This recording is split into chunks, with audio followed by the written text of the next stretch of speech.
All right, fuck a bunch of preamble. We're here. Hi, everyone. Welcome to the goddamn show. Screw the beginning stuff.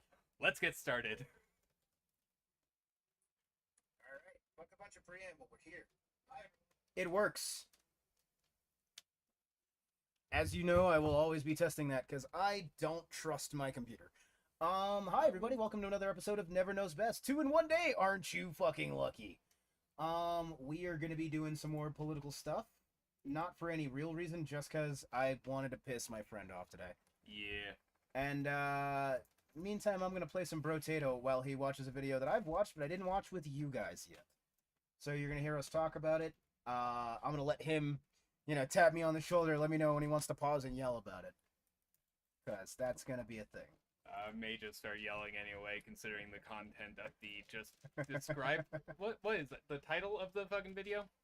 The title of the video is Jordan Peterson has some disturbing ideas about consent. Like, consent specifically is such a big fucking thing. Mm-hmm. And I'm not looking forward to this. I'm not. Yeah, he's probably gonna get a little angry. I don't have headphones, so if you guys hear the video echoing a little in the background, that's on me, because I'm still trying to get my sound situation worked out correctly. Oh, speaking of sound situation, this game's kind of loud right now.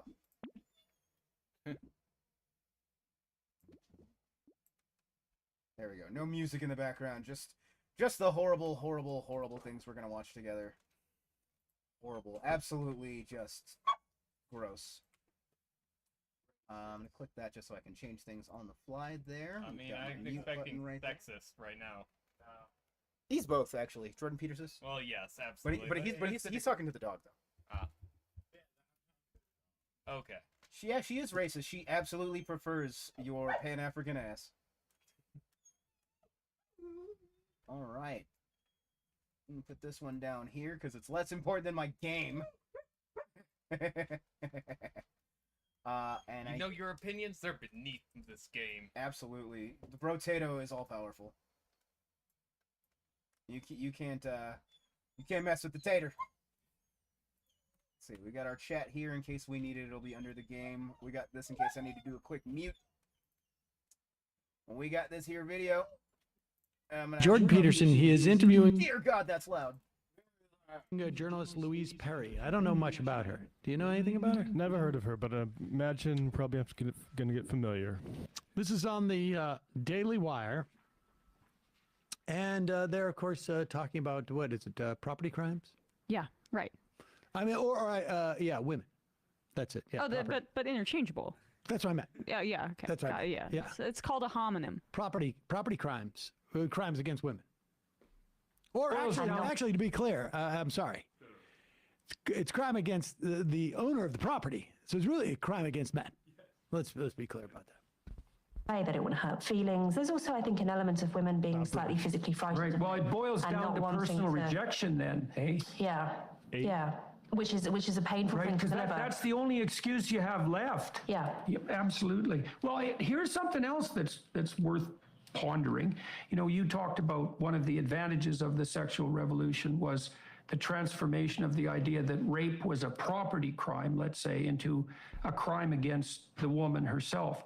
And I would say, look, I have plenty of sympathy for that perspective. And I think it's fundamentally true. But I'm going to push back because, all this is all very complicated. It isn't obvious to me. Pause it for 1 second. I want to Okay, before Sam breaks in here, because Sam is based as fuck. But what do you think about his preamble there? He looks so angry, guys. He's so perturbed. Look, I understand and I can sympathize with the fact that women are not property, but I'm gonna have to reject that premises. That's what he said. That is what That's what he said. He says, I have a lot of sympathy for that point of view, but I have to push back. If you have sympathy for the point of view, full stop, shut up. Like, women are not property. That's a fact. Women are people.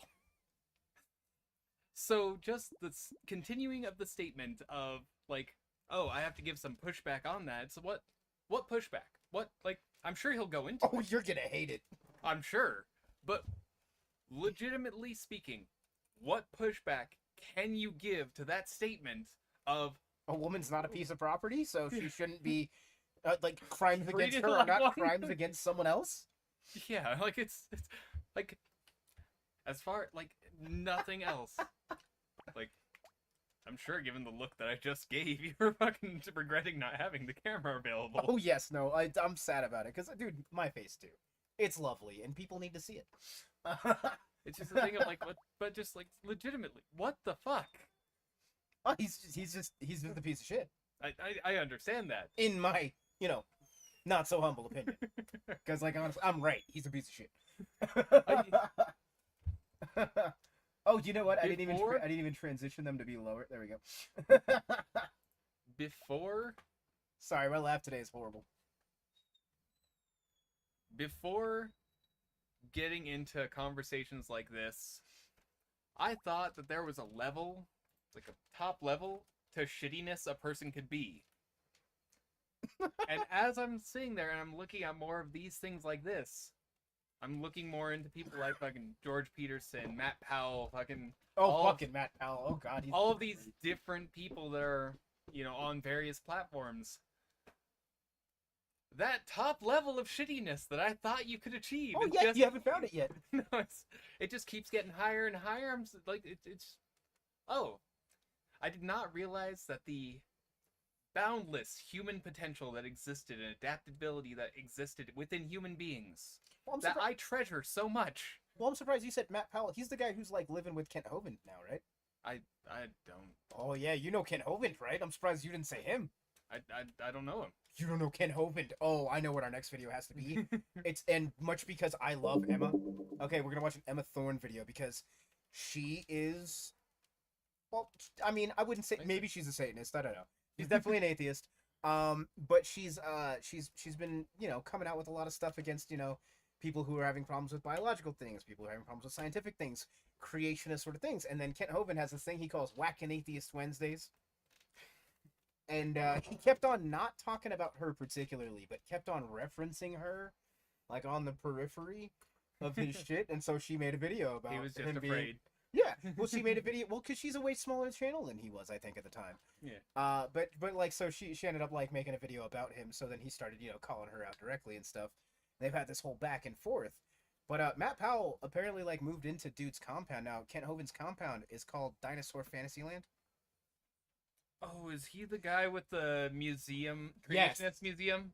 Oh, Okay, yeah, I know that guy. yeah, Kent fucking Hovind. Alright, I'm terrible with names. So it's Oh like, yeah, that old bastard. And Matt Powell's like moved on to his compound, and there's some theories that maybe Matt Powell's kind of like trying to move in and take his community from him. I don't know. I recently saw a video where he openly admitted, in roundabout terms, but openly admitted that he believes that the government should round up all of the gay people and do what the Bible says should be done to them. We all knew he thought that. I knew he thought that, but I never thought anybody would be dumb enough to openly state it in the America that we live in today. Hang on, everybody, give me a second.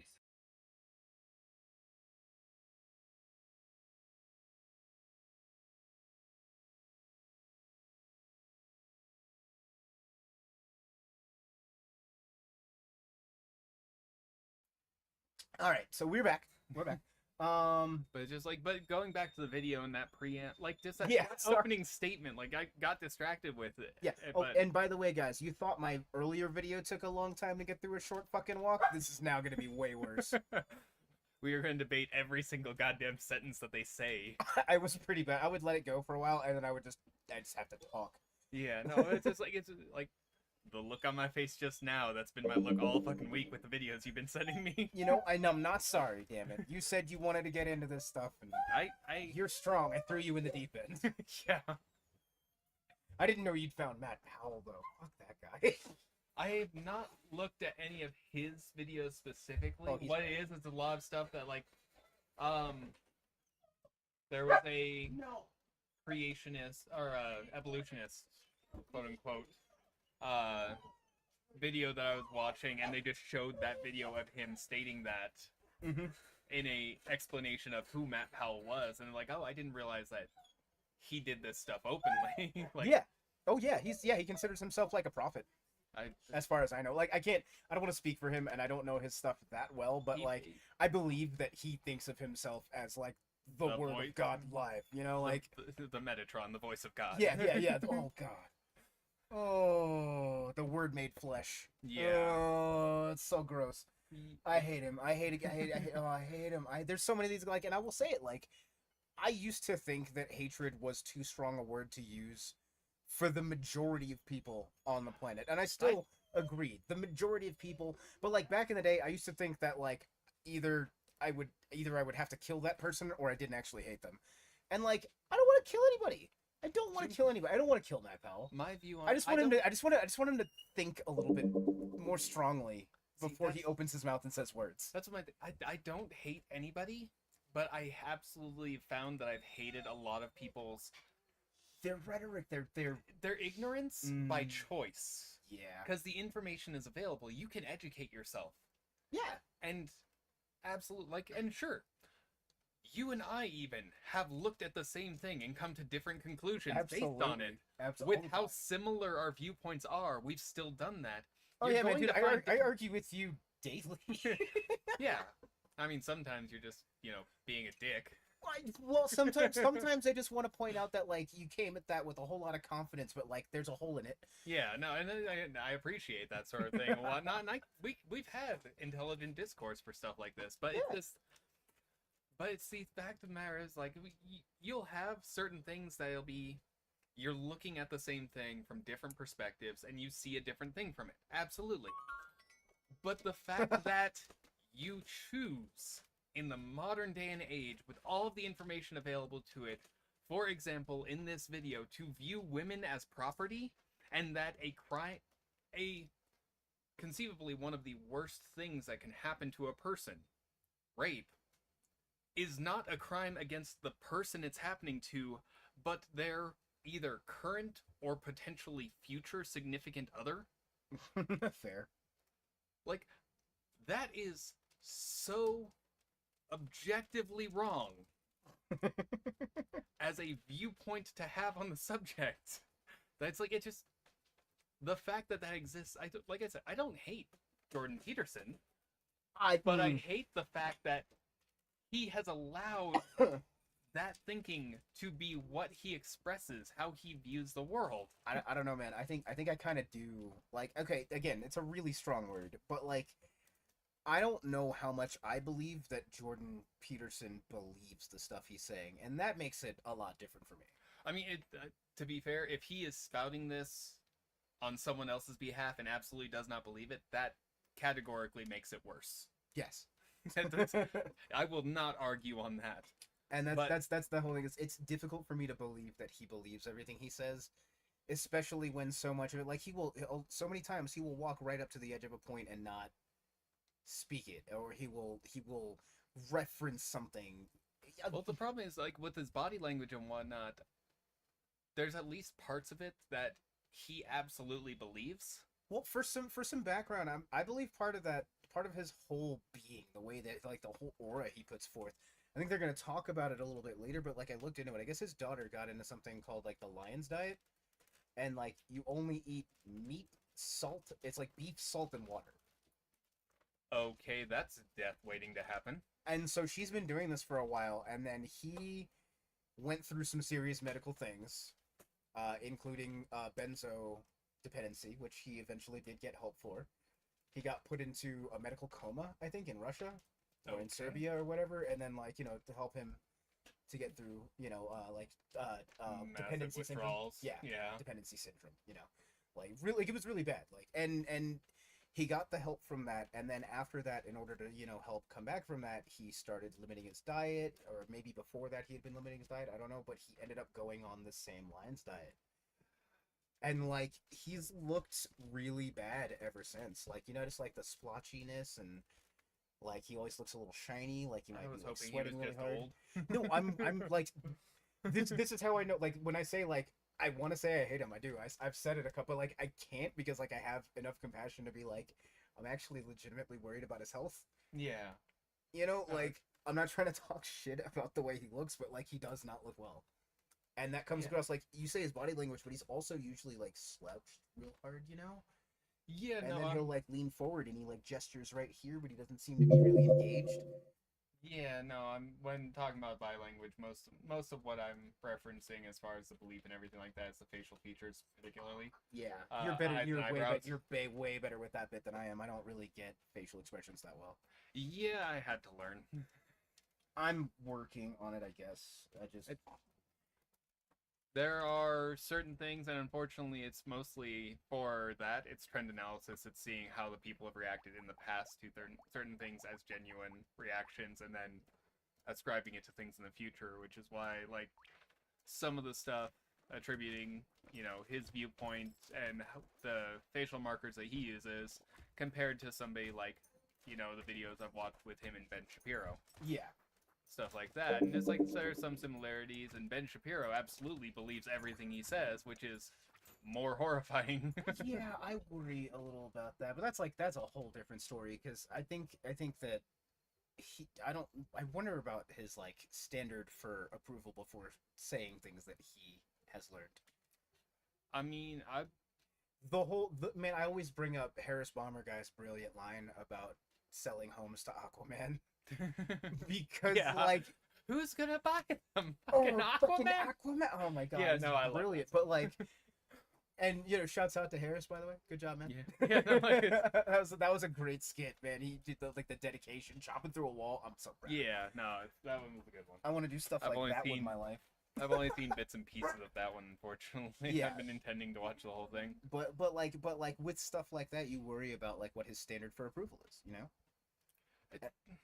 Like I said, I think there's a few of them that are in the biblical side specifically that I think that literally it's just if the Bible says it's good, it's good. And unfortunately, the Bible says a lot of things that we have decided as a society are not good, are Yeah. good. So Well, there's oh man, and I've heard this line used a lot of times. But like, imagine using a 2,000-year-old book over like all of the books that have come since. yeah, it's just like I don't know, like even I don't know. Oh, I hit recycle. I meant to. Damn it, that sucked. Oh well, I'm gonna lose this run. That's fine though. I haven't really been playing either. I've been caught up in the discussion. It's been fun. I like doing this with somebody instead of just kind of shouting into the internet. yeah. I mean, shouting into the ether sometimes helps. I mean, that reminds me. I need to talk to you, probably not on stream, about a idea that I had. okay, Wondering if you would think that was a good idea. okay, sure. I am But- always willing to advise, my friend. Yeah, unfortunately, it's going to be a business thing. But for right Yeah, now, let's get back to the video. We're not even a minute and 30 seconds in.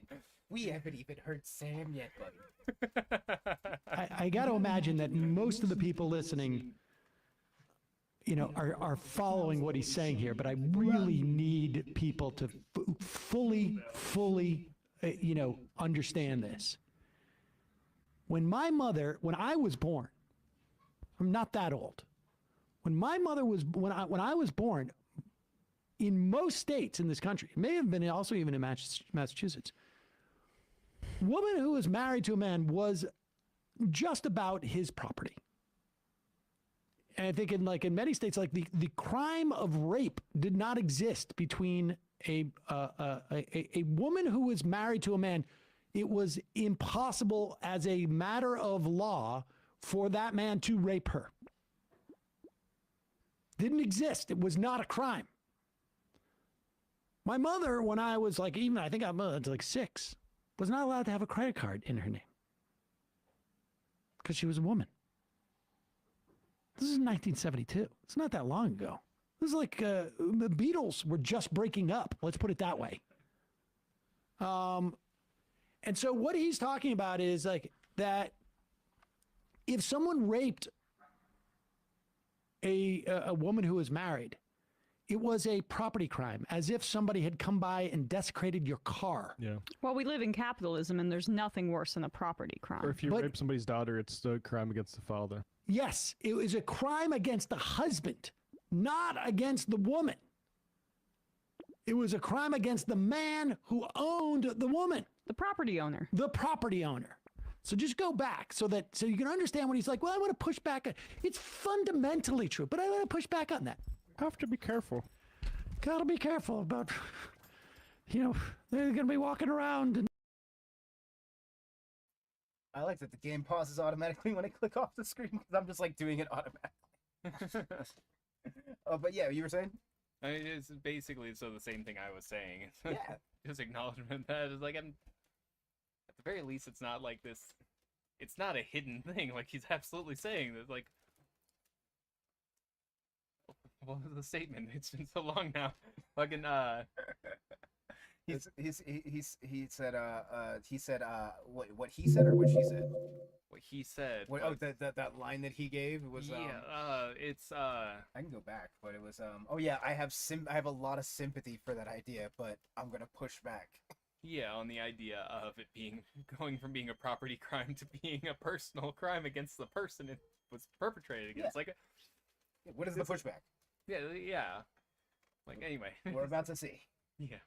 Dun, dun, dun. having their own podcasts and good. Here's something else that's worth pondering. You talked about one of the advantages of the sexual revolution was the transformation of the idea that rape was a property crime, let's say, into a crime against the woman herself. And I would say, look, I have plenty of sympathy for that perspective. Lots of sympathy. And I think it's fundamentally true. But I'm going to push back because, all this is all very complicated. It isn't obvious to me that offers women enough. What's that, buddy? No, it's not. It's No. not complicated. No, it's not. Just fucking like no, it's very complicated. How? What is the complication here? What are you failing to understand that the rest of us have sat there and went, no, it's simple. You damaged this person. This person gets justice. That is the simplest form of justice that has ever existed. Eye for an eye. Yeah. It's the simplest justice. It is biblical justice. Are you saying are the arists? I mean, No. I will not say that because, No. again, rape is one of the worst things that you can do to a person. But, justification, just righteousness as a whole. And righteousness itself is a concept that changes from society to society. But all societies have basically sat there and went, you do this, you're in trouble. Yeah. And I mean, like, to an extent, I mean, one, for example, there's the whole situation that in order for that to be a qualification, the person who is the victim has to be considered a person. Yeah, and And then, like, like Sam was bringing up, inside the bounds of marriage, that wasn't always the way that they ran it. yeah, I remember hearing the first case that I heard about with that one being back in like the late 90s, early 2000s. Yeah, where it started getting overturned and states started, Yeah, like she did not accept this and you still forced it upon her. It doesn't matter that you're married, like you still did a bad thing. Like I remember watching that become a thing and watching, in my opinion, society grow because we're moving more towards what a society should be and accepting everyone. Absolutely. And then like oh, man, I don't know. So here's my question is, where do you predict this nuclear level take is about to go? Oh no, I predict his nuclear level take is him sitting there and trying to justify it through the damage done to husbands or future husbands. What I said earlier, like I see him sitting there and going like, obviously this is bad because you are like, this woman is no longer, quote unquote, sacred for her husband. Okay. To an extent, I guess, but I just can't wait till you hear like the literal stuff he says. It isn't obvious to me that offers women enough defense. And so the counter argument might be if untrammeled sexual access to a young woman is a crime, in order for that to be recognized as a crime properly, it has to be viewed as something that will bring the males on her side to her defense in principle. Now, maybe not, right? Because you could say, well, maybe we could set up a... So this Yeah, so you were saying? Just what? Yeah, I'm sorry. I'm previously married. My ex-wife is a Taekwondo black belt. Half the women that I know were either from my time in the military and were trained how to use a gun and could use it just as effectively as the men, or on the opposite side, the people that weren't in the military, about a quarter of those trained to use a gun for self-defense. The fact that, you want, like, for this to be a crime is just to bring men to the defense of the women? Like, what? Yeah, one, super paternalistic, super just infantilizing of women that they need men to defend them. Okay. Yeah. Two, the idea that that's the only thing that's gonna be the deterrent, like the law itself, it like that it could be against a woman, that's not enough of a defense. I mean, even taking everything else out of account, taking the act, taking the bringing like the actual action and the case and everything like that for it. Literally, what the statement is that,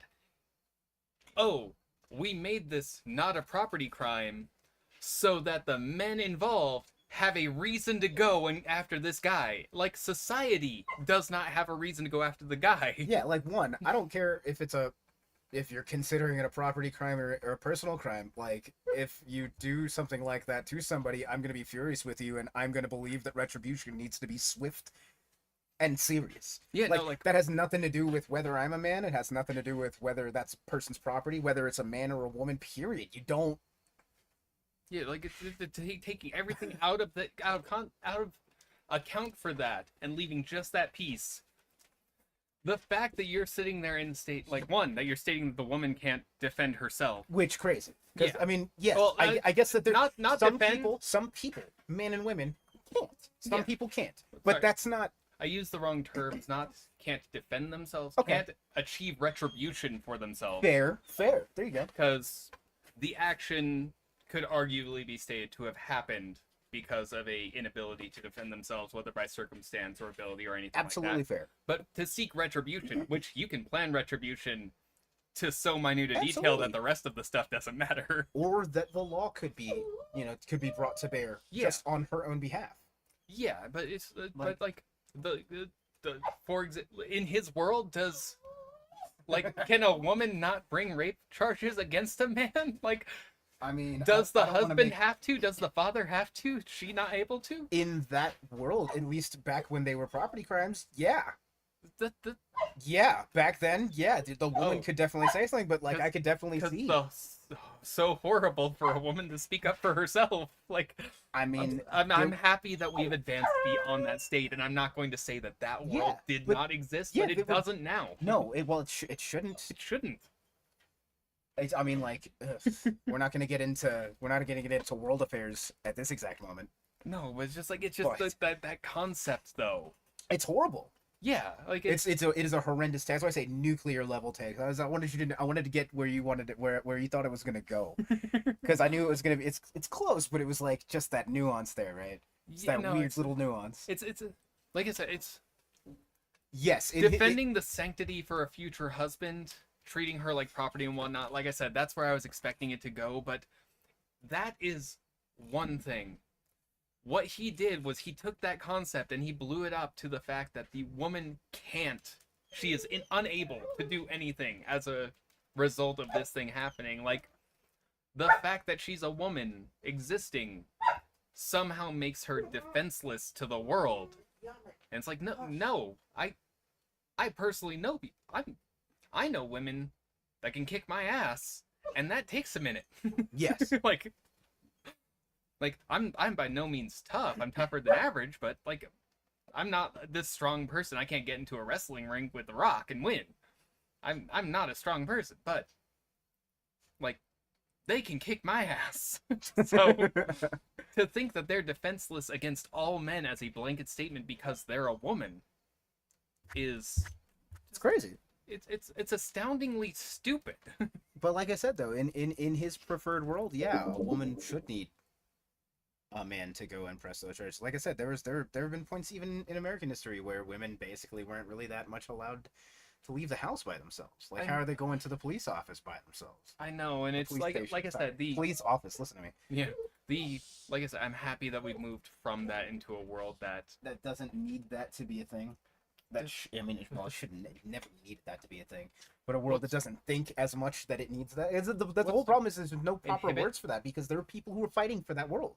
yeah, no, I'm trying to think of the inhibit. I think is the best word that's coming to my mind for it. Of just the like, I'm happy that we don't live in a world that inhibits its society that way anymore. Fair. Holds back. It's like we're allowing people to actually like step forward and be independent, which is Well, good for all and, society. And again, like I'm putting the caveat on that, like to some extent, because again, Yeah. like the whole situation we were talking about with SCOTUS from yesterday. yeah, it's like it's I mean, there's so many things that and what SCOTUS did last year, and the fact that it seems like the Supreme Court of the United States is kind of coming after, like literally the freedoms, the equal and civil freedoms that have been granted to people since the beginning of both women's and the rest of civil rights. yeah, that's why I say like I'm for America. I love America. America is the country I was born. It's the country I want to die in. Oh no, I love it. Just loving the country, loving what the country stands for don't has nothing to like- do with always having to support the leadership. I don't like the drastic shift we're making towards a Christian America. That's is that not a little scary and crazy? Yeah, no, like that's the thing. Like, if I fight, that's what I'm fighting against. Is that concept that this one book is what society is, and it's not. No. Society is. It has microcosms. It has groups. It has people working together, and maybe people that don't agree working together. Mm-hmm. That's what a society is. Yeah. If you, I just stuff like this. The reason why it pisses me off is because of the fact that it's like, for every 5 steps forward, stuff like this shows that we're also taking 2 steps back in trying to fight off these things from taking over again. Yep. All right, now it's almost 8:30 and I want to get these done before 9:30. So I am going to throw this down now. You've seen how I've worked the console, right? Yeah. You can play the game. That would be cool. You don't have to. It's just If I play the game, I'm not going to focus on the video. And okay, cool. So you don't have to play the game. But yeah, you're playing pause. You can just click in the middle. You're mute. You want to mute whenever the video's playing, or else you're probably gonna get an echo. I was looking at it, and like, it was almost as loud as the actual play, so all it's right. not in the background.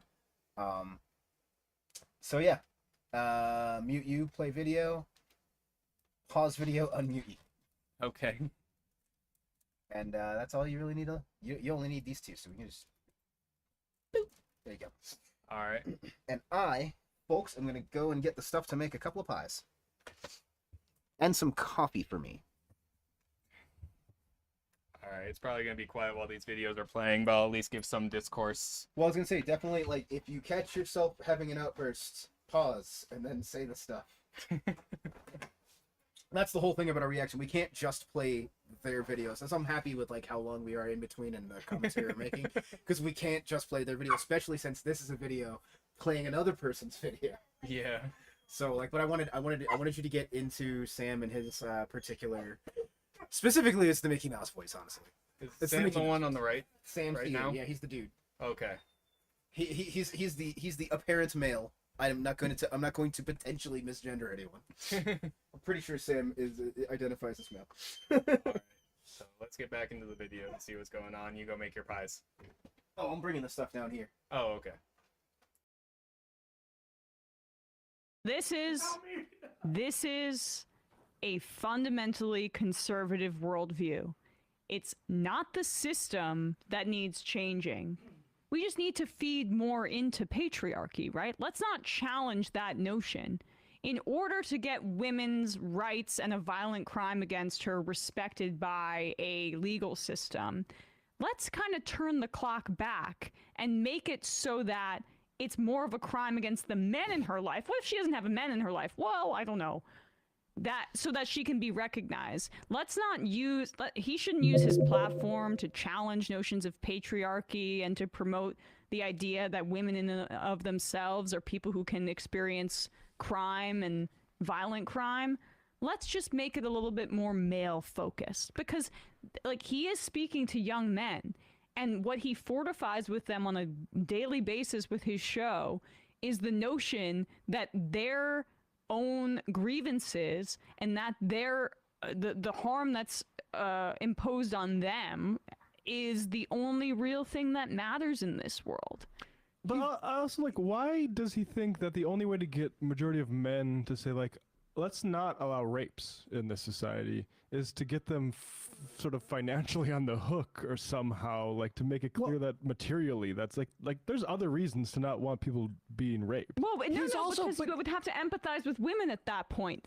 He's saying that rape is not it will not get sufficiently prosecuted if it is not considered a crime against men. But that's how little he thinks of the men in his audience and how limited his capacity for empathy is because the men in his audience and he himself don't have the ability to see women as equal to themselves in agency, in emotion, in capacity to understand the world around them. And so that's why he has to frame it as a crime against men as well. Well, he's also saying that laws are irrelevant on some level, because he's saying that if there isn't a sort of wide acceptance that rape is a bad thing by men, then the law is not going to be effective enough. The law is really, to him, just an extension of God anointing men as being in charge of society, and that the law is, in many respects, he's saying here, a fiction if it is not embraced, if it is not enthusiastically, men aren't enthusiastically invested in that law. And he's not talking men generally. He's saying like literally invested financially. The gender of men.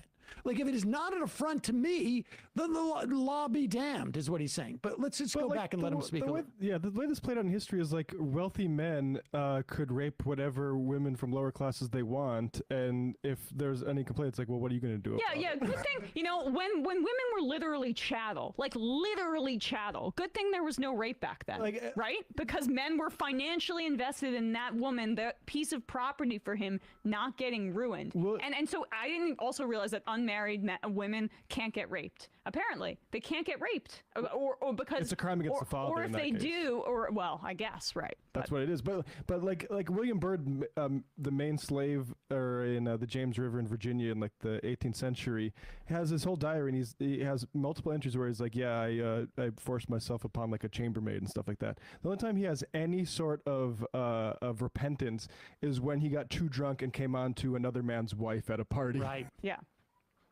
All right, so go back a little bit. Is a crime. In order for that to be recognized as a crime properly, it has to be viewed as something that will bring the males on her side to her defense in principle. Now, maybe not, right? Because you could say, well, maybe we could set up a society where merely, quote, transgressing the rights of a woman to say no is sufficient. But it's not obvious to me that that's sufficient. Like maybe sufficient means not only do you violate the integrity of the woman in a fundamental sense, but you enrage all of her male protectors. And then that's enough of a barrier, because God only knows how much barrier we need. And obviously,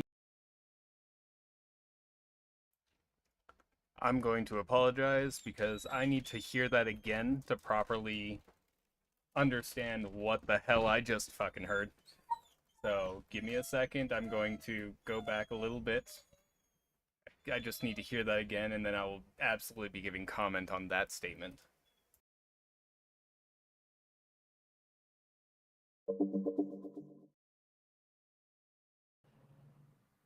now maybe not, right? Because you could say, well, maybe we could set up a society where merely, quote, transgressing the rights of a woman to say no is sufficient.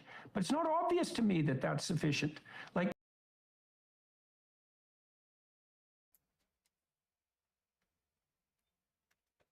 Okay. I heard him correctly the first time. saying no is not good enough, in his mind, the act of saying no, I don't want to, is not a good enough reason to not do the thing. The loss of consent is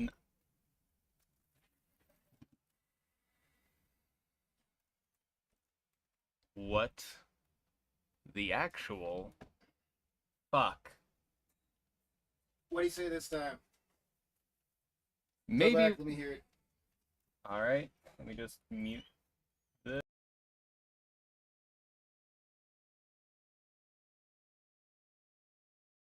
Will bring the males on her side to her defense in principle.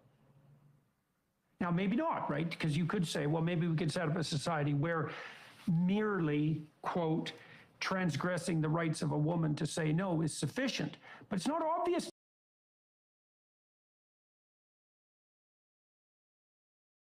You were gonna say?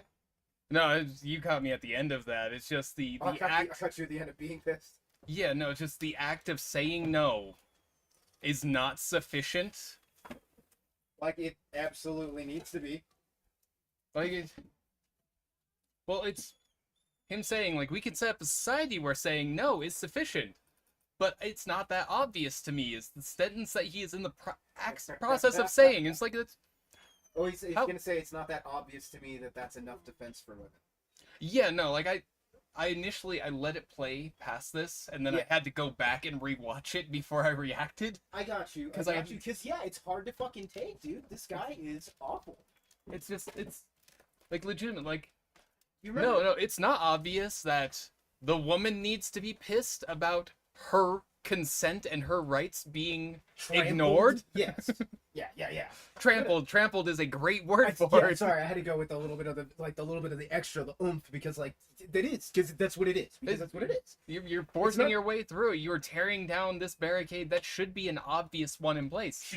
Fucking obvious. And he's sitting there, it's like, it's not obvious to me. Like, maybe if you do this as and you know getting what, her Jordan? father and her husband and her brothers involved in this, like, Yeah. maybe. And you know what, Jordan? We know it's not obvious to you, and that's what the fucking problem is, buddy. Yeah, it's fucking like, just so Like I what said, the it's- fuck? What the fuck? Yeah, there's nothing else really about it. I know, Kitty. It's just reprehensible, isn't it? My cat just literally just was like, dude, calm down. Just, I know. this thing is your color changing credit card is an awesome, like, anger. Like, how angry am I right now? Fucking. It's like, how quickly do I change the color of this thing? Anyway, back to the video. Let him finish the bullshit that's spewing out of his fucking mouth. Yep. To me that that's sufficient. Like maybe sufficient means not only do you violate the integrity of the woman in a fundamental sense, but you enrage all of her male protectors. And then that's enough of a barrier, because God only knows how much barrier we need. And obviously, well, you just laid out a bunch of problems, especially now that the pill introduces, and we should stress that. The problem that women have in saying no once they're on the pill is that it's instantly personal. And that means the woman has to deliver a pretty hard blow. And that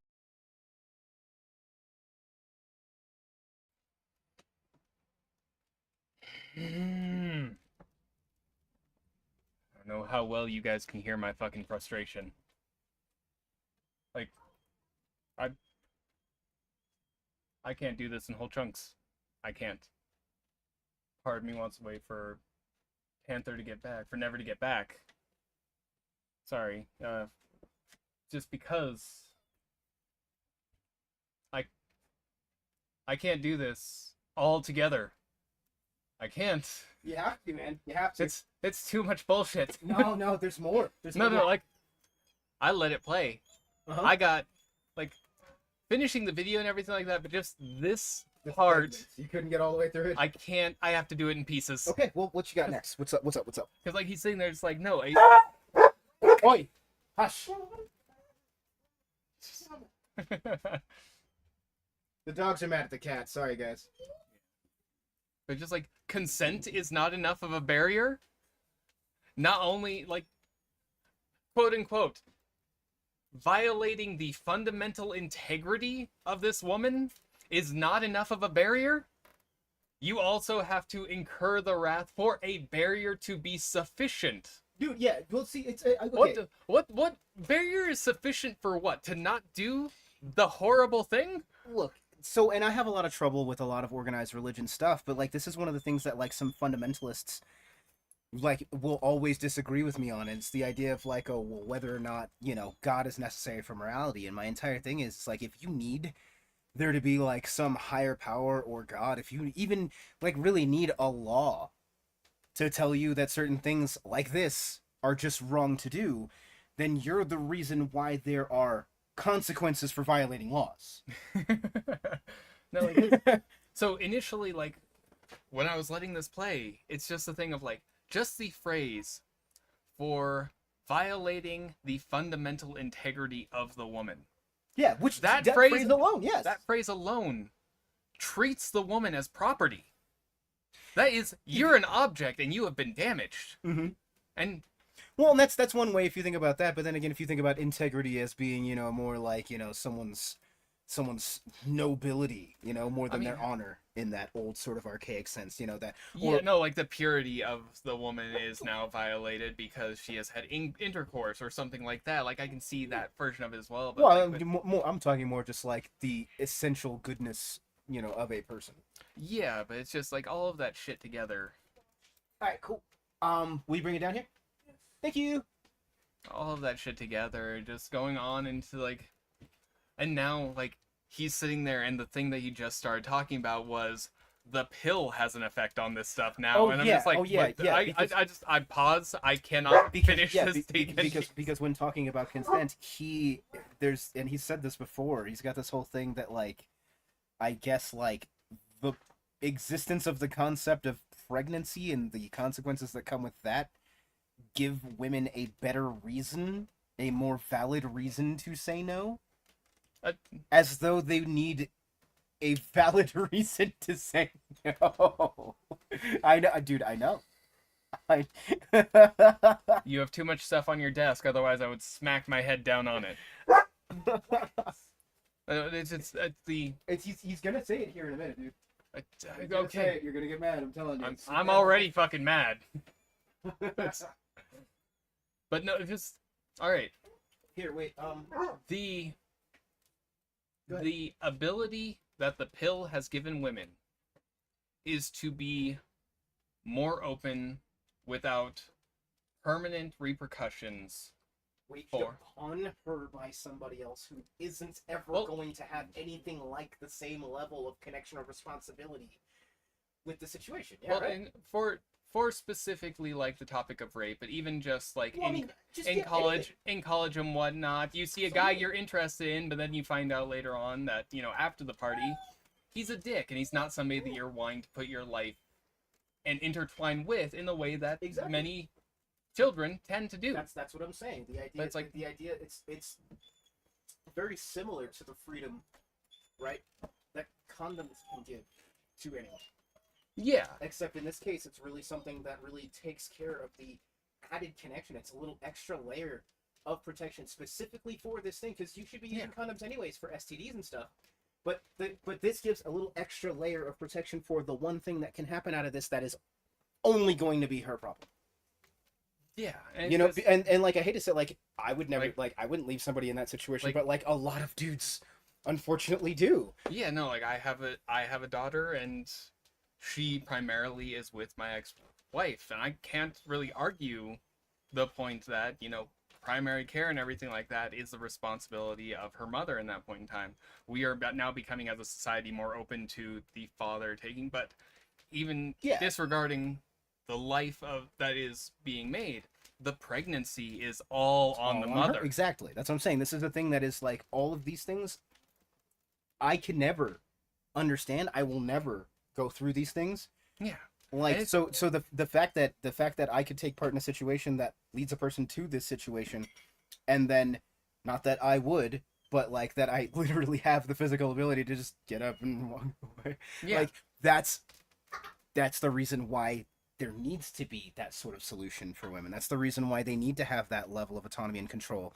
I believe that's my full But to correlate that with situations like this and saying that takes away yes, a layer barrier? of defense. Yeah, a layer of defense. Like what layer of defense exists because of that? I want to know, and I'm sure he'll talk about it completely wrong, but I don't remember if he really goes into it in this video, because I remember hearing him say that in another video where he went into it. I don't think he's really not focusing on that. He's just throwing that in. Again, I mentioned that he makes these little snide references here and there when he's talking to one person that he said in his other videos that are to his audience, I'm pretty sure. yeah, but it's just the situation where it's like this removes a layer.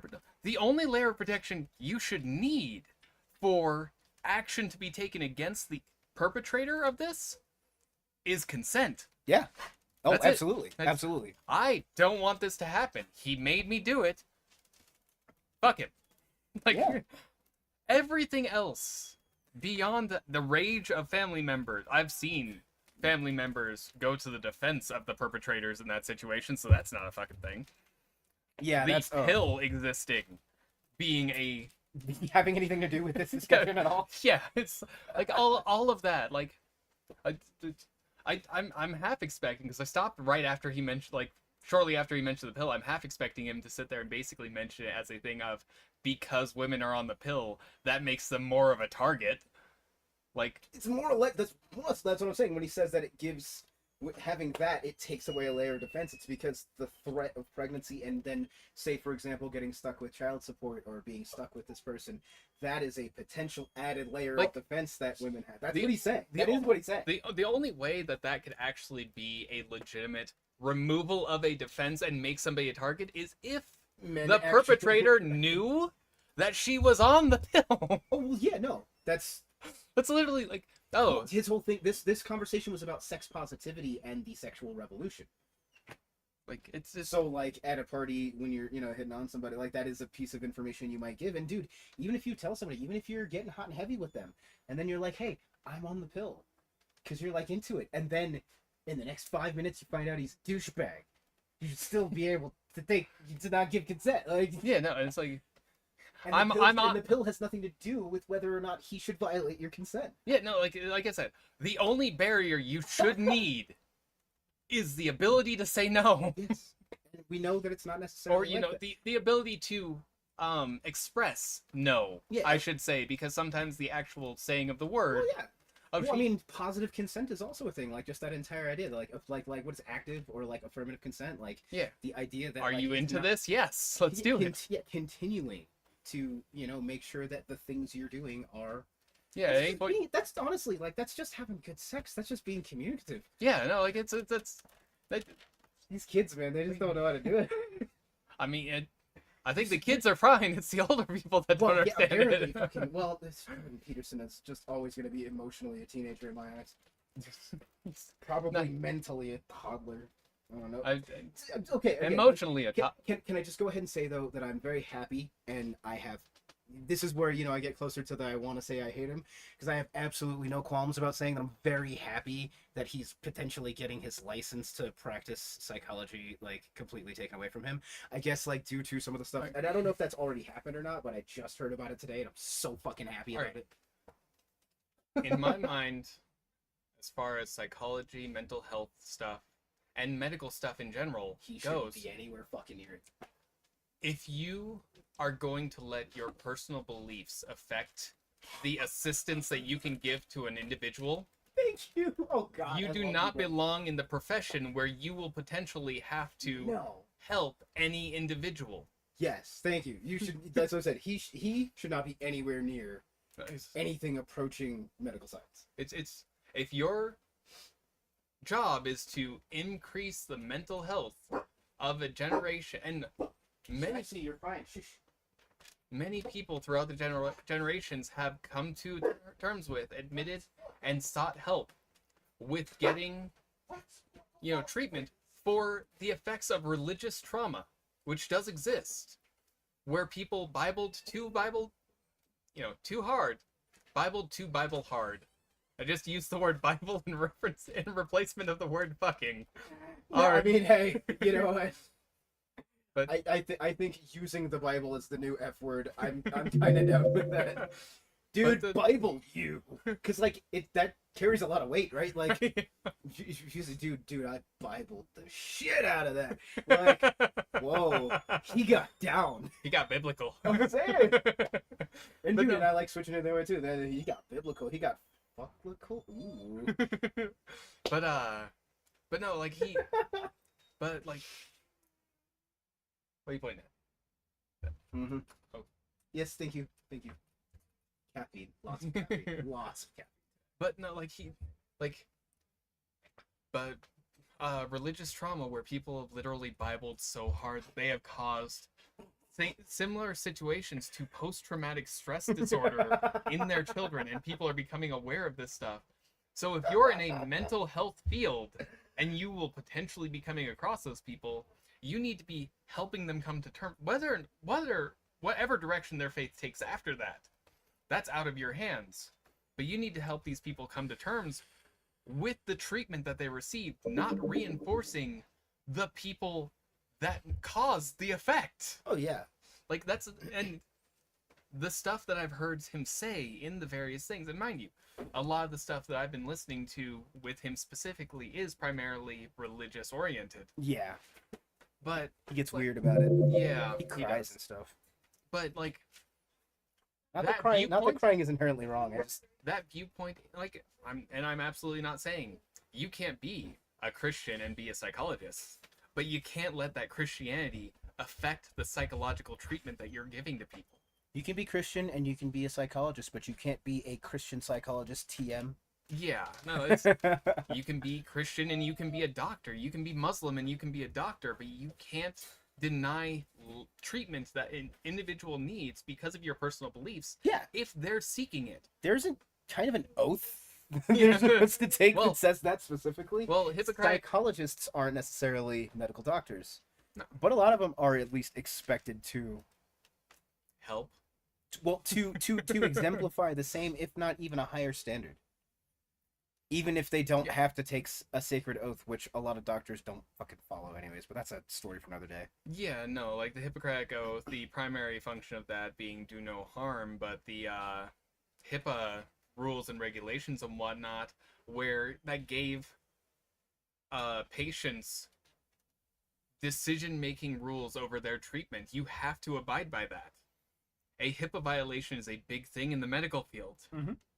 That's not just the personal information. That also states that the person gets to choose how their treatment goes.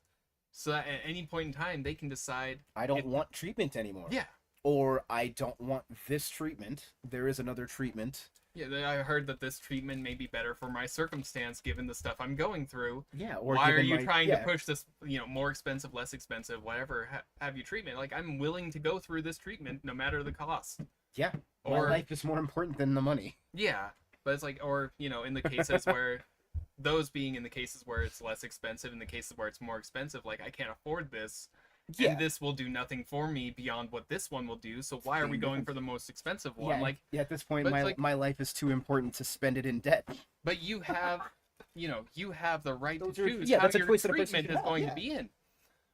And the HIPAA rules state that no doctor can take control of that situation by putting your personal beliefs and Ahead of that. ahead of that is, in my mind, a violation of reasonable medical practice and medical Oh, being all ethics.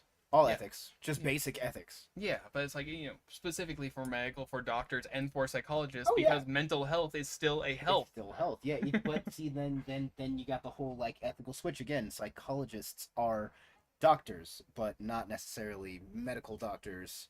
Yeah, and That's to me, that's not necessarily like the whole thing is like in general, like you got a psychologist and you want your person to be a psychologist, but like nowadays a lot of people are apparently getting therapy from like therapists that aren't actually Therapists, psychology counselors. majors and blah blah blah, like just some guy that they'll listen to them on the street. yeah. I mean, like This guy's my therapist. No, he's the hobo that you give $5 to every Yeah. weekend. And that kind of bothers me because like even though this guy either has or is about to lose his credentials as a psychologist, The fact He's- that he he just- was one for a while Well, and bothers me. Do you know who he works for now? Who? You're gonna hate it. I'm sure the name that's coming to mind is Ben Shapiro, but You got it, buddy.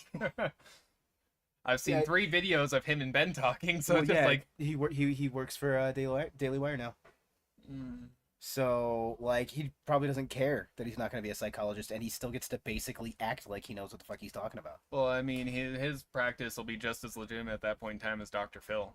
I mean, can I say though, like as much as I really don't like a lot of Dr. Phil, I feel like Dr. Phil He at least tried to help. Yes. Like, Thank you. like, I don't no, like like, the I- way he I went will- about it, but I don't think this guy's trying to help anyone it's- except himself and people very much like him. no, like Dr. Phil, objectively bad. Yeah. For the advice that he gave, the practice they did, and how he presented himself, objectively bad. But at the very least, he did what he thought was a good thing to do to help those around him. Granted, he tried to do it in the way that made him the most money, I mean, but so that is, and it's a conceit that I have to a certain extent, I'm sure, based on a lot of 90s culture. But Yeah. that is kind of what one expects when someone's job is to delve into the nastiest bits of people's minds. yeah, Like, no, and like, like there has to be some kind of incentive, I think. some for somebody- compensation for some of the shit that you're going to get secondhand. Yeah. Exactly, because people who go into that field, and this is not like I'm not trying to be pejorative against psychologists or psychiatrists, but like it's no different than, homicide detectives or people who work, at ERs in really, really bad cities. Yeah. Like no, you kind of get built towards some of the worst of everything that's out there. There needs to be some kind of incentive for that, or else yeah, A, and you're gonna get really dark, probably one way or the other, but B, like I you're said, gonna burn out, you're gonna get the- sick, and you're gonna have to walk away. the seeking money part, I don't fault him for. Everyone at the time that he started that was seeking money Yeah, in the capitalist society that we live in. Like, they I still don't, are. I don't fault him for that. I do. Not for the same reasons, but What I will fault him for is some of the messages that he spread, such as you need to listen to your parents, with some of those cases being really shitty parents. true. Where it's a thing of like, this person was just trying to escape the horrible home life that they lived in, and his advice was not find a safe space, find somebody that you can talk to, and find somebody Yeah. that you can help carry you that burden. No, it was you're reliant on your parents and you have to listen to what your parents tell you to do. I mean, to be fair, there's a certain extent of it is either get away from your parents or, you're kind of stuck. Deal with it. Yeah, and But- and that sucks. I actually kind of like. But it's like I dealt with a lot of that but too. even in that circumstance, there is a difference between deal with it and, Listen to them. well, yeah, like throw yourself into it. Yeah, It's a thing of like it's deal with it. Deal with it as a piece of advice. Like if Deal you're with it, get 14 years through it. old, you can't really go anywhere. Like you can. I mean, it's there are possible. ways to It's do possible, but really unlikely. it. Yeah, it's unlikely to make it through. It's unlikely to have any beneficial effect. There you go. It's like, but you can do it. But there's you another. can do it. No, that's not advice.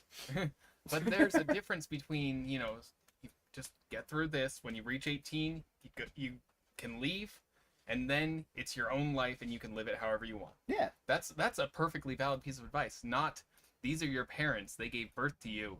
You have to listen to everything that they say. A little bit of your trauma is showing, and I feel you because Actually, surprisingly not, like my family, my mother was great about stuff like that. Like now mind you, I've talked with you at length about her inability and you don't to... you don't have to get crazy personal because remember this is going to be on the internet and Yeah. you have a potential career that Yeah, but like there is stuff there, and I will be more than open about it if asked. But it's the thing of Fair. like I will. My mom was really good about, even aside from that, with religion. oh yeah It's like my mom was Christian. She hell was was. oh it's a friend of mine, he's playing Yeah. a game. It's happened a couple of times now, but my mom is Christian. Should turn off my notifications off. She is potentially. Shut up, that's copyrighted. Guys, I swear to God, I'm not trying to violate anything. It's just an alarm.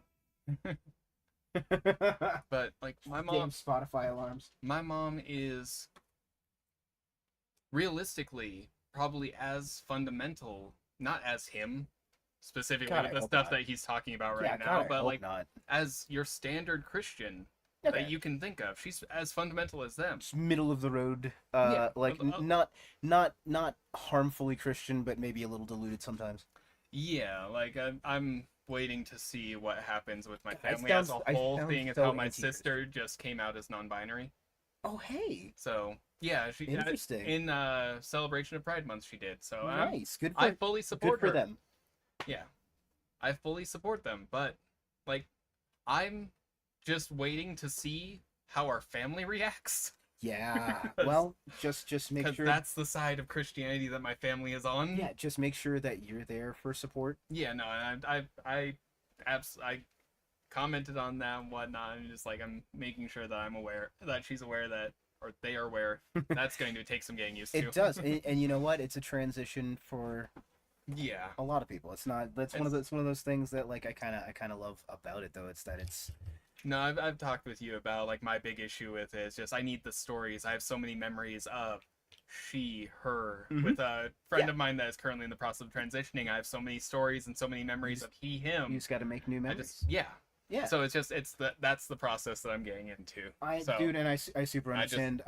this was an announcement that was made. I want to say last week was when I saw it Okay. on Facebook. So I'm still in that process. But no, but like my family is on that, you know. But my mom's viewpoint on religion when I reached that age where I started to question Christianity because I was raised Christian. My mom, the phrase that she said to me, and the phrase that I pass along to any parent that brings this as a debate point or anything like that, is that my mom said to me, find something that you believe in 100%. And as long as you believe in it 100%, even if it does not support my beliefs, I will support your belief in that So that's 100%. that's somebody who has faith in faith, and that's actually a lot closer to like where I stand. Yeah, and it's like, but that's a It's like great it's like place. I was gonna say I sound really anti-Christian with a lot of the things I'm saying, but I'm not anti-Christian. It's gonna sound weird, but I'm anti-toxic ideology. I'm anti-toxic religion. Yeah, no, and like I Because said, like religion can be something that really helps people a lot, and if you believe it, if you have your own spiritual beliefs, that's really between you and whatever those beliefs are. Like honestly, yeah, but like whatever I believe doesn't matter to what you But believe. yeah, no, and that's absolutely like that's my viewpoint Yeah, on it, and yeah, part of yeah. it is because of what my mom did. But like I'm That's finding cool, out, like yeah. my mom That's was kinda really cool. great as far as like I don't really have much familial trauma for my mom. No, I have some for my stepdad and for my biological father, but there's some comments that you've made about what the personality type was that Yeah. tell me that there was definitely an effect of it. yeah, So no, like when I say trauma, it's not always like abuse per se. yeah, no, but Sometimes it's like those harsh realizations, you know. but it's like stuff like this. Like nine. Oh yeah, no, this is All right. beyond the pale, my friend, and that's not a racist comment. All right, let's see what this guy has to say about the fucking pill and consent and Yeah, by the way, I just thought you'd be amused to know that we're further into our second hour of the stream than this video is than we are into the video. yeah, no.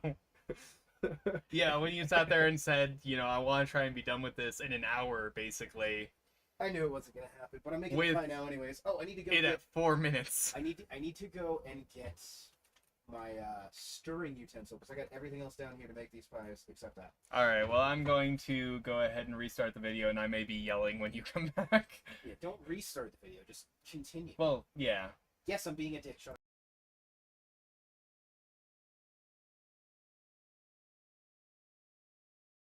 That's especially problematic if she's somewhat potentially interested in the guy, right? How do I say no without hurting his feelings, alienating him, making him into an enemy, looking like a prude? And I mean, when you're 16, how you don't know the answer to any of those questions. Like you're not sophisticated enough to. And I saw this in my clinical practice.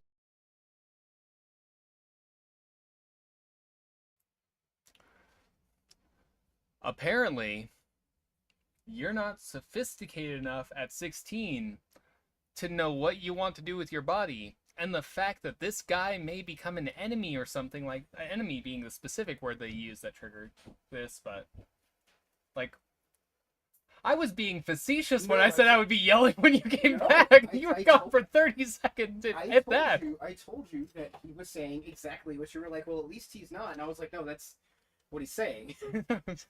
No, like, apparently, I just went through this. Apparently, 16 is not old enough to know what you want to do with your body. And the fact that saying no to this guy may make him an enemy is not reason enough to not consent. Yeah. Like, Also, if you think saying no to this guy is gonna make him an enemy, not only say no, get far away. yeah, like, And get far away, get yourself something to defend yourself if you're not capable of doing it yourself. Hush, puppies. Get people on your side if you think that you cannot take them on by yourself. Like, get allies, get weapons. Yeah. Treat this as a zombie apocalypse. Well, just wait till he gets into sophistication.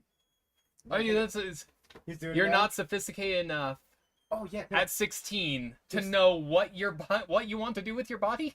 I just want you to know that in this case, I believe he's using the word sophisticated as a dog whistle. I think. I mean, I've Sophisticated- interpreted it as intelligent enough. You don't know enough to know that this is a bad thing. When I say dog whistle, I mean like specifically he is calling out to a certain audience of his in such a way as to not alert everyone else. Yeah, Just wait till you see how he brings in the sophistication of the male potentially. it's. I saw this in my clinical practice, so Yeah. This all the time. You know, I had lots of women in my clinical practice who were abused serially. And, you know, they were generally stunningly unsophisticated in their conduct. And I'm not trying to blame the victim. I'm just saying that Keep going. no, I need to pause after that one. Okay. Serially abused. Yet a lot of his women were serially abused. And they were not sophisticated, like In their behavior. So like literally, No. these people came to you. they were Probably with trauma. abused. Yeah, They were probably with trauma abused. due to their abuse. Came to you immediately after for treatment, And you're and blaming them too. they weren't being sophisticated. Like I broke my leg, and I shouted expletives for an hour after that.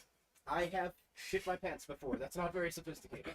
Yeah, like, you're not going to be sophisticated after situations like this. No. To expect sophistication in all things. I think Goes he's- I along think the he's- I lines think of he's more toxic talking- I think he's masculinity. more talking about when they describe the situations. He's saying their behaviors at the time wasn't very sophisticated. I mean, But again, I don't think he's really referring to their behavior when he's using the word sophisticated. Think of what is because they What is didn't a just re- what is quietly take it. okay, That's what was unsophisticated. Like what no, was no. Like again, I'm saying it's not the behavior. And again, if we're thinking sophisticated from a very say like 1700s perspective, what would be the opposite of sophisticated? I mean, vagrant. Like the diametric opposite, not like a little bit not sophisticated, but the complete opposite of sophisticated. And in my mind, the opposite of sophistication is vagrancy.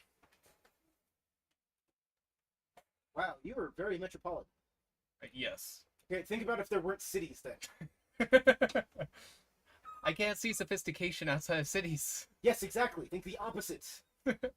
Like, I'm trying to lead you to it. I can just tell you. just tell me. Savages.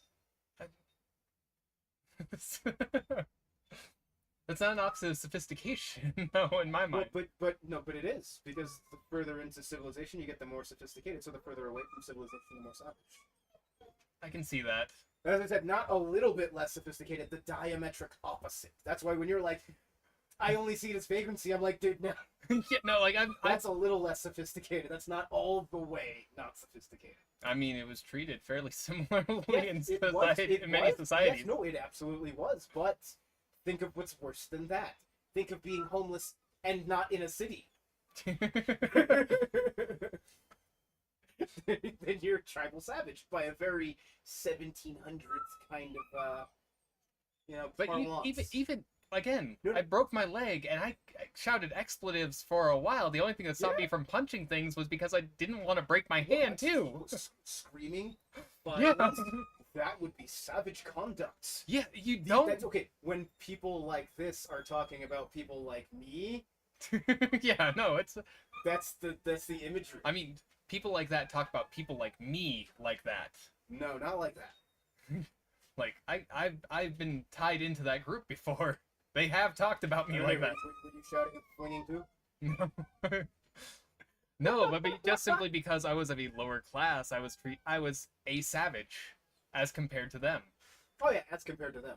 But yeah, a savage, yes. But it's like, Well, so then your vagrancy, yeah, like I said, it's the same thing. It just doesn't go far enough. yeah, I think it's Because like same yes. concept, different word. I think it's more. So, but what I'm saying, yeah. what I'm saying is he's gonna dog whistle the shit out of. So I was telling you to just get to the end of him saying this sentence, because he's gonna dog whistle the shit out of sophistication, and eventually he's gonna get to the idea of, and then when they meet a man who lacks sophistication, because he's making a point about what type of people are likely to get this sort of treatment, and or what type of behavior is likely to get you this type of treatment from what kind of man.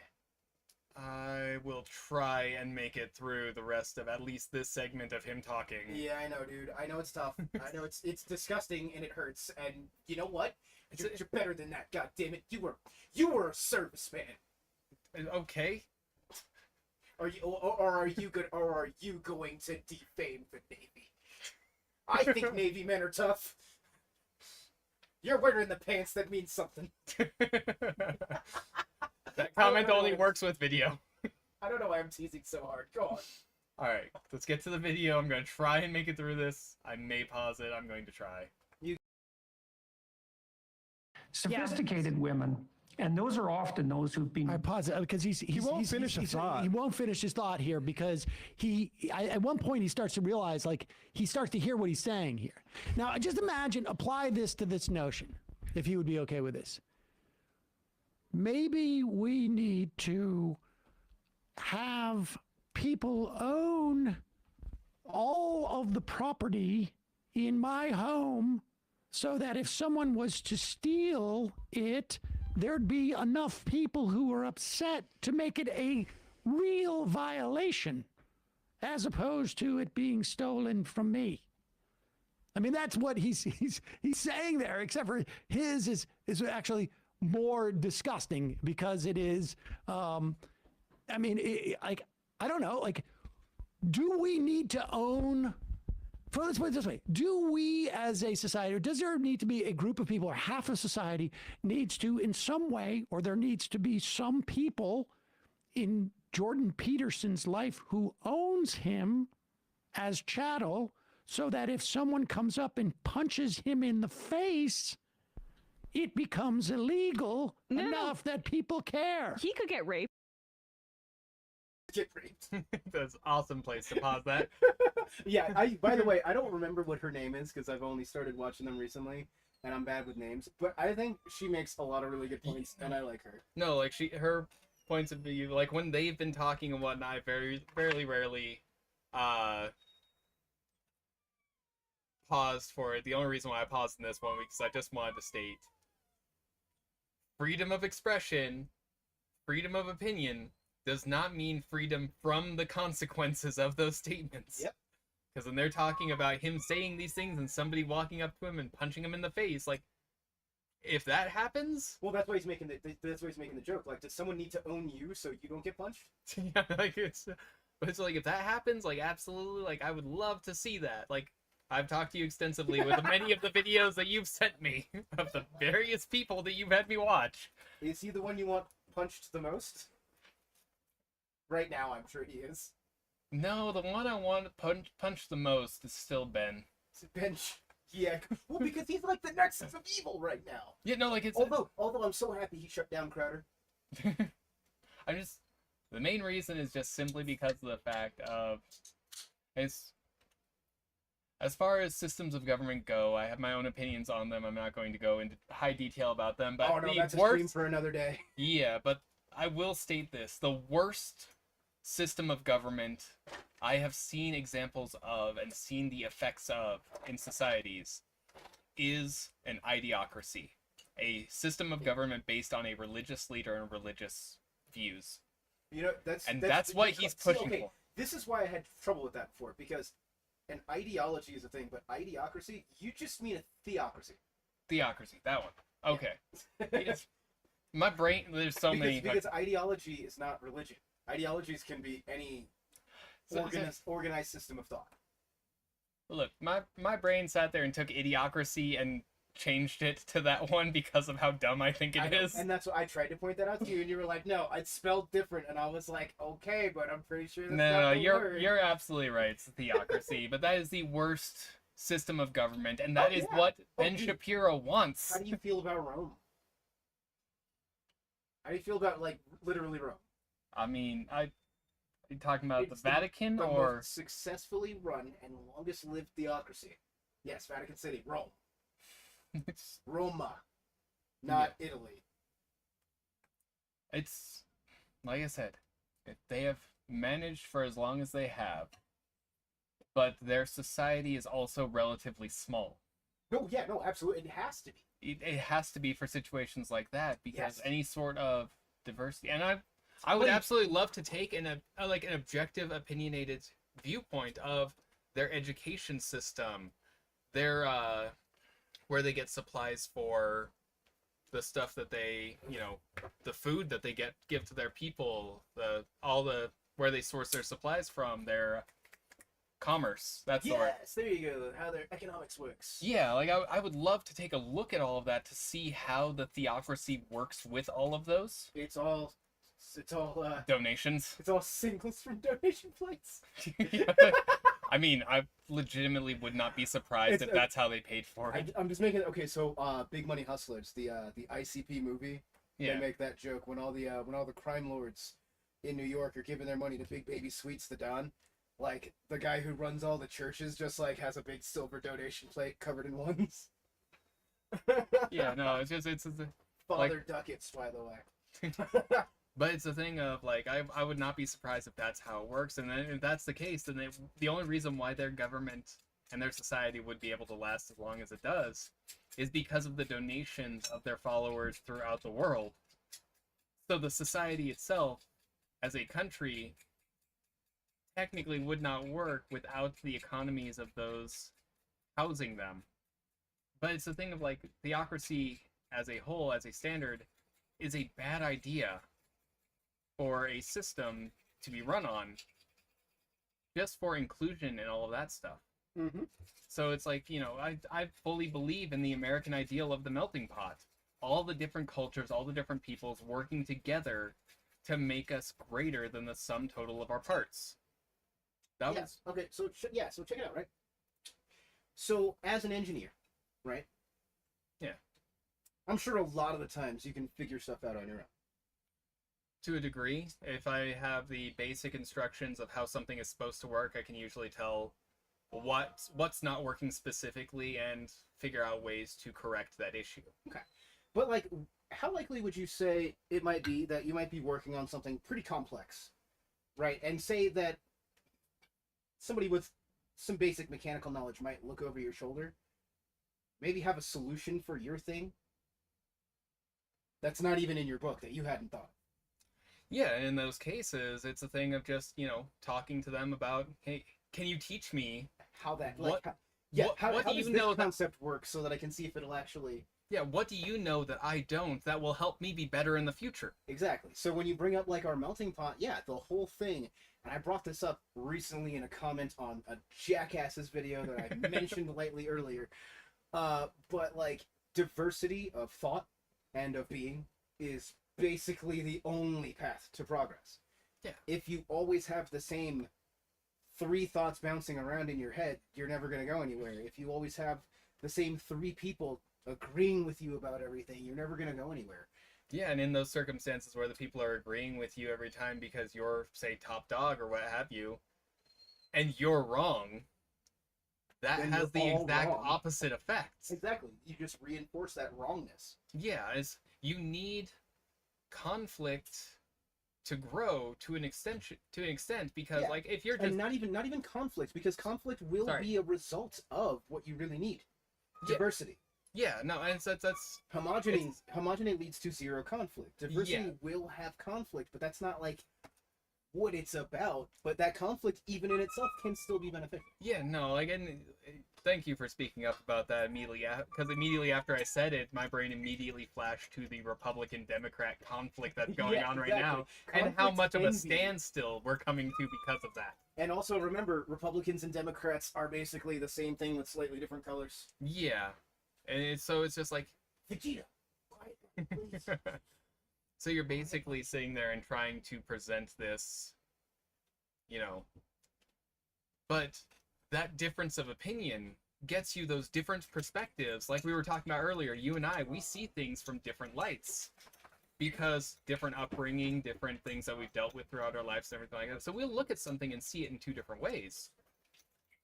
But we're still looking at something and we can still sit there and discuss, hey, how can we make this work? We maybe by doing this and this, and we can benefit the most people. And that's really what it should be about. It's never going to be about making it perfect for everyone. Yeah. And it's never going to be about making it... Even making it perfect for one person is a terrible idea for a society. Yeah, making it perfect for one person probably is going to have negative repercussions on thousands of people. Yeah. So, like, we have to make it best for the most people possible. But there's also this other thing that I have that doesn't mean we can't make it okay to be one of those people that it's not. Yeah, like it's, hey, we're going to give you this thing that benefits the majority group. The minority group's not going to get, like, that's not what they want and they don't want, but we can give them this little thing over here as well. Yeah. So that way they can at least get something. Well, it's just my ideas. There have been people who've been like, okay, well, you know, what if like, you know, becoming trans hurts these people down the line? And I'm like, that's totally fine. But if it helps 100 people, I think it was worth trying. And it's better to learn what's going to work and not work rather than have people trickling through time. Yeah, if you're sitting there and you do nothing, nothing's going to change. If you change this thing, and sure, it may not help, but now you have more information, so when you change the next thing, that one can help. Yeah. Stuff like that. But it's all... I love our stopping points in watching videos like this. Yep, don't forget, you can always go back a few ticks if you want to start back at the beginning of someone's thought, if you want to hear her say that again. No, it's just like, we're talking about societal movement forward based off of me pausing it for, no, freedom of expression does not free you from the consequences. That's all I wanted to comment on. And then we got into this. That's how our discussions usually go, which is why I laughed at I want to be done by this by 9:30, and just like, no, it's... Dude, buddy, honestly, we can keep it going for a little bit longer, because like I said, I wanted to do another video or two. Yeah, and... And again, it's better that we have this much content in between rather than just playing Sam's videos. Yeah. Well, I'm trying. Alright, on to the video. Raped. Jordan Peterson could get raped. Who would that crime then be? For you know, for the legal system to take it seriously. If well, you there's were, not if enough Jordan men Peterson who were raped. own him. I mean, I'm like, this is very dangerous. Like, this is very, very dangerous. And this is just a natural progression of who he's spoken to, the men who are frustrated and are looking for women to blame, right? It's always from the perspective of the male. It's never about extending empathy to others. And the actual natural conclusion of rape not being taken seriously and crimes against women being taken seriously should be more empathy should be extended to women, and you should be able to understand their experiences. Not, well, men need to have more stake in this for this to be taken seriously. And what he was saying about the pill, it makes things more complicated. Implicit in his analysis, whatever you can decipher from it, is that it's You're giving women too many choices. Rape is a misunderstanding. It's a misunderstanding, and the 16-year-olds, you know, they don't have the agency or the sophistication to stand up for themselves. But that's not what rape is. It's also not a violation of someone's integrity. That's what he kept saying, the woman's integrity. It's a violent crime. It's a violent assault That's what rape is. But Emma, what you don't understand is if you allow women or girls to have sex without becoming pregnant and you give them control over their own ability to get pregnant, then they may decide they want to have sex without the consequence of pregnancy, and that complicates things because then their little pea brains have to determine, do I want to have sex with this person or not? Even though there's no consequence in terms of a child, and that complicates things, and then the man is not sure and he rapes her because she can't figure it out. And Yeah, that reminds the me pill's a bad thing. all these unsophisticated, and I'm not trying to blame the victims, but these girls, they don't know their ass from their elbows, and they keep getting serially abused. And I have no idea why a psychological organization would want to maybe review my credentials on this stuff. I mean, talk about honestly, talk about just sort of like just a walking opportunity for a class action suit. You go from the pill to like unsophisticated, serially abused students. Like, what are we? It's and because you don't finish a thought a single time. Well, it gets complicated because they have the ability to determine that they might want to have sex without They're getting stupid, pregnant. and they walk right into these All things. right, let's just keep playing. If a man gets raped, I want to know who has the stake in solving that crime. I just want to know. Stunningly unsophisticated in their conduct. And I'm not trying to blame the victim. I'm just saying that sophisticated women, and those are often those they've had a lot of good relationships with men, brothers and fathers in particular. Thanks, bros. Sophisticated women signal to men who are getting a little pushy, in no uncertain terms, very early in the pushing game, that no is the answer. Stop it. Pause Right. for a sec. Okay, so that is him saying that women who have had good relationships with men, because it all stems we from set it. you straight. Yeah, right. They are sophisticated enough to know when to say no. The unsophisticated types, people who might not have had good relationships with men, they don't know how to stand up to men, and that's kind of on them, right? Or their upbringing. It's So is it a little more clear what I mean when I was talking about what he was talking about? Sophistication, that dog whistle he's throwing out there? Like, I can see that one, and I like the stuff that they're saying on Oh, what yeah. he's saying Oh, and yeah. whatnot, Oh, yeah. but it's what they're talking about right now is just about to pause it when you start talking anyway, because it's just a thing of like, so I don't think it's what he's saying is a statement of because they have brothers and fathers that treated them right, that's why like they're sophisticated women. Well, he said that. He said sophisticated women are the types that have tended to have more positive relationships with men. More positive i.e. relationships. fathers and brothers. He said But, that. yeah, no, that's the statement that he made. I'm talking about like the whole thing about being able to stand up to the men as a result. Thing. Oh, yeah. I don't think that's kind of the. Yeah, that's why I gave my differing theory on that, because I had an issue with that moment too, but mine was just so like, what type of American woman do you think guys like this automatically think of when they think of people who had maybe like not fathers around, or like Yeah, no, I know. or like brothers who were like maybe not the best people. No, it's the weird differentiation that it's like, oh, positive interactions with men versus negative interactions with men and all of that stuff, and it's just like, what? Why? Like, one, why does that matter as far as the conversation about consent goes? She was right with that. She was right with that. That has nothing to do with that. But it's the thing of like, it's hard for me to put in words. Like, it's that feeling that something's wrong about this statement, but I can't quite like articulate what is wrong with it. It's just like this bad boy. No, don't do that. Rub your nose in it. Rub your nose in that shit that just came out of your mouth. Yeah, like I can't sit there and say why, which is a terrible place to be in, because like it's just something with that just thrums my entire body with like, no, don't. Well, see, look, and the fact that atavistically gives you the squicks, that's how you know that you're at least you know, at least vis-a-vis these issues, a good person. Yeah. I I view myself as an asshole, but I also understand objectively I am good. Yeah, I ultimately am here to be happy with happy people around me, and that's not gonna come through the means of evil. It's just not. Yeah, no, I try In to. evil, you can be happy, but usually you're alone in that happiness. Yeah, no, and Like my Jordan view. Peele- No, he actually has a family. God damn it.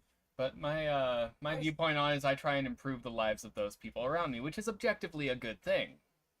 Yeah. Now, whether that improvement is providing for people that need help with providing, or whether that improvement is educating those who are not doing the right thing, I guess is the I like Nice. how hesitant you were about that. well, it's because who am I to say what the right thing is? But there are certain things that you can ethics exists. viscerally. No, yeah, ethics exists. So when you say the right thing, you may not be objectively correct, but it's definitely what you believe.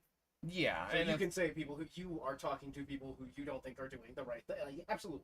Yeah, Absolutely. and it's an improvement of their lives, even if it's just pointing out that they're not doing the right thing. If not to them, then to the people that they are, Affecting? potentially educating. Well, worse. Yeah, I will stand up for the people that need help standing up for themselves if they cannot stand up for themselves. If I can help, I will. But I have a very, very visceral action towards misrepresenting of information. So what you're saying is if somebody did R-word Jordan Peterson, then that wouldn't be a crime against you. I mean, even if you owned him. I mean, if I owned him, he wouldn't be saying shit like this. Oh, But daddy. Yeah. I'ma learn you good. No, Okay, no, that's not a thing. That's not a we thing here for at Never Knows Best do not condone. any sort of abuse. Yeah, no, that one was too far. I apologize for that. What the fuck, bro? Dude, so do you know what a clip chimp is? They're the people who go out of their way to just take you out of context in a little YouTube clip. Yeah, That's gonna be you, bud. yeah, I'm sure. You're getting hit with that one. I have no Guys, it doubt. wasn't me. I'm way over here. This is never. No, That's that other guy. I am Smoke the Dragon, and I fully admit to that statement being made by me. That is not a representation of the Never Knows Best Brand? brand. That's the word I was looking for. I figured. But no, it's And still though, daddy. No, but like I wouldn't feel like the ownership of someone is It's in its own concept is wrong. It's objectively bad. And that's a phrase that like I've said that phrase so much in the last fucking week. It's objectively bad. It's you can have subjective good and badness, but there are certain things that are just objectively bad. Taking all people and personal viewpoints out of account, any cross-benefit analysis, there is no benefit to the actions or the statements. Those are the things that I tend to refer to as objectively bad, but because of the videos you've been sending me, you gotta recalculate that. no, there's just so much that's just like on that scale, it's so bad. There is no top to that scale. Unfortunately, human atrocity is the one consistent evil. Yeah, unfortunately, it is counterbalanced by human grace. generosity. Yeah, human grace, yeah. Like, Well, for every bad person out there, for every terrible viewpoint, there is a good counter viewpoint. Well, and Good. for as bad as things can get, no matter how bad they get, people will get good in response. Yeah. And For every time there's Nazis, there's gonna be like hospitals. yeah. That doesn't sound right. I would- That's like a threat. Oh, you chose the life of a Nazi? I got a hospital with your name on it. I donated the money myself. Sounds like a threat. You know what? You know what? I will absolutely use threat charity to threaten violent individuals. Yeah, dude, kill him with kindness, right? It's like, oh, you want your name to be known? All right, you'll be known for all of these. This is going to be, like, you're a Nazi, this is an inner city hospital, so it's primarily treating black people. Your hospital is going to save black lives. Mm-hmm. Fuck you.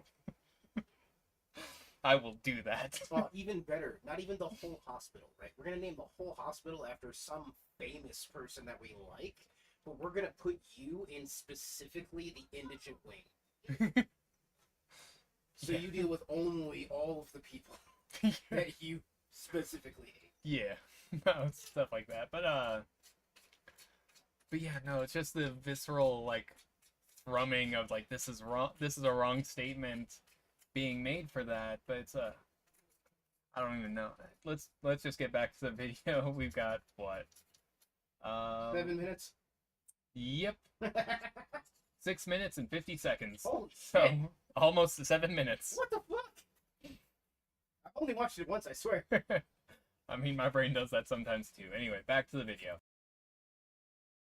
Definitely not on the rapists because complicated. they're unsophisticated. It's complicated. There are two parties involved here. There is the sometimes a little bit too pushy men, and then the stupid women who. That's why they get raped. And they might get drunk too, right? That would be very stupid and that's low class. unsophisticated. You don't want to drink around a pushy boy. All men are sophisticated. Some are just slightly more pushy than others. And then you have stupid women. girls And walking around like bimbos. now, I want to make it clear, And it's complicated. not all women are stupid. The ones who have been trained by men in their life are more smart. There you go. But the ones who have not, those are the ones who don't know how to deal with it slightly. That's the viewpoint that I was trying to articulate. The women that did not have men in their life are the stupid ones, and the women that had men in their life are less stupid. Not smart, less stupid is more how he presents it, as opposed to what Sam says. Is it Sam? Sam Cedar. Yeah, that's what, as opposed to what Sam says here. It's not that they're smart, that they're not more smart. They're just less stupid, is how he's treating them. But it's still like that. But like that's the point I was trying to articulate earlier that I could not find the words for. Well, and like I said, I thought she'd like Sam. Yeah, no, I'm so like I like these people here. Just simply because like a lot of the stuff that I want to say, they're saying in response to this. So like my anger gets it's somewhat vindicated. Well, it's lessened, honestly, by just having someone willing to say it out loud. Like, when I'm not able to say it, I can count on, like, later on in the video when they go over the same stuff, they actually mention it as well. I will make sure in the comments to this video to let Sam Cedar know that you feel that way. I'll be like, my friend wanted me to let you know that you're always there for him when he's just seething with rage so much that he can't get the words out. I mean, sometimes that's what you need. It's literally like just to know that somebody else out there finds something as offensive as you do. They don't have to take any action or anything like that. Just the validity of no. It's not that I'm bad or I'm this, I'm not seeing it the right way or I'm looking at it wrong there. No. Other people are seeing it this way too. And this is bullshit.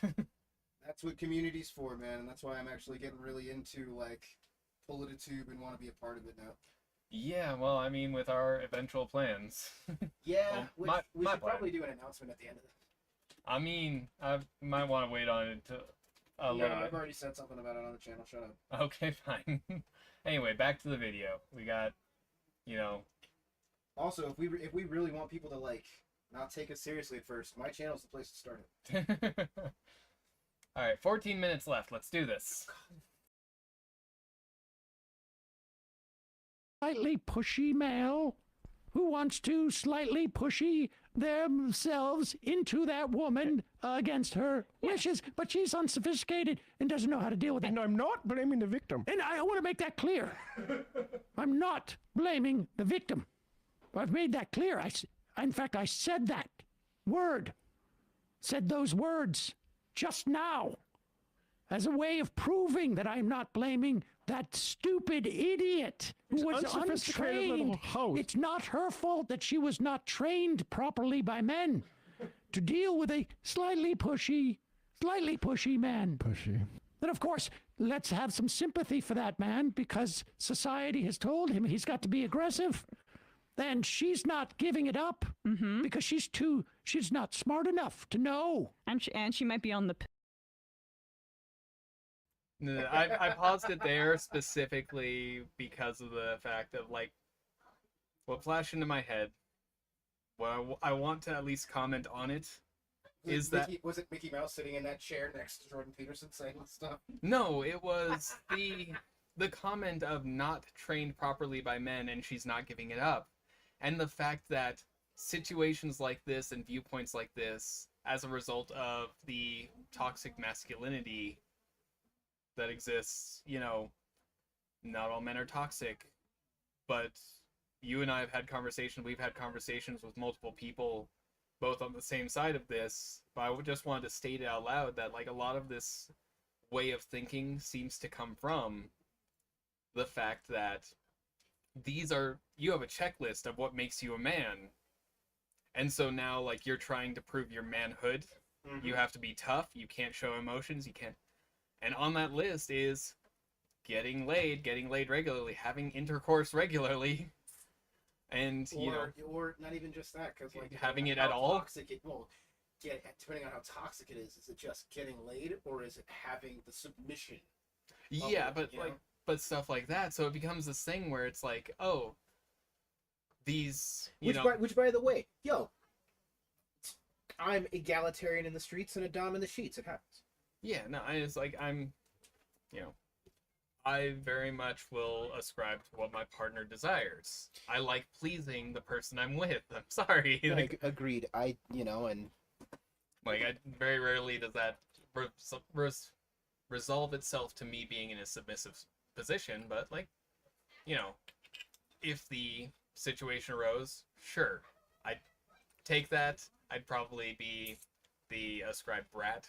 There's nothing against the BDSM community as far as submission, making somebody submissive to you, that sort of stuff and whatnot, making that perfectly clear. But that involves consent, and usually somebody's seeking it out, actually. Yeah, but but the fact of the matter is, like, specifically what I was trying to get into was you're this tough guy and whatnot, and to be a manly man for that toxic masculinity, you have to get laid. Virgins are treated as less than, other men because they're virgins. They've never been with a woman, stuff like that, which leads to these situations where it's like, oh, he's being pushy because of how society taught him to be and everything like that. And no one seems to, like, want to touch on those kinds of outcomes for masculinity. I guess not.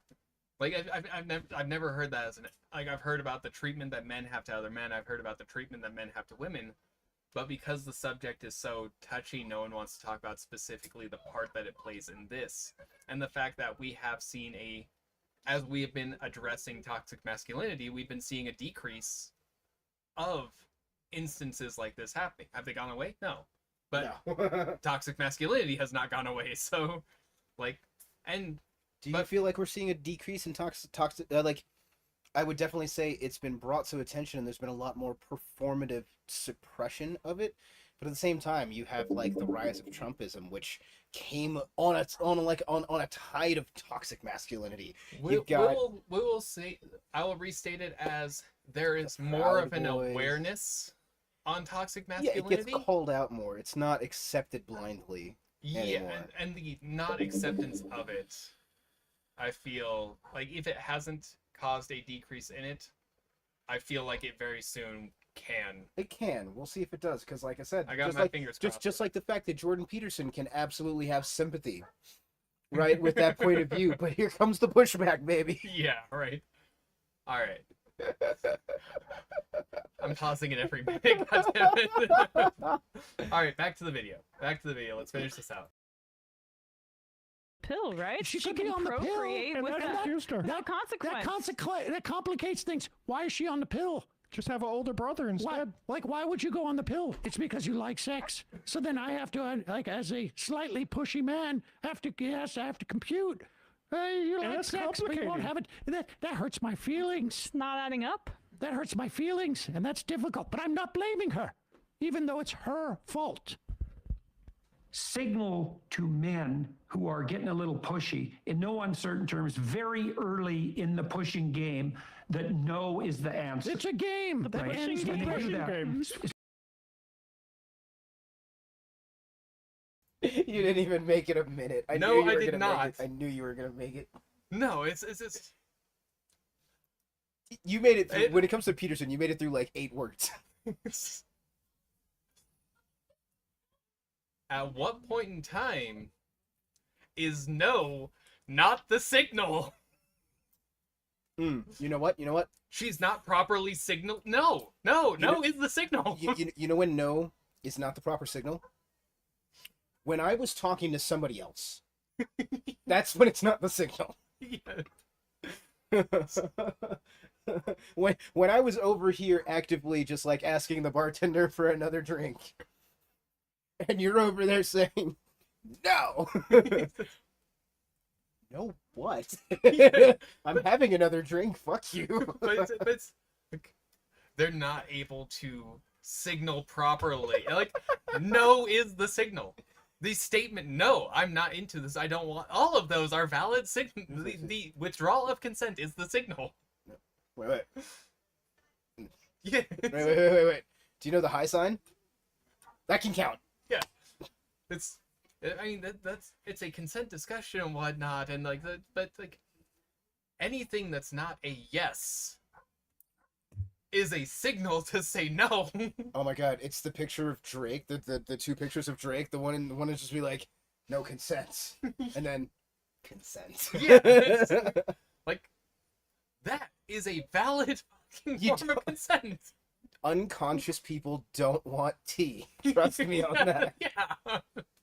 I The love tea that video, discussion by is the way. an awesome one. Dude, I've oh seen my that so god, many I love times. it. It's so good. It's so good. But no, but just like but the concept not being able to signal properly when the word no exists. Just the existence of the word no calls that sentence bullshit.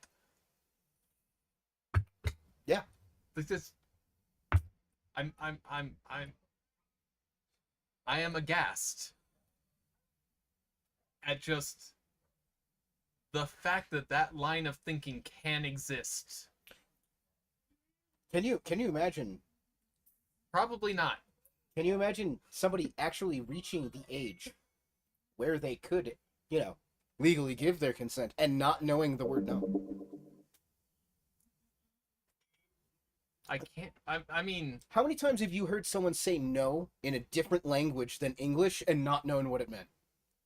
How many times has that ever happened when someone signals the negative in any language?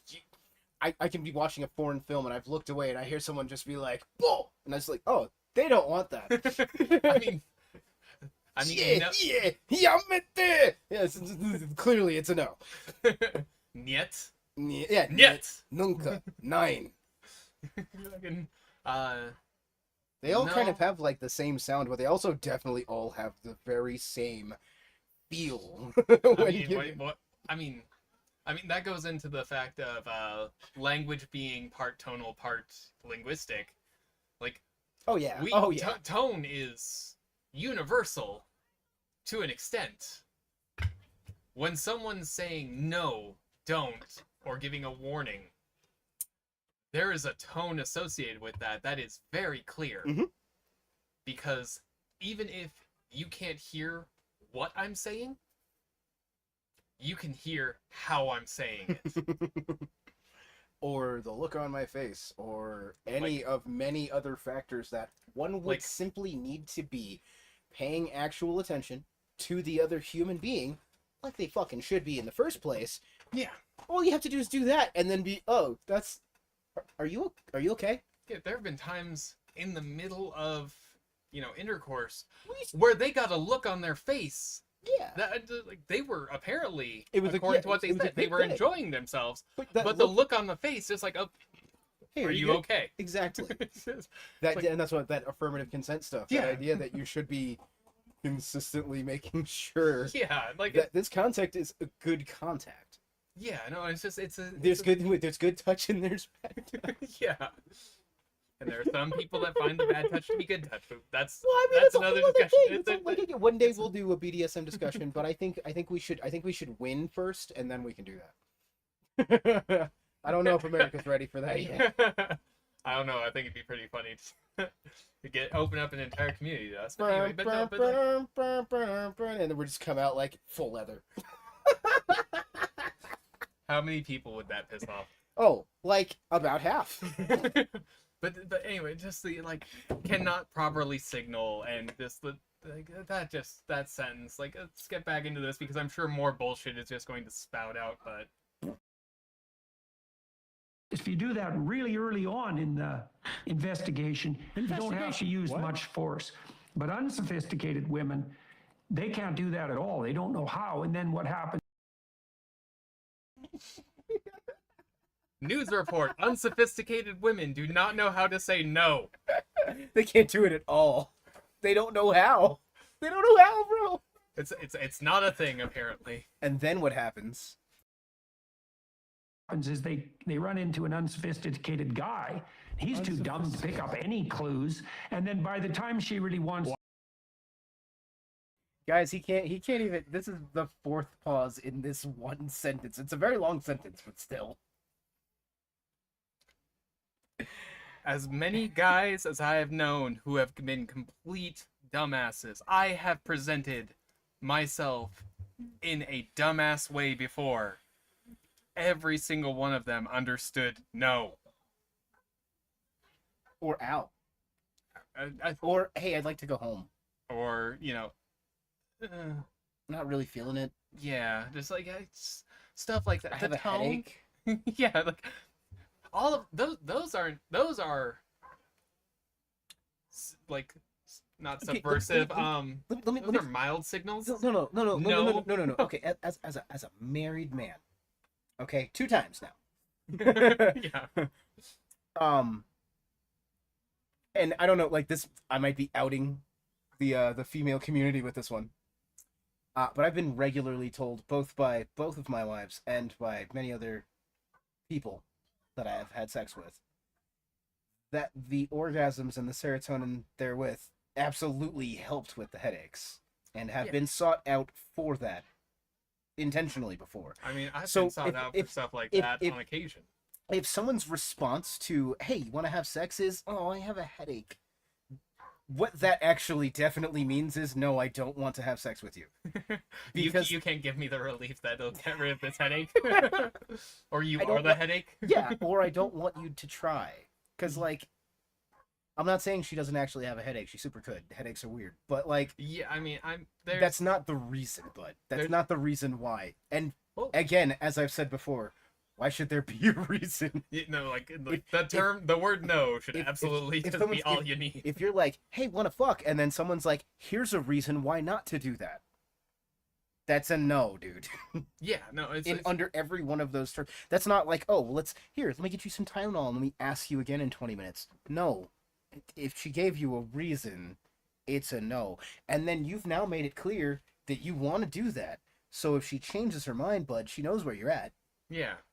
No, that's like I said, And again, we're putting this very much in a male-female framing, but like straight up, that's for anybody. That's female-female, male-male. That's if you're Yeah. a dude and some chick is pressuring you or saying that you're not a man and trying to bully you in it, because I've seen that sort of shit happen too. that's happened to me. No means no. You don't need a reason to say no. It doesn't make you less of a person. It doesn't make you less of a man to not, So to not want to rail somebody. so on that topic, that actually happened to me. I at believe one it. point in I time. believe it. There was a woman that was interested in doing things. I was not interested in them at the time. She had been drinking, and I did not feel right in that situation. Wonderful. Thank So you. it's a thing. Thank you for protecting her consent. Yeah, so it's just like she was pushing for it. I didn't want to. I said no. I was telling a male friend about it later on, and the shit that I got for doing that. Oh yeah, dude. Well, there we It go with was- that toxic masculinity, because yeah, that's like the worst bit of it, honestly. that's That idea that men would shame men for essentially not doing rude or terrible things. being respectful. Yeah. God, how dare you not be a piece of shit? But like on the note, like we've been talking about this as a man-woman thing, but because that's how they've been talking about on video and just continuing the conversation. But absolutely, even in a same-sex, non-binary, trans people include them. If someone says no, It means no. it means no. Like, and again, I have never met anybody so stupid as to not understand no. Yep. Also, I love that freeze frame. Okay, remember what I was talking about how he like looks really bad? Yeah, no, You see kind of what I mean? He looks Yeah. gaunt. He looks drawn, you know? Like, I'm actually he looks better here than in some of the videos I've seen. But like he still doesn't look great, and like I'm a little concerned for like his actual well-being. He's not slouching the way he was in the last couple of videos I saw though. well, he's It's a lean straight back. back. Yeah, it's a straight back chair. He is leaning back, but like when I say slouching, I mean like Yeah, no, I think like, he's really doing all that, out. but he's doing it yeah, next to the back, yeah, he's but he's keeping himself upright. yeah, he's not. He doesn't look like he's like melting. You Um, know. Ooh. Uh. His fingers. What about him? The shape of them, whether that's arthritis Do you think or you think he's got clubbing? You see that? Are you looking at the like around the knuckles there, the second knuckles Yeah. down? he's got So not clubbing, but swelling. Yeah, could be. yeah, I don't think it's He's it got might it. be He's got to be in his. God, He's- I hope he's at least in his 50s. he's in the age range for arthritis, or at least early I don't onset know how old arthritis. he is. He could be in his he could be in his 40s. He could. I really hope he's But- at least in his 50s, because otherwise he looks really ill. Yeah, no, with the how like you mentioned the gauntness, and that's the Yeah. first place I look, because makeup and whatnot can hide it up there, but they never do the makeup on the hands. Fair. But yeah, I So- didn't notice his fingers before. We're not qualified medical professionals, by the way, guys. We're just medically curious about things. We're observers. We both put some study into it, but not nearly enough for an actual medical diagnosis. Yeah, I mean, I'm like again, I'm worried. I'm worried about the guy. I think he's sick. We need to check, dude. Maybe the illness, Send maybe that- the illness is what's got his brain going off on these fucking crazy tangents, man. Like maybe it's really. I mean, I know he's been doing this Maybe. for a while, but this could have been a long issue. This could have been like long standing. You know, Maybe. we don't know. Anyway, back to the video. Yeah, I gotta go. I gotta put a pie in, and I gotta come back down and start on the other one. I will probably be yelling when you come back. Last time I was being facetious, but this video has a history now. Hey, man, trust me, we're doing. We're doing another one. All right.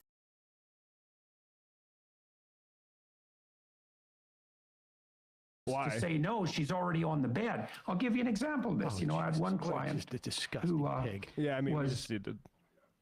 I mean, honestly, is there not like a board isn't there a certification they can pull from this guy? Oh no, he's being investigated and going to lose it. Oh, all That's right. in the story, and That's fair. well, I mean, they're canceling. It's him. unsophisticated. I'm being canceled. It's wokeness because I'm on the Daily Wire. Jordan, That's what it is. Jordan Peterson says Ontario psychologist license may be suspended over public statements, and I could say can't happen soon enough. College of Psychologists of Ontario. Well, I mean, let's be honest here. I mean, it's not the fault of the man that they haven't been. I mean, The whole like meets an unsophisticated man. Like, yeah, that's because of like the rape culture that you basically exist to apologize That's for. exactly it. That's exactly it. He is saying that rape is almost always, in this analysis, a function of a misunderstanding between an unsophisticated woman and a man who might be unsophisticated but mostly just doesn't understand what in society is ruining can't see a his hint. masculinity. And then at the same time, he's pretending that he wants rape to be investigated more. Just say no. By making rape a crime against men who are either married to or the father of the woman. He doesn't care about the enforcement of rape because the entire underpinning of his argument is rape apology and rape denial. And of course, like there's some I mean, what's fascinating about this too is that he wants men to be invested through some form of ownership of the woman in the crime of rape. Otherwise, they won't uphold that crime there. But of course, it's unclear how many men are unsophisticated. It's pretty rare. And of course, if you have an unsophisticated man meeting an unsophisticated woman, then of course it is the fault of the woman for not, at the beginning of the game that I call Get to Rape. That's the game I call it. Or get to at the end, the investigation, as I call it. The investigation. I call it pushy ball. It is the responsibility of the unsophisticated woman to stop the unsophisticated man at that point, but she wouldn't know how to do that unless she's been properly trained by men. So there we go. And I guess we have a read for Jeremy's Razors. The pushing game. Oh, God. Unbelievable. That guy is really, really disturbing. No, I mean, his audience is he's encouraging his audience to sexually assault women, basically. And it's not so bad. I'm just trying to explain away why they do it. Yeah. I mean, this is Jordan Peterson, who he's always been. The only reason it's confused people is he had like a glow up from the Atlantic and places like that, which like told him to lose the fedora and like couch his statements a little bit more soft. But like you go back to 2011, he's wearing a fedora saying it's all psychopathic boys who are gonna like be empowered to have women, and just like insane like misogynistic fever dreams by this guy. Yeah, and also I just think people like thought that 12 rules for life, it's self-help, and then so many Sam, people you gotta have get been on your 13 filtered. rules. Yeah, right, or 13 rules for sorry. life. 12 rules is easier because it's you can divide it into two. Mm-hmm. By two, it's a factor of two. That's the key. Do 666 rules. Numerology from yes, Jordan Peterson. Of course. It's yin and yang. 6 and 6. That's ancient. So what are your final thoughts on this one? You know the phrase I gave you in the middle of the week? The, what I was worried about showing up on YouTube? Yeah. So much stuff spewing from your mouth that smells surprisingly like the cattle yard next to my grandfather's old ranch. Mm-hmm. Yeah, someone said at one point, like, more horse shit than an entire herd of horses could produce. No. The proper phrase is more horse shit than the Kentucky Derby has in a decade. There you go. Proper phrase. Is that one of your Montana isms? No, actually, I think that one comes from Tennessee. Oh no. No, I feel like Tennessee doesn't like Kentucky because they're too close to each other. like I said, ours is primarily the more bullshit than a stockyard. It's primarily cow farming. Yeah. So. Yeah. Makes sense. All right. So are we doing Emma and Kent? It's whatever you want to do next. doing I'm Emma- already I'm in doing pain. Are we doing Emma and Kent? Are we? All right. Hit the back button. All right. This is just my watch history. Just scroll down. This is just my watch history. This is what I've been up to lately. And you send about every 20th one to me. Yeah, trust me, I'm not giving you nearly what I'm going through. Yeah, I mean, I've been going through stuff on my own, but... I know. That's why I'm not forcing you to go my directions, because we got to come together at the end. Yeah. Doomer Media sucks. Doomer Media. Sorry, bad. No, bad. Yes, Doomer Media bad. That's very vouch. Anyway. Yeah, that Daily Wire backstage, I haven't actually watched much of that, but I really don't want to, because fucking Matt Walsh is there too. Also, it's taken us 2 hours, 2.5 hours to do get like through a a 22-minute video. There's the Dylan Mulvaney stuff and the CEO and his actual words. This one? Yeah, but that's on Megyn Kelly's bit. That's on that one video, by the way. Yeah, That's with those two assholes. Yeah, the two that infuriated me last night. Yeah, that's how far I got into that, and then I pulled up the bigger one. Because I was like, okay, no. I'm just gonna see her whole... Because I'd never actually watched Megyn Kelly before last night, and I mean, like, I'd seen a couple clips, and that's why I was like, yeah, I'm never gonna, but... Oh, Yeah. God, she's gross. Yeah, the battle cry. The battle cry. That's the Yeah. one that's like fucking. Like I'm. You want me to rage? Battle cry will probably make me rage. Do you want to go find their channel? No, I Let's don't fi- want let's to do find any their of this. Let's find their channel, buddy.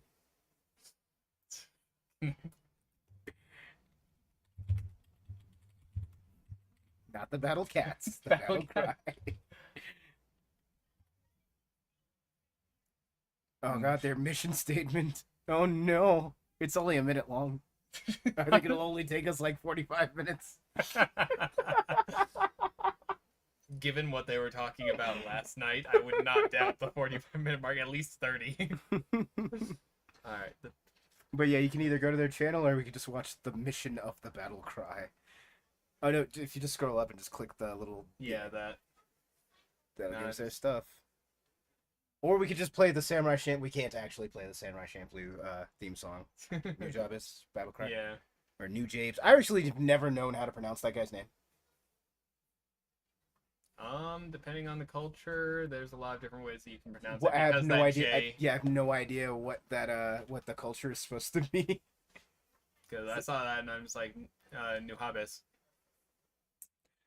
Which could technically be an Arabic or a Hispanic Well, fucking pronunciation. It's definitely it's hip hop, but they kind of and it's in English, but they kind of sound like English is not their first language. Yeah. Wait. Wonder why I've been Lord sitting will there like this come and with it's the gone family through first like instinct over and half be of one the with video the flow. already, just right there. Yep. Just because I don't they're so fucking infuriating. Then let's do the 1 minute then. Click it, start it back. Hi, we're the founders of the Battle Mute Cry. us. I'm Britt. I'm Melissa. And I'm Carrie. The Battle Cry was founded in 2023 in response to the gender ideology cult that is systemically erasing women and the hostile war on truth that is invading our schools, our Systemically erasing women. It's like I said, I can be calm. Why? It's terrible. Because I expect it to get worse. So I have to stay calm for this portion. Why? Because otherwise I can't make it to the end. Look. A lot of people think that a party mix should start slow and then rise. But they're wrong. A party mix should be all rise. No, because just last night, the video that we were watching had her. Okay, but It had that her. that was them being really toxic. This is them trying to be reasonable. So I don't think it's gonna get like just outwardly objectionable. It's But already outwardly objectionable. Okay. Right now, they're very calmly stating what they believe instead of like outright telling lies. Yeah, well, I mean, This is what they believe. yeah, but they fucking nah. I'm saying, everyone's entitled to their beliefs. Everyone's Your entitled to right their to beliefs, swing their your opinions. fist ends where another person begins. Well, the fist can only go into their jaw. You can't go past. I hope they fucking stuff their fist down their jaw. Choke on it. Sorry, that's rude. I don't mean that. our churches, our government, and our businesses. We are a political, religious, and social army intervention declaring that we are at war. We are countering the Yes, Alex. I've seen war. I knew it was coming. Even being in the Navy, Uh-huh. being away from the gunfire and everything like that. I have friends that were in the Army who have seen war, and they've described it to me. I have certain responses that are just ingrained to me from things like training and everything like that. What you're in is a protest. A protest. Not even that. I mean, they're boycotting other people's freedom. That's Well, as Kendrick Lamar once said, I want to say it was Kendrick Lamar, but your protest to my protest. What kind of shit is that? it's just like, but It is. They said this in the video last night, and it got the same reaction from me. It's not a war. It is not a war. War is horrible. It's a war. It's a is- war like Nixon's war on drugs. It's political and ideological, and it's just a way to control people. That's not what war is, though. No. War is life and fucking death. Yes. War is survival. War is... And you can, as much as you can sit there and state that your way of life is at risk, they're not coming into your home. They're not breaking down your door. They're not firing bombs. You're not getting... Lose your way of life, it won't kill you. Yes. You will survive. You will survive. Oh my and you God. will survive in relatively the same state that you are now. Relative high comfort. It is not a war. I hate that phrasing. Like, I understand, like, part of that statement is why they chose the name Battle Cry, which is why that infuriates me as well. I mean, it's not even a battle. It's not. battle, strife, struggle, contest, conflict. It is absolutely that, but it's not war. Sorry, I will semantically no, because it is absolutely, and whereas it's not life or death for them, for the people on the other side of it, a lot of times it is. Yeah.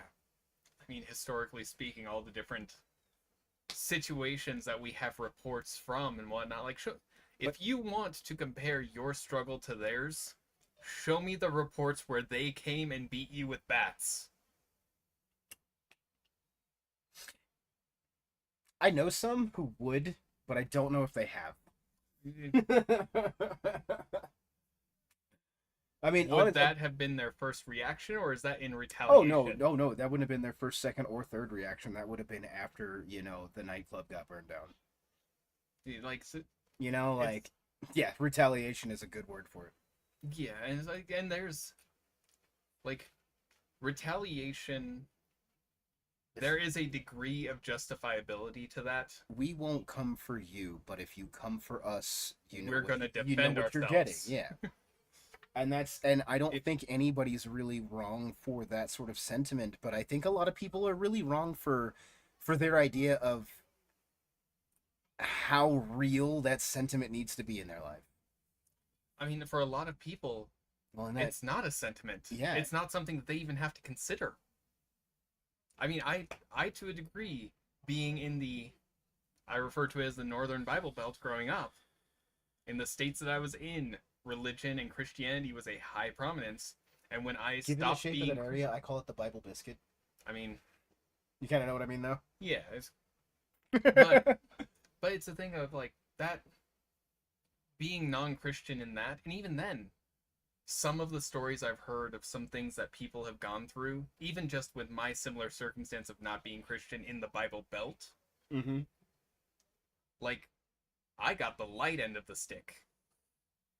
But I can at least empathize to a degree with some of the stuff that they had to go through and some of the stuff that I hear. But it is not a fucking war. No. It's...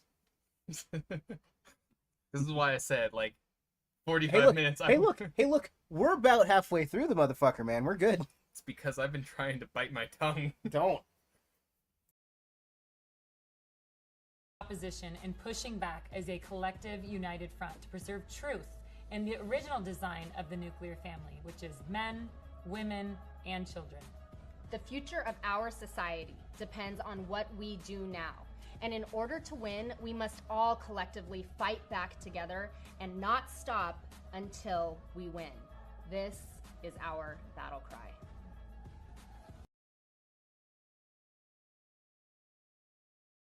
All right, so first of all, like, is that not, like, basically, like, an incitement to violence? Because, like, what is winning? What is winning for them? What is winning for them? Winning would be there not being any trans people. I can concede it not being a call to violence, specifically violence. Being a call to protest, absolutely. But again, okay, I'm gonna go the Vouch route on this, right? But so if what their fight is to make it essentially illegal to be trans, then that's, I mean, that's pretty much a genocide, is it not? To make it so that legally these type of people can't exist. Like I said, the historical routes for quote unquote removing transness or removing gayness from an individual are absolutely violent processes. Well, because it's either forced A violent detransitioning, right? It's Yeah. either or exile or murder Yeah. for the one for anybody who is currently trans. And then, you know, like again, a legal order that nobody else can be this. That's Nazism. well, yes, that's absolutely deeper. I mean, but deeper though. That's essentially, from what I understand, that would fit the textbook definition of what a genocide is. Even if it's not about like a genetic class of people, like a particular racial clade, you know? It's I don't still know. Simply because there are non-violent ways.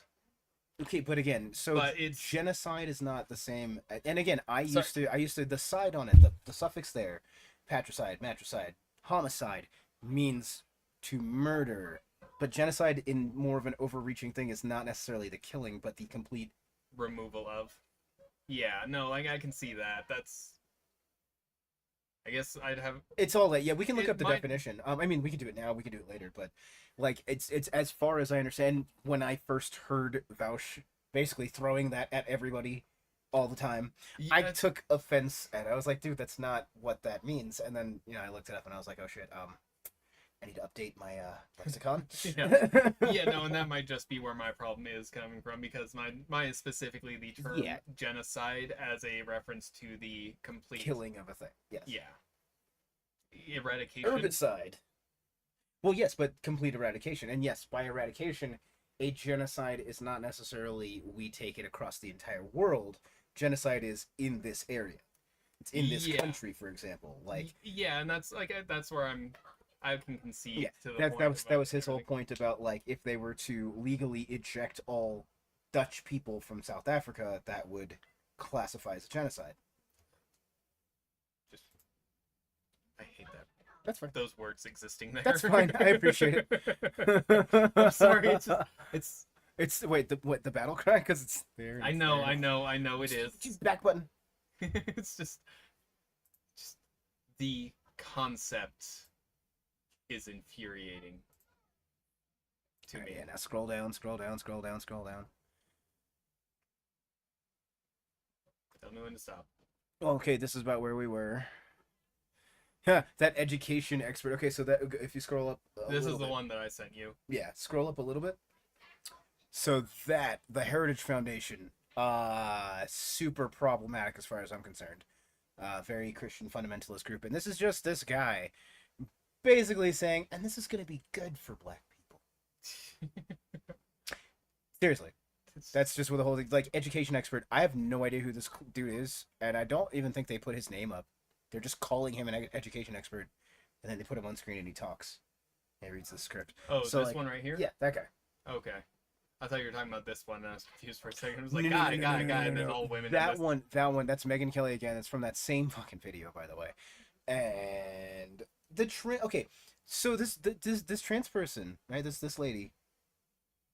There were a bunch of trans men there, and they were showing off their top surgery scars. Yeah, no, and she was just feeling a part of the moment and was like, hey, I changed my top too. I got the top surgery and this. And she described it as her trans joy. Now, I'll put it like this. Like, if you are wanting to live as a woman, it does kind of suck that there is that double standard that men can show their chests and women can't. Yeah.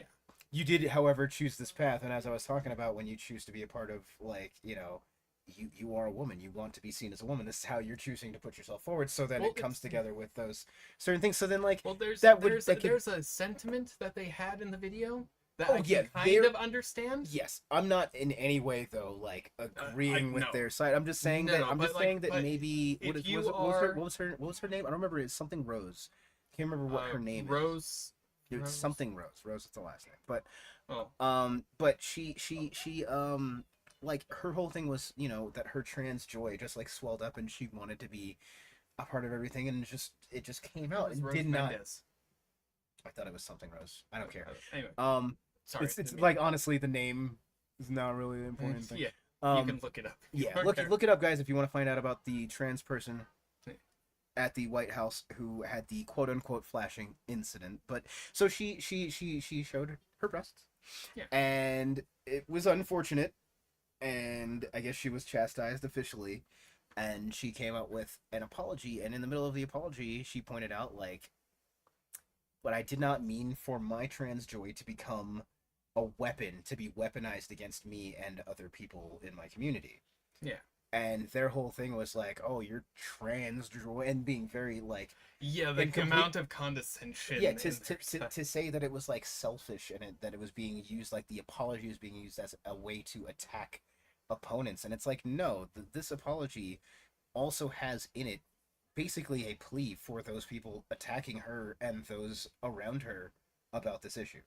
Yeah, no, they presented it more as a thing of like her being narcissistic. Yeah, and it's like, and it's ridiculous. The sentiment that I can understand with it, because I did say that, and I do want to clarify that because of how terrible these people are. Yeah, the action. If you're going to introduce yourself as part of a community, you will be upheld to the standards of that community. Yes, exactly. That's what I was saying. Yeah, and it's just an agreement to that statement. But like, if you wish to be a woman, uphold yourself to the standards of women. They have a part in the video where they're talking about how offended they were that this person who is trying to be a woman presented themselves in that way, damaging the image of women.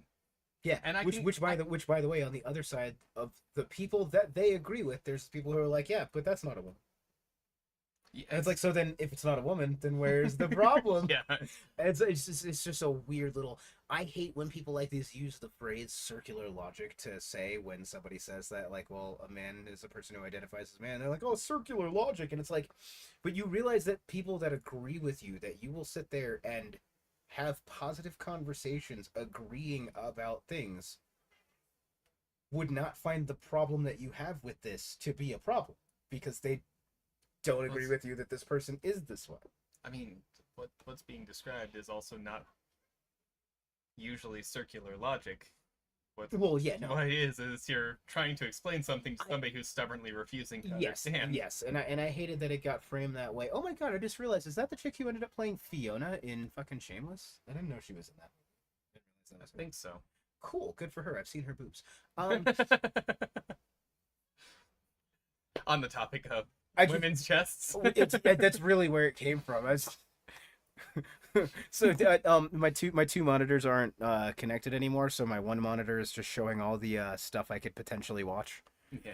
And I hate to put it like this, but when it comes to Fiona's character from Shameless, most of the time I fucking hate her because she's such an asshole.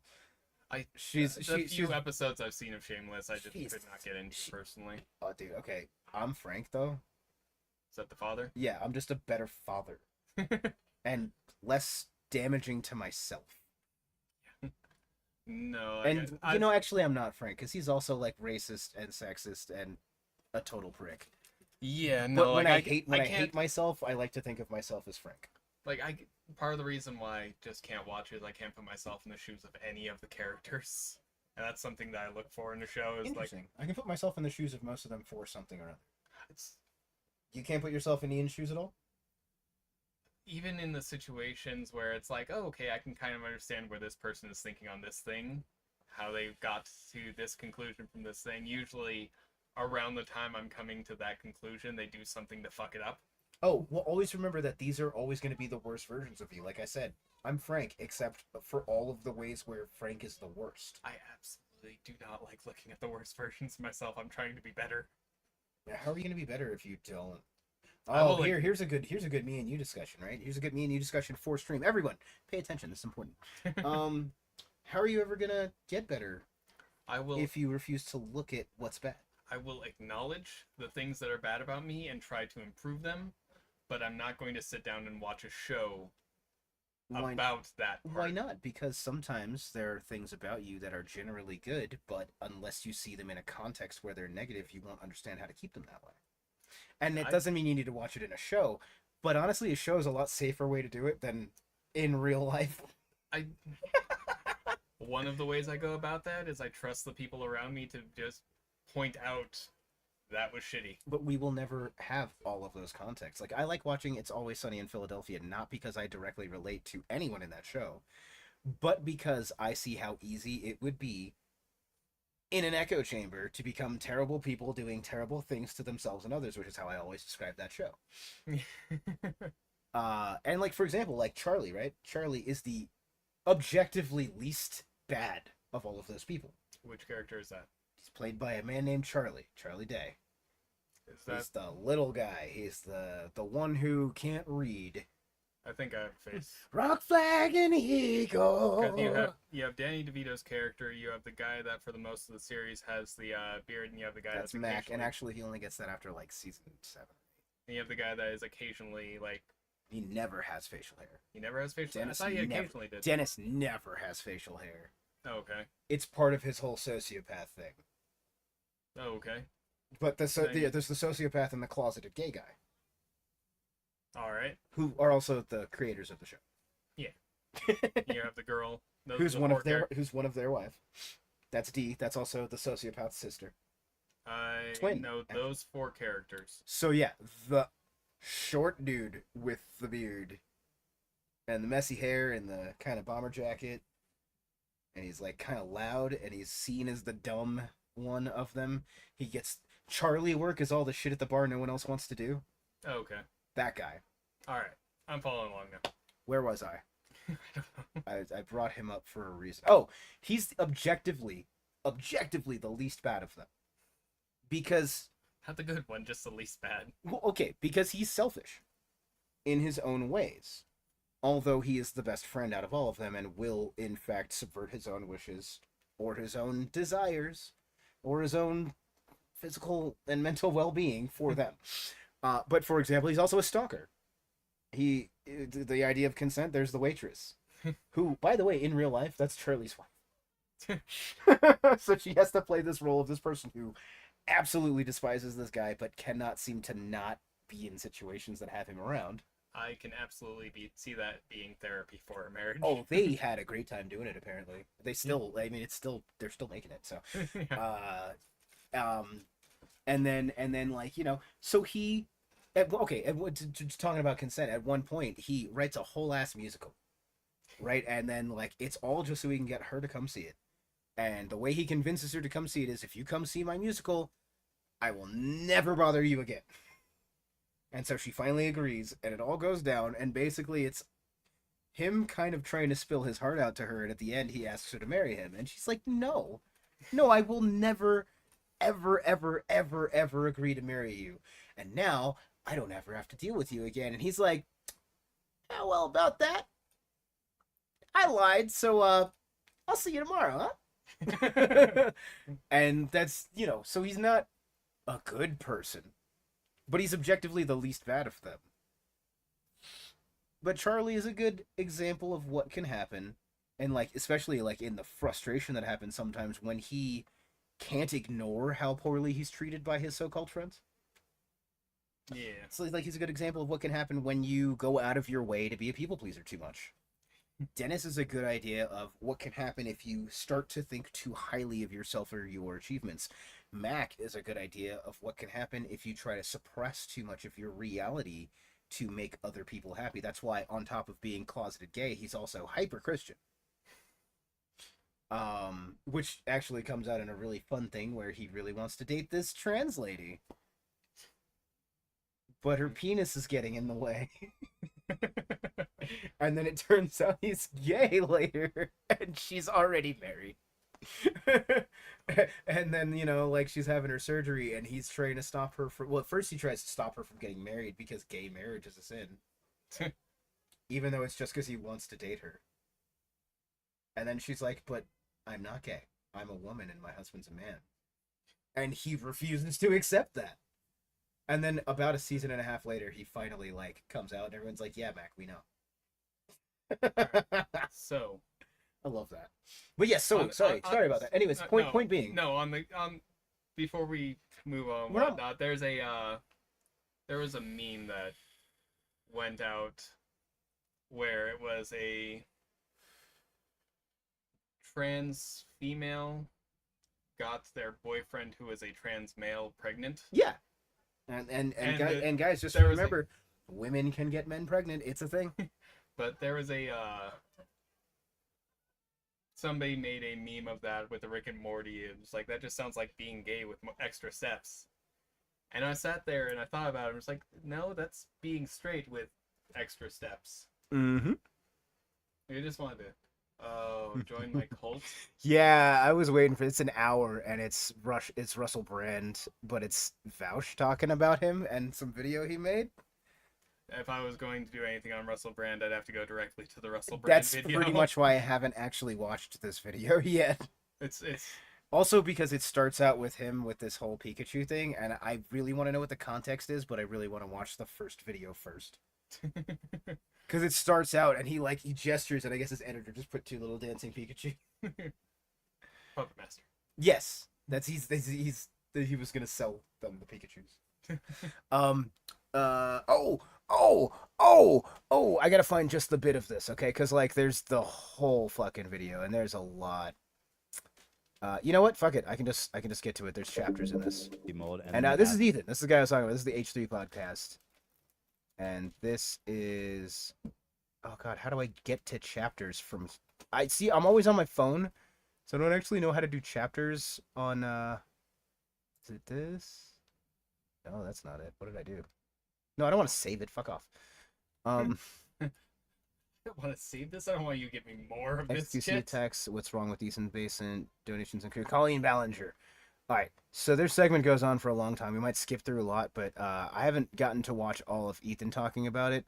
I only know a very little bit about this person, but this is the person with the ukulele apology video I was talking about. Okay. With the grooming accusations and the using her YouTube channel to funnel underagers to her pedo brother. Psychos. Yeah, we're not gonna do the whole thing. We're gonna get into it a little. We're gonna talk That's about over this a little 2 bit. hours. Yes, it's the meat of this entire podcast episode. So we're not getting into the whole thing, but just a little bit of it. All right. Just go with me on this. You've said that before. You've said that all week, and Shut it has up. led to horrible Shut up. things. Shut up. Is a beautiful pearl. Like decades long. We haven't the way. Talking about potential crimes? I'm not gonna allege You don't know. crimes or anything. Yeah. I'll take you through what we know. And we'll talk about it. All right, let me open the PowerPoint. Let's just Here we Let's get right into it.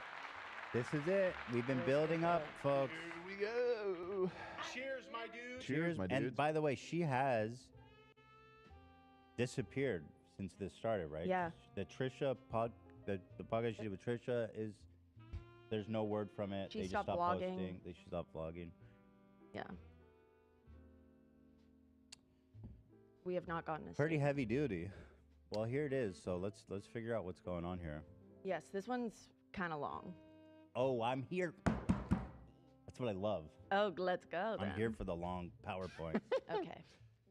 Colleen Ballinger. Yikes. Okay. Powerful start. Okay, so this is Colleen Ballinger. She's a YouTuber. Today she is 36 years old. Next. Guys. A character she portrays is Miranda Sings. You may recognize her. She's pretty popular. She was towards 2012, I think 2013 was her heyday. Miranda She was Sings. the darling. of Miranda, YouTube. yeah. Colleen was the darling, yeah. Yeah, I mean, her whole persona, she was like, you remember that year where Jake Paul and Logan Paul were in all YouTube marketing and everything? 2017, 2018. So that was her. Yeah. She was on Jimmy Fallon, I believe. Well, yeah, because she did you'll see when we get to it, but she had a Netflix special. She had a Netflix show. She did a Broadway show, didn't she? we're gonna get to that because I have my own personal experiences. Okay, so you got it's all here, and then on top of it, you used to be a huge fan. Yeah, we talk about. That's all if in here. there's anybody I've given all of my time to, like if we had to figure it out, it would probably be Colleen because So- 2014 to 2020, I just like watched her content. So you are in a unique position to tell us about her. You This know is- everything about her. Right. In terms of like morals, this is a crazy. I am her This is a biggest crazy, fan. crazy thing. Just because how much I used to love her and how much I disagree with everything she was doing. The picture you shared with me, is that in this? The picture? The one, because you wrote the thing for her? Oh yes, yes, That yes. is- Don't okay, you good, worry. good. Don't you worry. All right, so let's just go ahead. There's Yes. all, yeah. Biggest fan. Okay, so this is Corey. This is her best friend who lives with her and her husband and her kids. He has lived with her for at least 5 years, and he is always at her side. That is extraordinarily bizarre. Yeah. Why would a grown ass man, 36, want to live with a woman, his friend, and her family? Mm-hmm. Her kids? He's lived with her. Well, she was in a relationship before, Yeah. and she was married, and then they divorced, and Corey and Colleen lived together. And then as we got to know more about Colleen's life and how she met someone new, blah blah blah, Corey just stayed. He just like has a room. Wait, He lives there. What if, I'm assuming, if he's single, right? Like, Corey? if- Yeah, I think if you're so. dating, People see him on like dating apps and stuff. like how you gonna live with A family? baby? What the 3. fuck are you doing? Both of them. It's so weird. Yeah, it's yeah. Does he work for That's her? like not. Yes, he's her assistant, and he edits her vlogs. Whoa. That's okay. This is Adam. All right, so give me a recap. What have we learned so far? Right now, they're just discussing the people involved. So going over specifically the woman's history with her fanship of Colleen, and they just went through this guy that is apparently living with her and her husband and kids. With Colleen and her husband and kids, or with this chick and her husband? Colleen and her husband and Okay. kids. That is always by her side, apparently. And Is this her supposed brother or whatever? no, they just describe him as a friend. Okay. But yeah, and that's where we got into. They were just talking about him, and then this image, and then he asked me to pause. So Okay, so this is the chicken question. I think so. Okay. They're going over our players, so Yes, the people yes. involved in this. All right, bring me in, buddy. Adam McIntyre. He is a YouTuber. Adam. Yes, he's in chat. What's up? Oh, he is? Hey. Adam, please let us know if there's anything that I forget to mention, don't mention. We would love to hear from you. So back to Adam McIntyre. He's a YouTuber who does drama videos, and he rose to fame summer or spring 2020, and we'll get to it. It's in the PowerPoint. Alrighty. This is Cody Rance, another person in this saga. They were always of age. They participated in group chats, and they came out with a video that was the catalyst to this new wave Round. of the new wave of. Okay. Okay, this is the Weenies group chat, which is the group chat that Colleen was in with young fans. I think Adam said that there was a total of 23 people in the group chat, mainly 13 to 17-year-olds. So Colleen had a group chat that she was very active in with a bunch of her fans. We're gonna go back a little bit. We were discussing the food that I'm making this boy eat. So he wasn't paying attention, and we're gonna go back like 30 seconds. Oh, you tapped me over here. Yeah. In the group chat, which There we go. this new wave Round. of the new wave of. Okay. Okay, this is the Weenies group chat, which is the group chat that Colleen was in with young fans. I think Adam said that there was a total of 23 people in the group chat, mainly 13 to 17-year-olds. So Colleen had a group chat that she was very active in with a bunch of her fans, and Yeah. her fans are young. They're Yeah. like 13. Yeah. 13 to 17. When I see this stuff, it's like I would have really killed to Right. be in a group chat. Mm-hmm. Was it like a text group chat or was it like? Yeah, there's so many screenshots and stuff. And so I'm just how letting were you these know. people selected to be in her I think it secret group was chat? prominent people on Twitter. So like Adam was really, really active in her live chats, and on Twitter he would at her a bunch, and I think that's just you would She was looking find for people soldiers. you think are funny. Yeah, She was looking for loyal people. loyalty, They've all turned on her, by the way. Or I think. I don't know if did all of them turn on her? pretty much. Ooh. Oof. Yeah, Adam says 23 members, including Jessica and Colleen. Jessica is Colleen's sister-in-law. Her sister She has her turned on her? No. I was like, whoa. No. Colleen and Jessica were the adults in the group chat. Okay. Yes. So what is this I'm looking Okay, at? so these are the Ballinger kids. In the middle, that's Rachel, Colleen's sister. On the right, that's Chris Ballinger, their older brother. He is the husband of Jessica. They have a family channel where they film their kids. Oh, they also have a family channel. If you remember, actually, a few years ago, do you remember when YouTube was turning off comments? Yeah. A big reason was people were timestamping in their comments because one of their sons does gymnastics. And, God. Yes. And I do remember watching Colleen's vlogs, and she talked about it, and she said basically, like, it's such a shame that YouTube is turning off the comments and, like, these people are ruining it for us. And it was just, like, a very interesting outlook on The thing your was, children on video and I remember when that was a thing. There was like straight up pedos time stamping Yeah.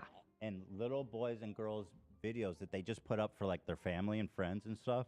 Yeah. And then these videos would end up with like hundreds of thousands of views and timestamps to when like they're in a compromising position. It's so vile and disturbing. Mhm. I felt like YouTube disabling the comments. It was either that or like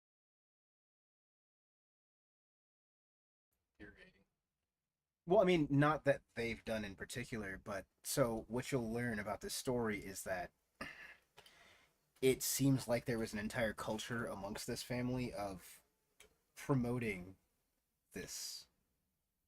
Like, this wasn't just something that was happening to them on their channels.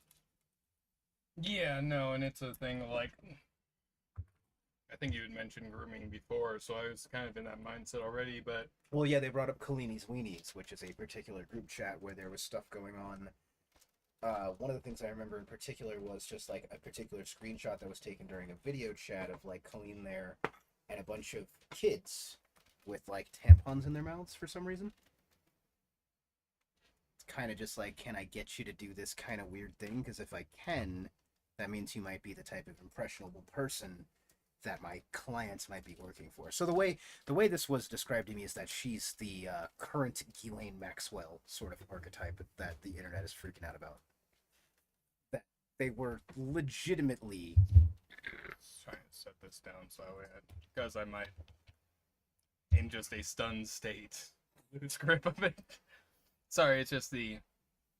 Like, it almost happened where there's, like, a bunch of kids with tampons in their mouth, and just, like, yeah. and my brain is trying to process it, which means my motor function just goes. Yeah, so I can see why this segment took so long on the podcast, and it's because they're going into it slow. They're starting at the very beginning.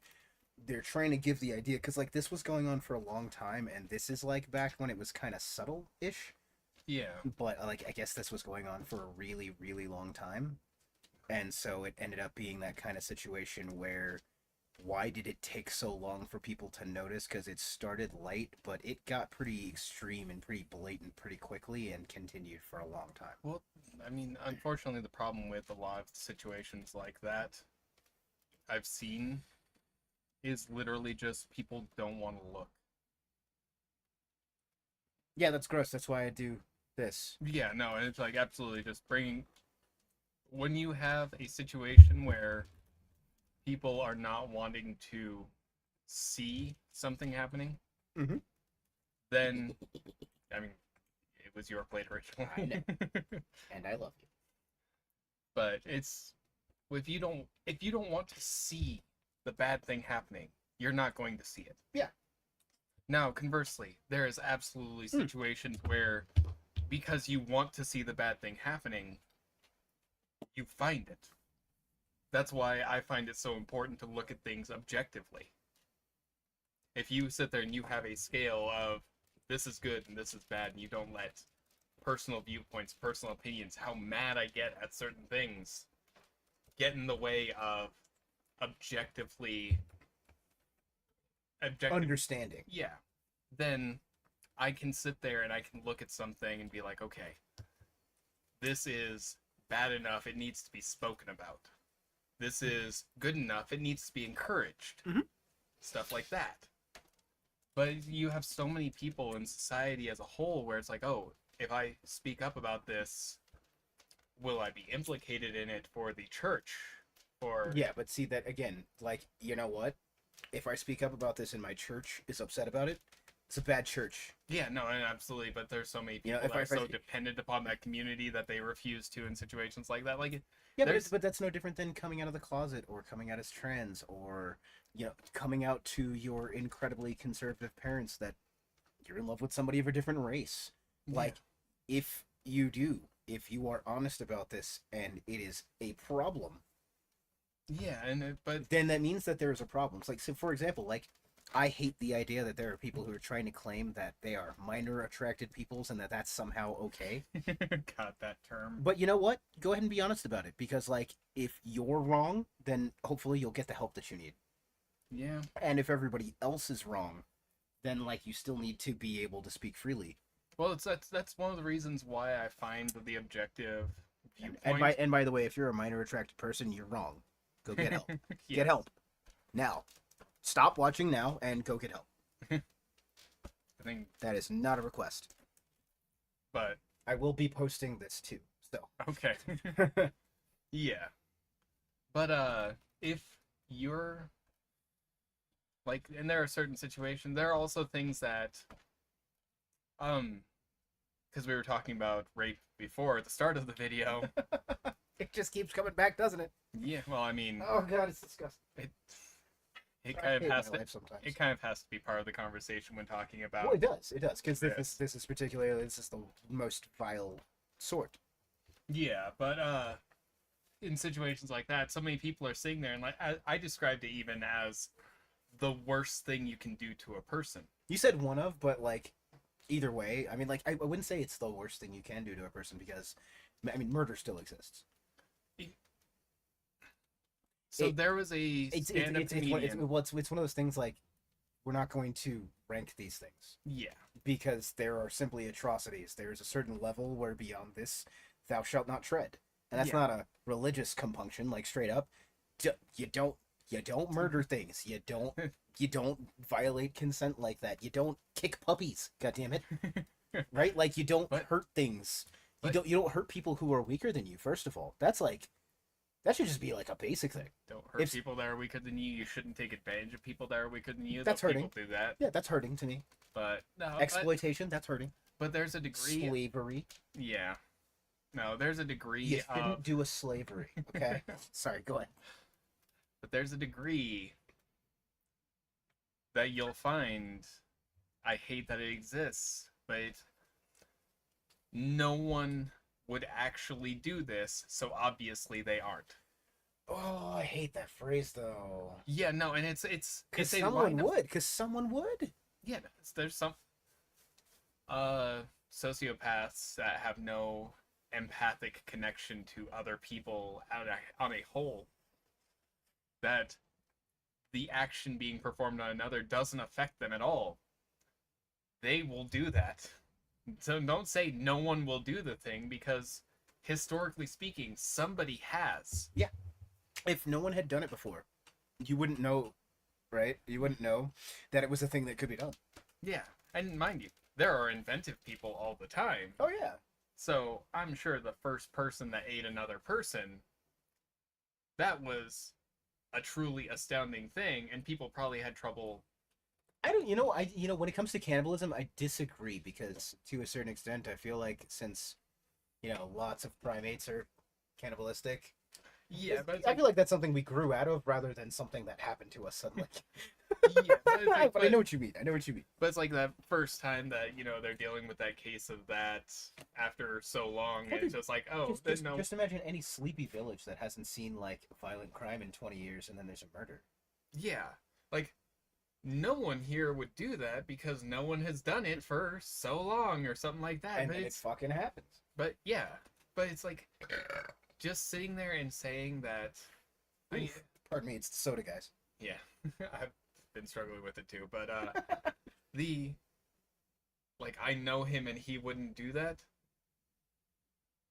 More often than not, when we hear that phrase on the news and everything like that, it turns out he did it. He did. Oh, he did it real hard. Yeah. He did it multiple times for the cases of murder or some, a lot of those violent crimes. So it's just like, when you're able to look at something objectively, I feel like that is the best way to do it, but that's my way of doing it, so of course I'm going to say that it's the best way to do it. Yeah. No, but for my part, I have a little bit more background because I saw some Twitter threads. I saw somebody posted just all of the fucking screenshots of their conversation with Colleen's brother over like quite some time. Including, and this is one thing that really bothered me. At one point, this person, a young teenager, at one point actually said to him, like, I don't think I should be texting with you. I know my mom wouldn't approve of it. And he kind of like steamrolled that. And then then it got really weird. There's the weirdest thing that, I'm sorry, you say steamrolled in, my brain just immediately flashes to the old drug deal fucking propaganda stuff of, oh, do you do everything that your mom tells you to? More or less, yeah. More or less, yeah. Fucking 90s propaganda. Mind you, this guy started this conversation with essentially like, so I've been told that I shouldn't text minors. And like, that's like, to me, like, that's like a questing sort of question, right? When someone does that, they're hoping for the response, oh, I don't really care about that. You know what I'm saying? Like that's prodding. That's what is probing. There we go. It's a probing sort of message to send. Because like if they're immediately like, then you shouldn't. Then like, the fucking predator will probably fuck off. He gets spooked, But then like if the kid is, oh god, it's disgusting, dude. Like seriously, it is. But it's like in my mind, like I've been told that I shouldn't talk to minors, and if you hear that as a minor, that's a warning sign. That's except neon lights. Except unfortunately, a lot of minors don't have the experience, or they're in that rebellious phase of, oh, it's a naughty thing. Yeah, I'm gonna do, for the excitement of doing I'm bad. sure why it's phrased that way, sort of thing. It super is, and I fucking like reprehensible fucking human beings, dude. Just absolutely disgusting people. But yes, let's learn about these absolutely fucking disgusting people. Right. Like ban kids content. It was so bad. It was so gross. But So they wait, were pretty upset about it when it was happening, in the opposite sense that the rest of the world really was. That is so interesting. Yeah. They were the victims, not the kids. Right. What's the other family channel's name? I'm curious to look The them up. Ballinger family. And then on the left, another important figure in this, that's Trent Ballinger, their other brother. Okay, they have a channel called the Ballinger family. Are they famous Popular? by Yeah. association? Yes. Or did they exist before I think her? that they rose to fame due to like being in proximity to Colleen and Miranda Sings, but they did gain their own audience, and they're a pretty big channel. Let's see. They have 2 million subs. Seems like the views have dipped a bit. I bet they were on I believe it. doing crazy numbers like 5 years ago. Seems like they get about 50,000 per. Let's see, Pop. Yeah, 4 years ago they got 34 million, 20 million, 18 million. Yeah, that was with the family vlog days, man. Those were the days. Crazy. Okay. Yes. All right, and then we can speed through the rest of the people. This is Colleen's husband, Eric Stockland. He's not really in this, but if we mention Eric, that is her current husband. Okay. And then this is Joshua Evans, her ex-husband. If we mention Joshua, this is Joshua. Okay. So, Colleen had a lot of success over this past decade. She did a Netflix show that she made with her brother, Chris, called Haters Back Off. It had 2 seasons. They filmed in Canada, and Colleen still says it's the best time of her life. That's where she met her husband. He was her love interest. Oh, he was an actor. He is an actor. And okay, he was on that show with her. Interesting. Yep. And so was she married? Did she cheat on her husband? How did that work? It is speculated. He certainly alludes to it. She denies it adamantly. You'll see in like some screenshots with children. She's talking about it. She clearly cheated on him. I mean, I remember when it was all happening, and I felt very icky. You didn't like it. I was very confused because she shares so much of her life with literally everybody. Oh my God. Dan, our shit just fucking crashed. We're getting a backup battery. The battery backup. Everything crashed. Is the stream live still? Okay. So bear with us. Oh, can they still see it and hear us? I think. Yeah, they Oh, can hey still see it. girls, hey guys. Yeah, in a bad spot too. Don't go back to her. Give us a sec. We'll resolve this. This happens sometimes. I guess we're pulling too much power. Is that what that means? Colleen's in the. She's. Is there a way to?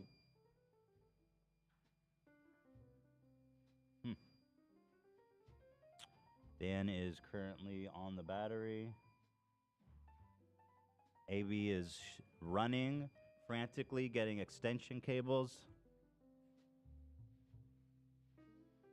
Dan was in the kitchen, by the way. That's why I shouted for him.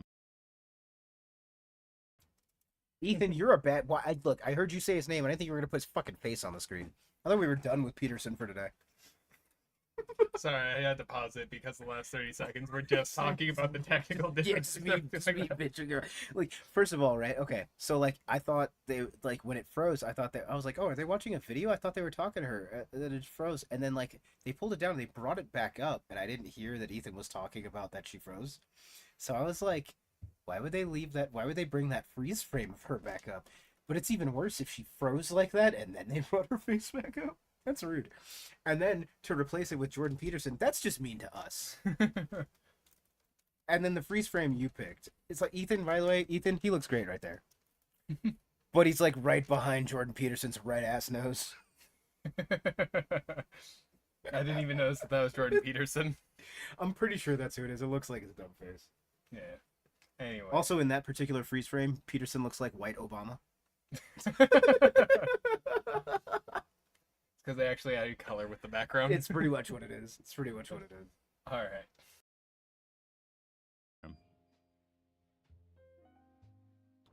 Yes, we've got buttons clicking. AB's got a AB was in motion fast, boy. He got up fast and got.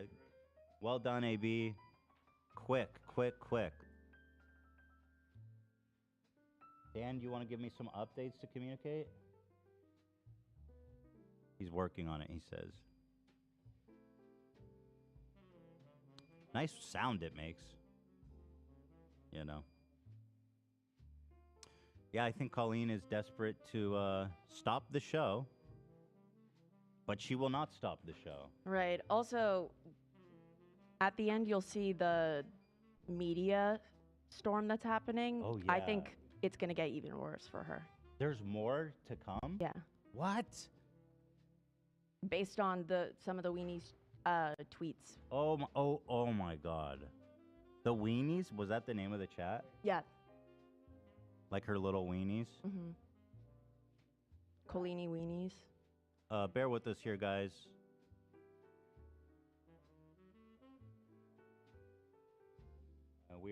We are plugging, we are unplugging, we are beeping. It's a whole motion. It's a flurry of commotion here on the podcast. I'm telling you guys, there's just too much going on? For reals.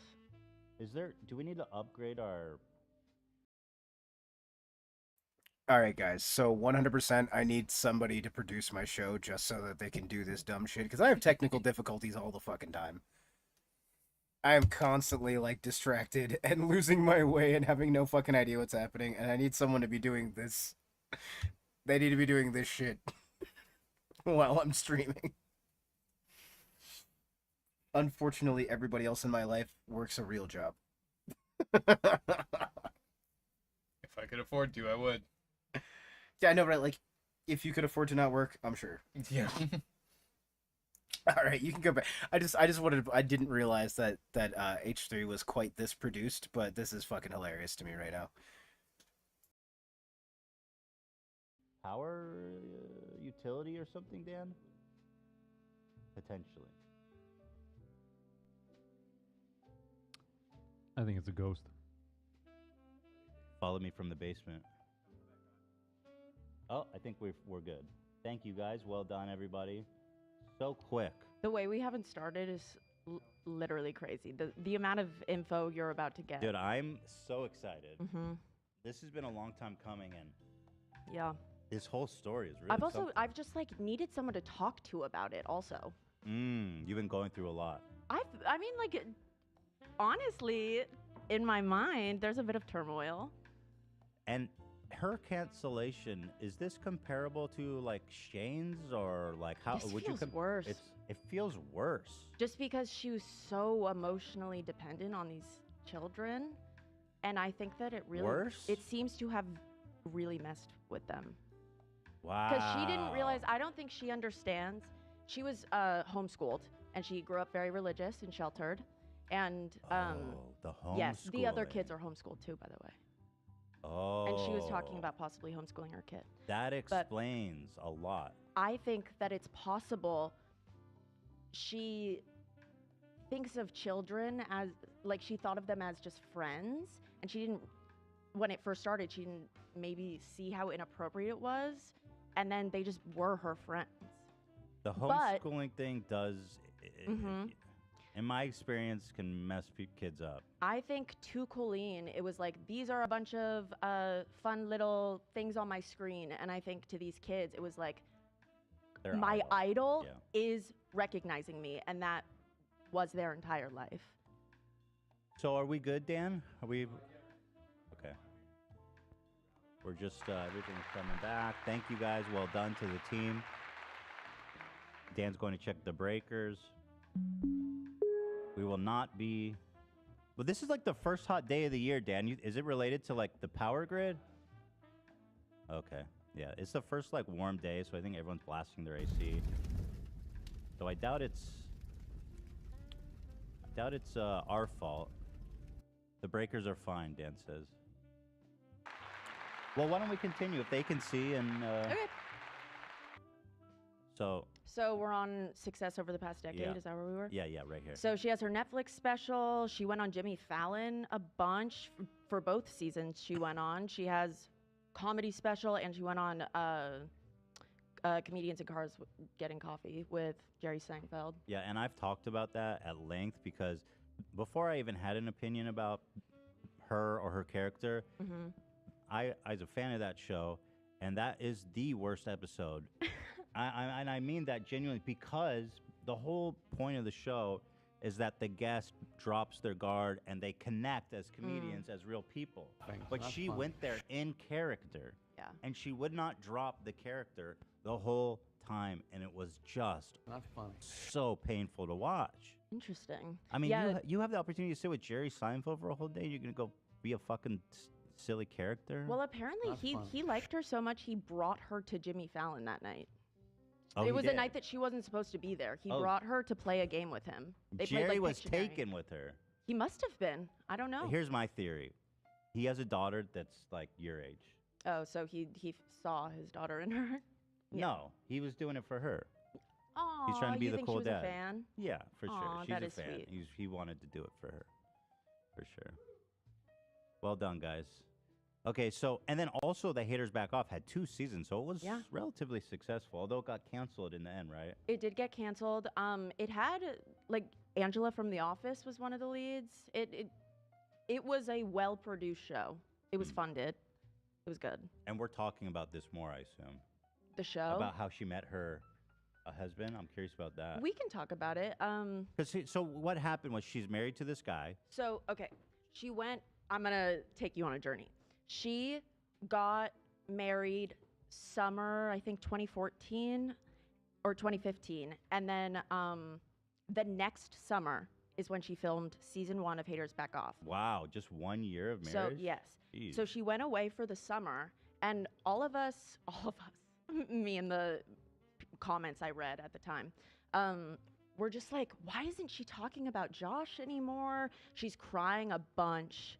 She is not telling us why she's crying a bunch. Josh doesn't mention her anymore. Josh What do you got mean a she was dog. crying a bunch? Just randomly? Yeah, she would like be crying in her vlogs, and she would just talk about how she was having a hard day. She was feeling really anxious, and sometimes she wouldn't get into it. And yeah, it just caused a bunch of people to wonder what was going on. Josh, her husband, got a dog, which I kind of see as he was like. Go ahead and tell them your thoughts about listening to fans tell stories about the people they like. It's there is a point that is trying to be made. Like I commented initially, like it's a 2-hour-long segment that this is. We are, what point in time are we into it? We are about going back to here. That's 12, so we are 18 minutes into this 2-hour-long segment. Well, I mean, like, and just for the record, like, while they're having the technical difficulties, he straight up did say, well, it's like, you know, and there's like so much, and she's like, oh, we haven't even properly gotten started yet. I know, but it's like, If you gotta go home, you gotta go home, bud. it's not about going home. It's just like we are sitting here with your viewers watching somebody else's telling of it, and it just Oh yeah, all the details associated I've with got it. things to say about all these details. I was just letting you absorb some for a little bit. It just keeps going and going. Well, there's a lot to If it. you have something there's a to lot say, to it, and let me- as you said, she thinks it's She- important to the story. Yeah, I don't want to skip ahead because it's her story, and she should be able to tell it how she wants to tell it and everything like that. So, as far but- as my reaction to it and everything like that, like But react to the inane stuff too. Like, okay, so check this out. Like, so there's this person, adult, right? You know, and a public figure with kind of a large audience at this point. This is not just like, you know, it's not me. You know, with 36 subscribers. You know, this is somebody with like thousands, hundreds of thousands, maybe at this point, at least. yeah. And she's in her Discord, like basically like openly crying about what seems like, you know, she cheated on her husband and they divorced and everything. So she's just going through the idea of this whole thing because the oversharing was kind of the beginning of this whole saga. Like Well, the idea of like, you know, talking about adult issues like this with these kids, which is already kind of inappropriate when you think that like her audience is like from 10 to like 16. Well, yeah, but like talking about the adult issues and whatnot, that information I got from you, they haven't mentioned that in the video yet. Well, she's saying it right now. She's But- talking about her vlogs and she's crying. She's not openly She talking. stopped talking about her ex-husband. She started crying more. Like that. Well, and then meantime, like pointing out the idea that like her fans have enough access to Josh, this ex-husband, to know like he got a new dog and like this is Yeah, basically just inviting these children too deep into your adult lives. And like I said, this is step one. This isn't anything that's itself overtly inappropriate. Yeah, it's just However, as a foot in the door, as a wedge, that's what this kind of stuff is. And so like at this point it's not objectionable. If somebody was maybe oversharing to this level with your kids, maybe you should be concerned and be like, hey, maybe my kids don't need to know about your messy divorce. yeah. You know, but like I can understand someone not being like, okay, are you trying to get my kids to do something else later? Because it doesn't really No, it doesn't like. reach there. Yeah, it's There's also the idea that maybe, you know, this situation she had with her husband is part of what kind of led her down the dark path to start doing some of the things that she was doing. Like maybe she wasn't like overtly doing anything bad at this point, But for context for the story, I think it is kind of important to be like, this is the way she was acting here. This is where I and others started noticing a big change in things. Yeah, and I don't want to skip forward in case there's like small details that are important later on. That Yeah.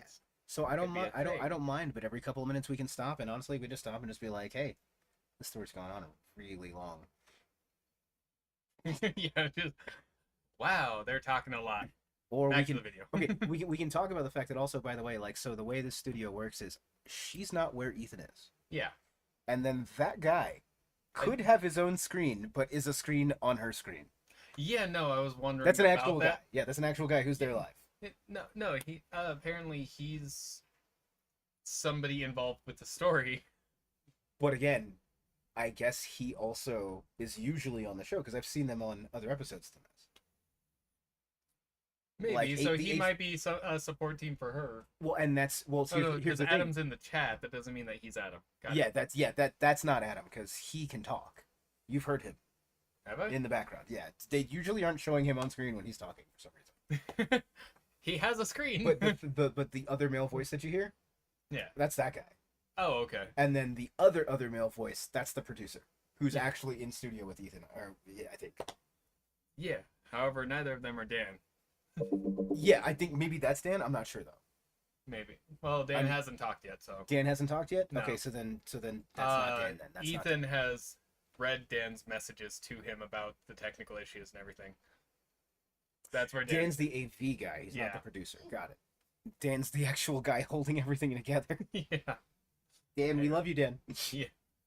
All right, back to the video. Let's get through the story and whatnot. I doubt we're gonna get the whole 2 hours. Oh but no, dude, no way, no way. I'll let you pick the stopping point for it. Hey, let's give it another 20 minutes. I know we're probably keeping the lady up a little bit, and I feel bad about that. Yeah, and I should probably go home to my dog soon, but let's keep going. I know I'm not keeping her up before work, but I always hate interrupting her sleep, anyways. Yeah. Like he got He's a new coping. companion for Yeah, sure. yeah. Yes, so she came home to visit, I remember one time, and they like barely even vlogged together, and it was very weird. And then at the end of the summer, like September-ish, they both released separate statements that they were getting a divorce. Amanda donated. She says she was only homeschooled for 1 year. Well, she talks about being homeschooled literally every single day. Oh, So- okay. Olivia knows her shit. Yeah, Don't I don't know what question to her tell you. authority. Like, she always refers to herself as the homeschool kid, and it. So that's correct. she, in my opinion, she goes up to film the show. Her co-star is her husband now. I mean, come on. Even Yeah. if they didn't weren't intimate, Well, there yes. was clearly an emotional Yes. cheating. So here we go. I'm gonna take you. What happened? Okay. They announced their divorce that December. Colleen goes to Hawaii, something that she would love to vlog when she was in Hawaii, and it was that time of the year. And Eric went with them, the guy who is in her show, the love Mhm. interest from her show, who is one of her great friends. We could tell from like videos and stuff. People were just like, oh, interesting. And Angela came for like 2 days and then she left, but Eric stayed with Colleen and her family. And people saw in the back of her first day in Maui, she was like doing a little hula dance in the bathroom, and Eric's trunks were in the sink, or like they were hanging. And so all of the comments were like, Eric showered in your room, blah, blah, blah. And there's a clip of her the next day being like, you guys are so crazy. You guys are insane. And then she had like a very detailed story of how like they checked in and the room wasn't ready. So then they went to the beach and then the other room wasn't ready. So he showered in her room. Like she gave us an explanation. That's pretty nasty. So Yeah. she was, I think she was probably with him then. With the assume kids so. there? What's up? Wait, do they have kids? Who? Eric and Colleen? Yeah. Not at this point. Okay. No. So, okay, I got you. No. So that happened. Hawaii. People are like, oh, I'm shipping them, but they're not together because they keep saying they're just friends. So yeah, this is like, and Ethan was, I think I want to say it was Ethan who was just kind of like flippant about it at first, but he was like, yeah, and she clearly cheated on. But like, yeah, it definitely seems like that is that's the precedence being set here. This is like the timeline that they're giving. This is after they made open statements about the separation between her and Josh. Absolutely, and the idea is maybe this is when they were starting to get a little bit less cautious about, you know, their connection. If they were already good friends, this guy was part of the show. You know, he was the love interest from the show. Yeah. Which they had already started filming before the separation. So, like, you know, the timeline fits up. It matches up. And some hanky-panky might have been going down. Yeah, unfortunately, with the, what was it described as, pressures of Hollywood and whatnot, stuff like that's not uncommon. Oh, yeah. Yeah, I mean, and like... Or not pressures, but the society of Hollywood. Mm-hmm. Yeah. Well, I mean, yeah, that comes with pressures. And it's both are correct. But, like, yeah, maybe this is, like, part of her whole schism. Like I said, the whole idea of, like, imagine if you, like, really fucked up something good. And you could never get it back. And you just thought nothing was ever going to be as good ever again. Like, think Dr. Horrible. Yeah, Like, when he finally made the choice to be evil is when he finally lost the one thing he wanted. Yeah. No, and that's, like I said, I can see stuff like that, but it goes along with the conversation we had before of, like, very few situations are irredeemable. True, but to counterpoint that, one bad day could turn Batman into Joker.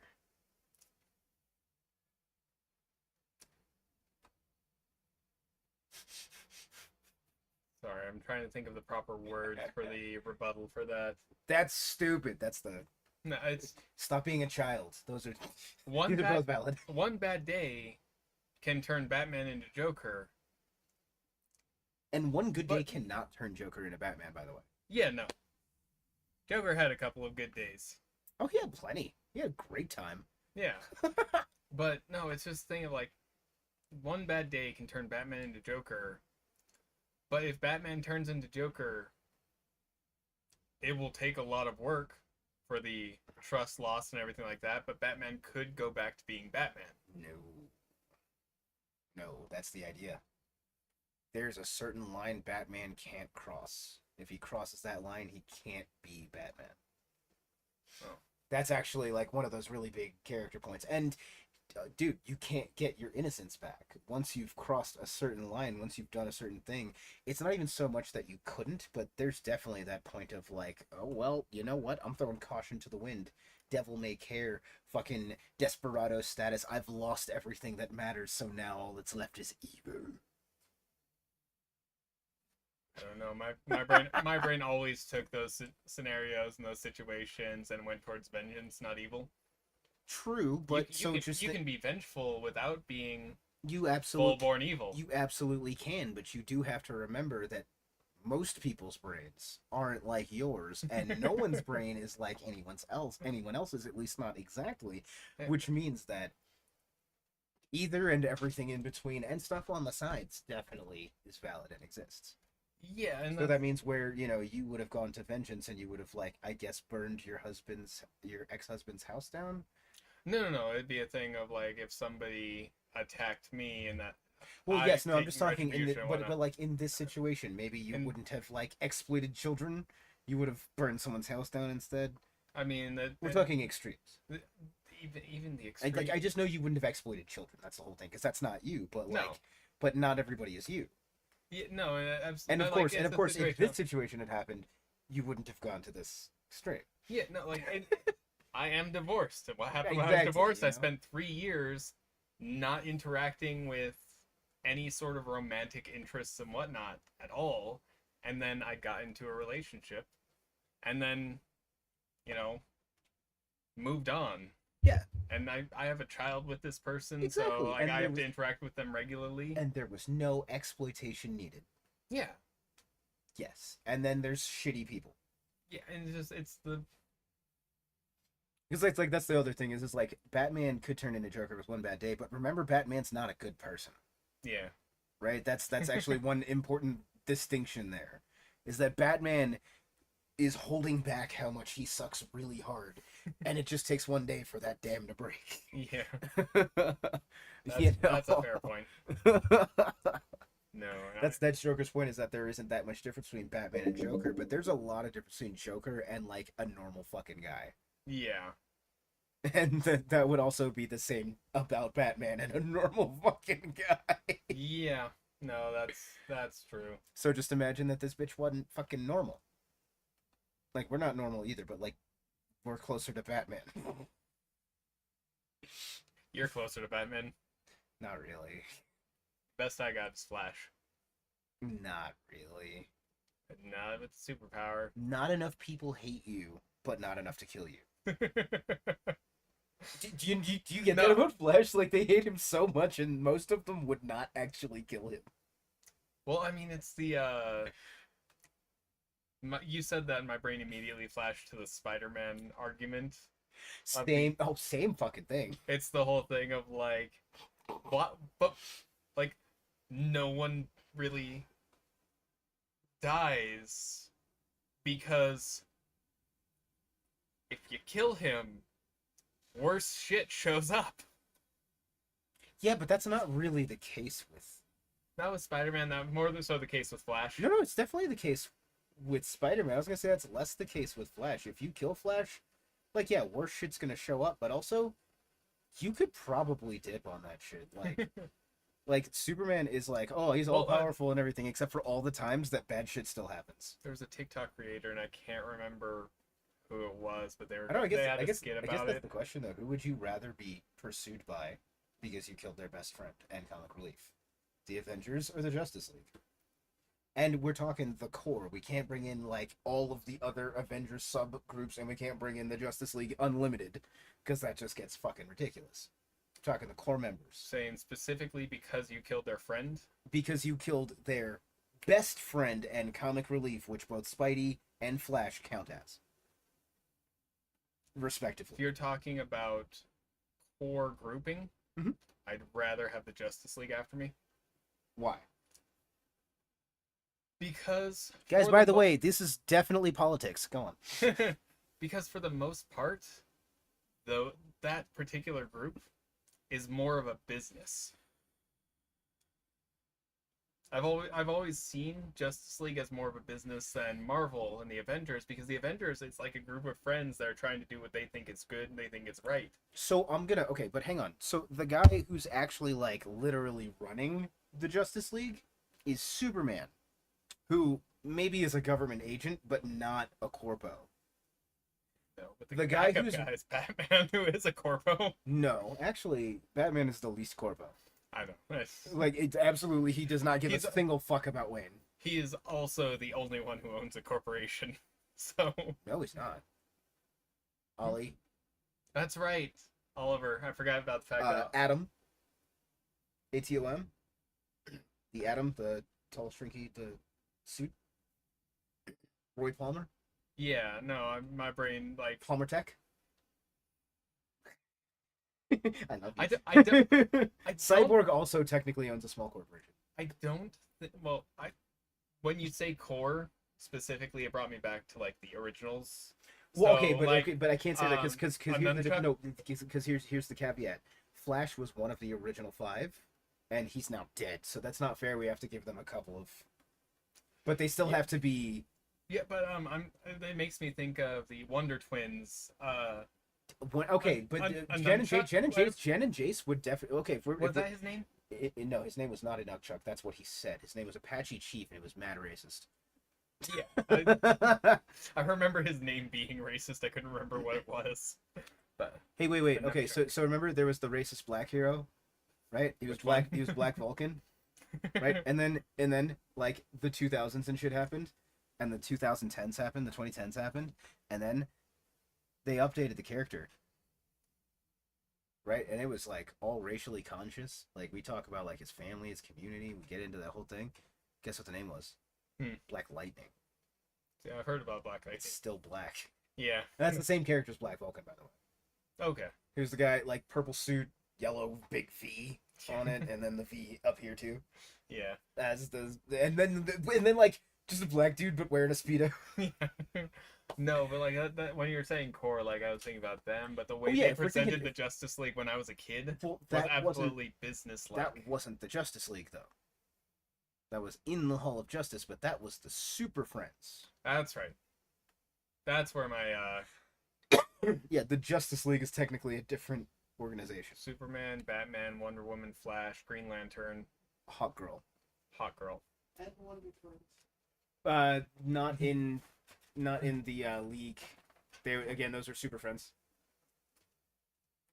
They didn't bring in Jan and Jace in the Justice League, at least in the cartoons. I don't remember in the comics, but they didn't bring them in the cartoons until Justice League Unlimited, which is when that's the closest they got to being corporate, by the way. Was when they became basically a multinational organization of heroes that protected the entire Earth sector. Yeah, that might be part of where that comes from. Yeah, but like a lot of it's because the Core 5 was a thing, and then they did 2 seasons, and then they were like, let's bring in the rest of DC for some reason. but like a lot of their, again, Yes, baby? Yeah, you want a root beer? I got you. Continue, I can hear you. but a lot of the interactions that they showed, at least in the animated versions of both of them, the Justice League seemed very, very business-like to me, whereas the Avengers, Marvel, seemed more so like friends hanging out and trying to do what's good for the world, sort of thing. So it's like, and so in that circumstance, with that premise, Well, I didn't finish that. Okay, so one, remember that the Justice League was literally just started because Superman wanted to be able to protect the whole world, and then Batman wanted to have a big laser. Okay. But like they were definitely like Superman was like, I'm gonna protect the world, and he went to his best friends.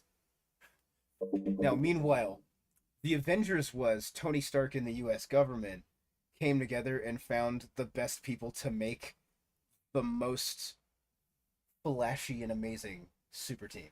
The most marketable fucking super team. yeah, I see the points that you're making. That's why I go based off the interaction, not the actual how they interacted with each other. Yeah, and if I'm being real, it was Batman, I think, that wanted to actually start the Justice League. If I'm correct, and I'm not 100% positive about that. I mean, Superman was absolutely a focal point, and he and Batman were at the top of the But Justice League. Batman, I think, had more the idea of, okay, things are getting real. I need safety in numbers. Yeah. Gotham's not enough anymore. There are other threats outside of Gotham that are threatening Gotham. I have to protect the galaxy. It doesn't matter if I help Gotham if the world is destroyed. Truth. And that's very Bruce. Yeah. It's very Bruce. But it's like, but there's a level of detachment I felt that in the Justice League that I didn't see necessarily in the Avengers. I don't know, because the Avengers was also like marketed, at least the comics, right? So in the whole thing of the Avengers is they were the super team where everyone fucking hated each other. And then they brought that into the movies a little bit, but like they didn't really capitalize on the fact that like, and again, they took fucking Henry Pym out of the goddamn Avengers. Henry Pym is the whole reason for the Avengers, because his schizophrenic ass was like 18 different heroes and or villains. Yeah. And like was part of the reason why they were always fighting with each other. Yeah, I can see that absolutely. Meanwhile, with what I know about Henry Pym outside of the movies. Meanwhile, again, with the Justice League, you had Big Daddy Batman and Mama Superman, fucking the authoritarian duo supreme.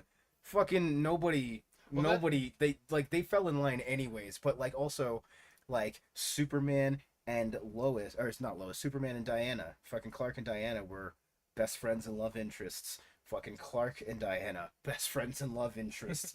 Fucking Cyborg, like hero worshipped everybody there, except they needed him so much that like he became top shit when he was fucking going down. That might be why I have the idea that I have about their interactions and everything like that, because they had hierarchy. Yeah, that hierarchy, that authoritarianism and whatnot, that's very much a business structure But in my head. But it was more just because there was respect and they all knew very well what everyone's capabilities were and what their fucking role was. That is the thing you didn't have in the Avengers, which could make it seem kind of more chummy, but it's literally just because it was more chaotic, but it was just a poorly run business. Yeah. Where everyone thought that they were the CEO. Yeah. Except Hawkeye. Yeah, no, he was the only fucking team player. Yeah, and honestly was the snarkiest bitch of all of them and caused a lot of problems too. Oh yeah, no, and the fact like Clint. I love Hawkeye. He is my favorite Avenger because of stuff like that. Mm-hmm. I find it complete bullshit that the first movie that they have representation of Hawkeye in the first movie that he shows up in the Avengers, the first one, and he is fucking the one that they picked to betray everyone. Yeah, which never, like, I'm sure it happened at some point because they all did at some point, but yeah, but it's like it's you don't pick him first because he is the one who okay, he is the least likely one to. Much like Oliver Queen, he was the one unpowered person who didn't even have all that much cool tech. I mean, some of his arrowheads were actually Some pretty of his cool. arrowheads were cool, but that was all of his tech. Yeah, no. Right? Fucking Batman, Black Widow. Yeah, exactly. Like if it came to a straight up fucking fist fight between him and Black Widow, they would generally in the movies probably push it like she would win because super cool spy assassin bullshit. But like straight up, Clint would have beat the fuck out of her. I mean, she relied very heavily on all of her spy tech and I all feel like of her preconceived notions of people. in the- Preconceived notions, her prior knowledge of their shit. No, I find that, like, I'm pretty sure that in the fight between Black Widow and Hawkeye in the Avengers movie, the main principle that they gave was her trying to talk to him, confusing him, and slowing down his reactions, because his reactions were as good as hers, if not better. But why would, first of all, he decided he was fighting her. Why would her talking to him confuse him? Maybe if she was using something to mess with his hearing aid. I mean, that to a degree as well, but Like, it would have to be that, because, like, he's... But he was really good at fighting without his hearing aids. Like, he could have taken it out, yeah. Yeah, and, like, it's... I don't see that being the thing, but it was because he was mind-controlled to betray them, and she was trying to talk him out of that mind control at the time that they were fighting as well. I mean, honestly, when you're talking about mind control, you're already talking about someone not at their full efficiency. Yeah, and that's how I think she was able to beat him in the movie. Yeah. But, like, but on terms of just straight abilities and everything like that, like, her entire thing is subterfuge, whereas he is a combat specialist. Yeah, his literal thing was taking a bow and arrow into a gunfight and winning. Yeah. So I mean, things like that. But yeah. So just anyways, which fuzzy bastard? It's you. Hi. Scout's at our feet. He likes both of our feet. Don't you fetishize me, cat. Yeah. Anyways, I would much rather have the Justice League after me though. Because I would get more, handily arrested, and less of the city would get destroyed. I mean, yeah, that too. I mean, what if you're all of their best friends and whatnot? Just having the Hulk on one side automatically makes the other side the better choice. Yeah, because he's gonna be angry, and we know what that does. Yeah, it's like stuff like that. But like, that's kind of what I was going to get at, was the fact that because they're more like a business, whereas they're going to come with so much more passion and anger and frustration that will not be directed with the laser focus that the business has. Yeah, but then again, all I gotta say is, if it was that, all I gotta say is the Justice League responding to any death of anybody even closely affiliated. Okay, Lois Lane's death and injustice. That's all I'm gonna say. Yeah, no, like that. All right, like there's that.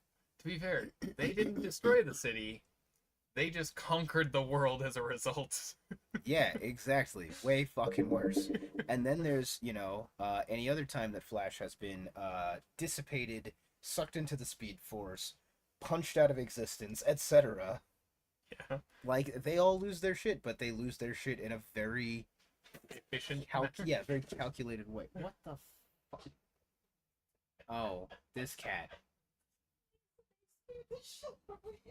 Yeah, you picked the worst place to put her, because like Scout is like literally getting into a screaming match with her every time he wants to go get food or use the potty, and then anytime he wants to leave. Yeah, and it's stressing Raxio because Rax is worried someone's gonna get hurt, so he's just like, and I'm just like, dude, I know it's fine. She's in a kennel. It'll be okay. All right. Do we want to get back to the video? Yeah, we can get back to the video. Look, comics is politics. I firmly insist. I mean, it is. All right, let's... Then like a year goes by, and then all of a sudden, in a video, they announce that they're dating. And then a week later, they announce that they are engaged and she is pregnant. Okay, So- listen, maybe they're soulmates and they're meant to be together, but I mean, that's fucked up. You got married a year ago. I mean, shit, Yeah. give it some time, lady. She shares so much of her life, and she has a podcast with her husband, and the fact that they haven't told the story of how they fell in love. They haven't? No, not really. And they don't give like days, and they don't. Yeah, it's just the way she describes it is that very quickly, very quickly they decided they were the person for each other, and then they wanted a baby. Can I put out a theory? I feel in a way she big timed her ex-husband. Well, if you. Yeah, there are screenshots of her talking about him with the Oh, children. with the children. Yes, with the Oh, children. that sounds exciting. Wow, the kids got the front row seat to her divorce. They did. And you know what? I wanted that. You Like wanted when that. I got my grubby little fingers on these screenshots, I was like, oh my God. The amount of time I spent wondering and So- trying to dissect videos. So, okay. So the summer after, Josh releases after they announce they're having a baby. He, now he is sober and he's doing well, I think. But at the time he was drinking very heavily and he went on a live stream. And on that live stream, he was very drunk and very angry. And he did say, quote, "I know what Colleen did to me. My family knows what Colleen did to me." Yeah. Why are we even speculating? She definitely cheated on him. Yeah, I don't know. Come on. But okay, there it is. Got it. So, does that answer your questions about I think so. husband? Okay. Yeah. Yeah. Moving on. Oh yeah, I was gonna say I think she got caught up in this life of fame. I think she was doing this show. She was amongst all these famous actors. Wait. And she big timed her. She's like, listen, I can do better. I Maybe- need to date. I need to date up. Adam said in the chat she sent videos of Eric in the pool. Yes. The term date up. Mm-hmm. I hate that term. Oh yeah, and they're definitely using it derogatorily. Yeah, no, and they're not approving. No, I guess, like I said, very rarely will I react to the people commenting because oftentimes, at least with their tone or whatnot, you can tell that they're talking down to whatever they're talking about, sort of thing. Which is why I like the React video before had so many pauses in it when the guy was talking. Yeah. Whereas here, I'm just kind of keep letting it play and everything like that. But I have to talk specifically about the term date up because of how horrible that fucking phrase is. Oh yeah, ranking people. Yes. The idea that I can date this for now, Yeah, but then eventually something better will come along. That's gross. On a scale of 1 to 10, how would you rate your person? Her looks are absolutely a 7. This, that, the other, and whatnot. All of those systems, I fucking hate it. All that red pill bullshit. It's all that literally- MRA shit. If you're a 7, you shouldn't even be talking to a 5. Oh yeah, exactly that MRA bullshit. Then okay. Yeah, Gotcha. like that. Yeah, it's disgusting. It's It's horrifying that as a society we have gone in that Okay. direction. When I was going through my separation and that whole situation that was happening, I found some people, because I was having some situations with like the whole, worrying about family court and all that. Yeah. And so I found a couple of resources, and I was like, okay, this is kind of interesting. It's good to know that like me being in this situation and feeling like, well, I'm just about to lose everything, to know that there's some people out there that don't feel like I should. That's cool. Yeah. And then like getting a little bit more of their rhetoric and being like, oh, okay, you guys just hate women. Yeah. Like I'm just kind of pissed at my ex-wife because that situation really sucked. But you guys just hate women. Yeah, and it's just these like, and women having the same conversations about guys and whatnot, and like the most entertaining thing to me about the whole situation, like I hated all of it, but I loved seeing the people, like on an objective scale of attractiveness. Mhm. Those objective scales play a major part in my life. It's like I can. Gonna go ahead and say, what objective scale? You mean subjective? Yeah, well, no such thing as objective attractiveness. Nothing is just beautiful. Yeah. Except, right? Yeah. Nothing. Well, as far as my scale of attractiveness goes, and hearing these people rate themselves on, like, I am a 7. And I'm like, no, honey, you're a 4 with a shitty personality. Oh, so like a 1.5. Yeah. I mean, just the fact that the personality can change that number completely, like, negates the usefulness of that thing. That's why I hated it so much, but it's just like this, like, It's actually why I like the phrases that have been coming out lately now. It's like, she's a 10, but... Yeah. And then especially when it's something totally fucking ridiculous, I'm like, oh, wait, so you mean a 10? Yeah, it's like some things that people, like, actually, like, affects their numbers and everything like that, too, but it's like I like to get to know somebody. She's a 10, but she's got nothing but goblin energy. That's a 12. I was gonna say, so 15? Cool. Yeah, no, like, it's like, that's better, because I don't have the goblin energy. I need somebody with that in my life. Otherwise, I just end up sitting at home all day. But no, it's just like, but yeah, stuff like that, where it's like, so, stuff like that leads to the term dating up. And it just, I hate the term because of the fact that it's this whole thing of like, oh, on the opposite side of it, like, I also hate the phrase, there's plenty of fish in the sea, for the same reason. Just like, yes, there are many options, but I was happy with this one, and now it's no longer there. Let me be sad about that for a while, and I'll get over it, but, like, just let me be sad with this for a minute. I want to play you a Joe Man song. But it's just like, it's just the thing of like, it's the toxic positivity song. I mean, you said the phrase, and I'm just like, I know that feeling.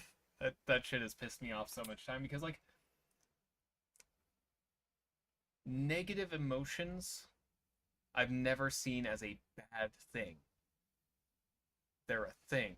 They're going to be a part of your life. Not everything can be sunshine and rainbows and happy times all the time unless you're heavily medicated.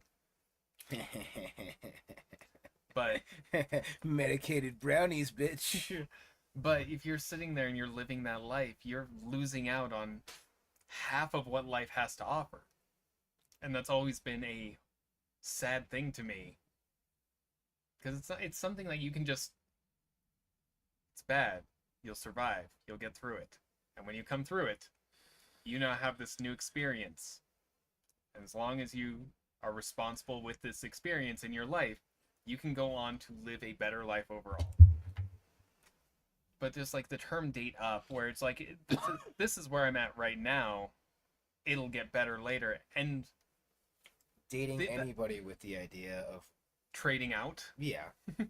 You're just wasting your time and their time. Yeah, it's like I've been that person that was dated up from. I'm pretty sure I had somebody who tried to do that, but I don't feel like it's gone that well. Well, it's like I said, I've been that person where it's like, well, you seem pretty interesting and whatnot, and we got together, and I really liked the person, and then they're just like, oh, I'm gonna start dating this person because they're better. And it's like, okay. Eventually, I came to terms with like, it's a better fit for them. I need to find my own thing. But it's like, at the time, it was horrible. Like you said, you're just wasting your time and their time during that time. Like, the person I eventually met was somebody I had known before I started dating this person.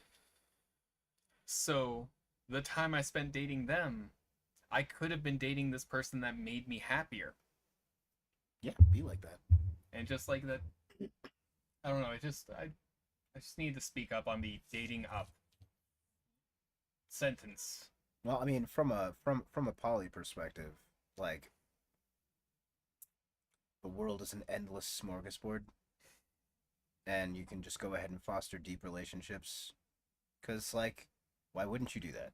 Yeah. And if those relationships progress, cool, and sometimes they won't, and that's also super cool, because sometimes that smorgasbord is more for, just enjoying the smell.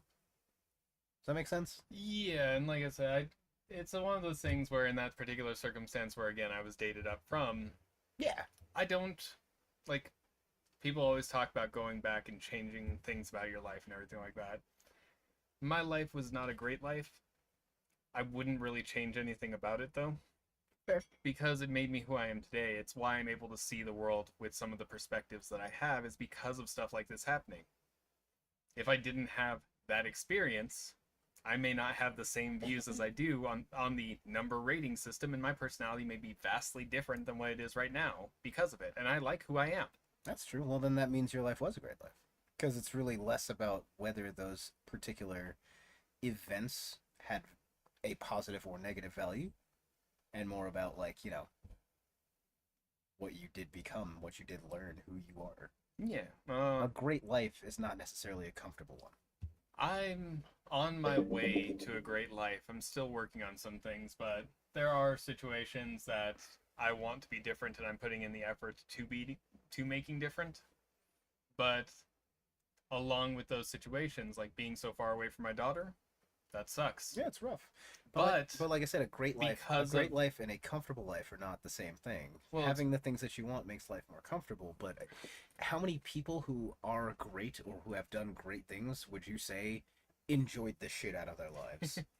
Well, like for example, like that's a situation that I'm currently living in. But if I hadn't have put myself in the circumstances where I would be in that situation, I wouldn't be in this basement right now with you. Yeah, which, by the way, that fact itself means that you have in fact led a great life, because it led you to me, goddammit. So, you know, remember, okay, so what do we say? Is it equality of opportunity or equality of outcomes? It's equality of opportunity, right? That's what we're seeking. Yeah. But your outcome so far has been pretty alright, so. Yeah, and that's kind of why I have the viewpoint of things like, you know, just because something bad is happening, don't turn away from it. Yeah. Like, don't turn into it, but don't turn away from it either. Just that's what I meant about the events. The events are value neutral as far as I'm concerned. They're not value positive or value negative. The events themselves are value negative. Or value neutral. There's no good or bad experiences. There's only how much you grow. Yeah. And unfortunately, dude, sometimes you grow the most. A lot of times you grow the most from the least comfortable situations. The ones that hurt, the ones that you know, that's not great. Those are the ones that make you great. What is it? Don't be a I want to say it's don't be a daisy that'll die at the first sign of adversity. Be a weed that will grow no matter where it's at. Dandelion. There was a phrase, I forgot who said it. Somebody said that to me. But yeah, and there's a daisy, lily, tulip. Very delicate boys. Yeah. Although tulips do come back really well. That whole perennial bulb thing. Yeah. That's the first one that popped in my head. That's probably what was actually used in the original sentence to me, but I know more about tulips now. Yeah. It was my ex-wife's favorite flavor, so as a result I ended up learning a flower. Okay. I wasn't sure, because like, they do have a taste. Yeah. No. I mean, lilacs don't taste that good. No, they smell alright, though. Yeah. My friend had a lilac bush, and he just fucking beat the flowers off of it.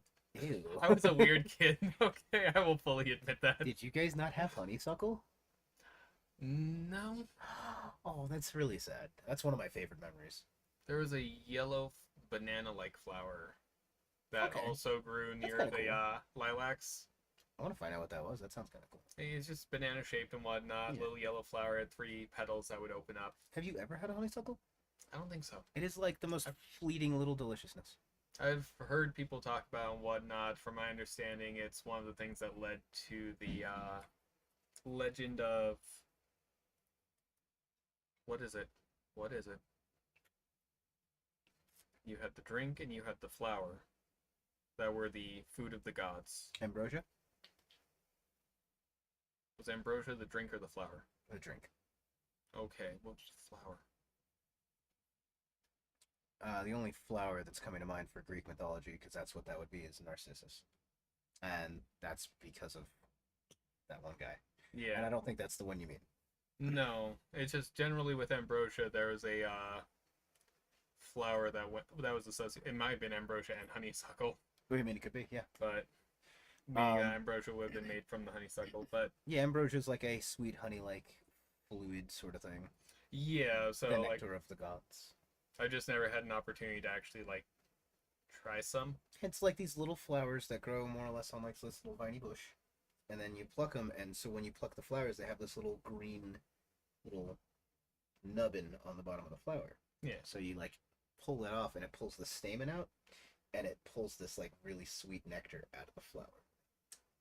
Okay. And it's just like a tiny little taste. It's not really like Not enough to satisfy anyone. not enough to sweeten your tea, but like it's not about the satisfaction. It's about that fleeting goodness. It's about like I'm out here and I'm like wandering through the woods. I'm not fucking hungry or anything. I'm just kind of bored, and then I find a honeysuckle bush, and it's just like a good place to stop, take a rest, eat a couple, get bit by a couple mosquitoes, and leave. Anyways, yeah. So that was some down home country ass shit. Rural, rustic viewpoint. Oh yeah, so my lady was talking with one of her friends the other day from down south, and I guess I was talking to the dogs or something, and she was like, "He sounds country." I was like, "I do." I haven't heard that in a while. I mean, apparently parts of my vernacular still have my rural country boy sound to them. Yeah. I've worked I haven't worked specifically not to have that. Yeah. But it's never been a strong part of my speaking. Apparently, like the words like root beer. Root. I hear when I say it, but no one else hears when I say it. I can. Like I hear root beer. I hear that root. But you didn't say root. You said root. You said it like a Mainer, honestly.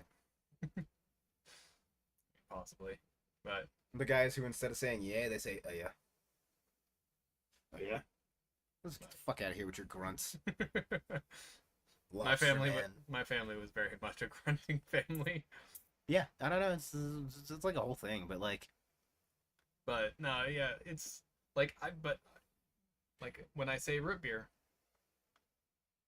the root, I hear myself saying that word in the phrase. You're just Stewie right now. Say whip. Whip. Now say Cool Whip. Cool Whip. You're just being weird. You're just being weird. There's not even an H in that one. Anyway. No, but like, I understand like it exists in there when I don't hear it, but other people have commented on it enough that I know that it exists. So, but it's like I don't know, that southern upbringing was not southern, country upbringing. You did it. He did it. Yeah. You're a southern boy now. Apparently. It's okay. I'm not a southern boy. That's. Well, I technically am, but then I wasn't raised there. But then I got brought back there. I mean, I do have the fun thing where my voice will just randomly change into different things. Different parts of the country. Citizen of nowhere, that's what I like to call it. Yeah. Well, it's much rarer that it happens where it's different countries, but different parts of this country for sure happens fairly frequently. Not as much as my ex-wife, but... Let's go to Thailand. Okay. I mean, not really. I mean, I've been there before. If I was going to go on that side, I'd want to go to Hong Kong specifically. We were supposed to go to Hong Kong in the next deployment after I got out. Aw. I missed it. Yeah, I got to see Thailand. Thailand was interesting. But I also like I want to go from the mainland and I want to ride the train like through all the biomes, because it was described to me as like that scene in the Hunger Games where they go through all the different districts. It's like that, but like with cooler districts. Yeah, no, I said it'd be interesting. Like I said, Thailand was cool. Kota Kinabalu, Malaysia. That was an interesting one. That's the first time I ever saw a knockoff mall. It's literally like it was a mall setting. Like you think of any mall that you walk into in America, all the different stalls and everything like that, but every single store was selling knockoff brand. So it was just. Oh man, I got to show you one of the Stephen He videos about. I had The convenience stores. Yeah, no, I remember because in that knockoff mall, I went into the video section, like the video store. And that's where I got my first copy of Rise of the Guardians, the little cartoon kids movie. And they You literally got any Mountain Dew? How about Valley Mist? Yeah, right. You got the Lion King? I got the Tiger Queen. Yeah, shit like that. But no, it's like the Rise of the Guardians. But it's just this little like plastic sheath with a little piece of paper in it, so you know what video it is and everything like that. Like it was cool. Like it was a fun experience. Being in Dubai, visiting the Irish Village, which was a great place to go. Like I love that place. We went to Dubai 3 separate times on one deployment, and I went to the Irish Village each time we stopped in.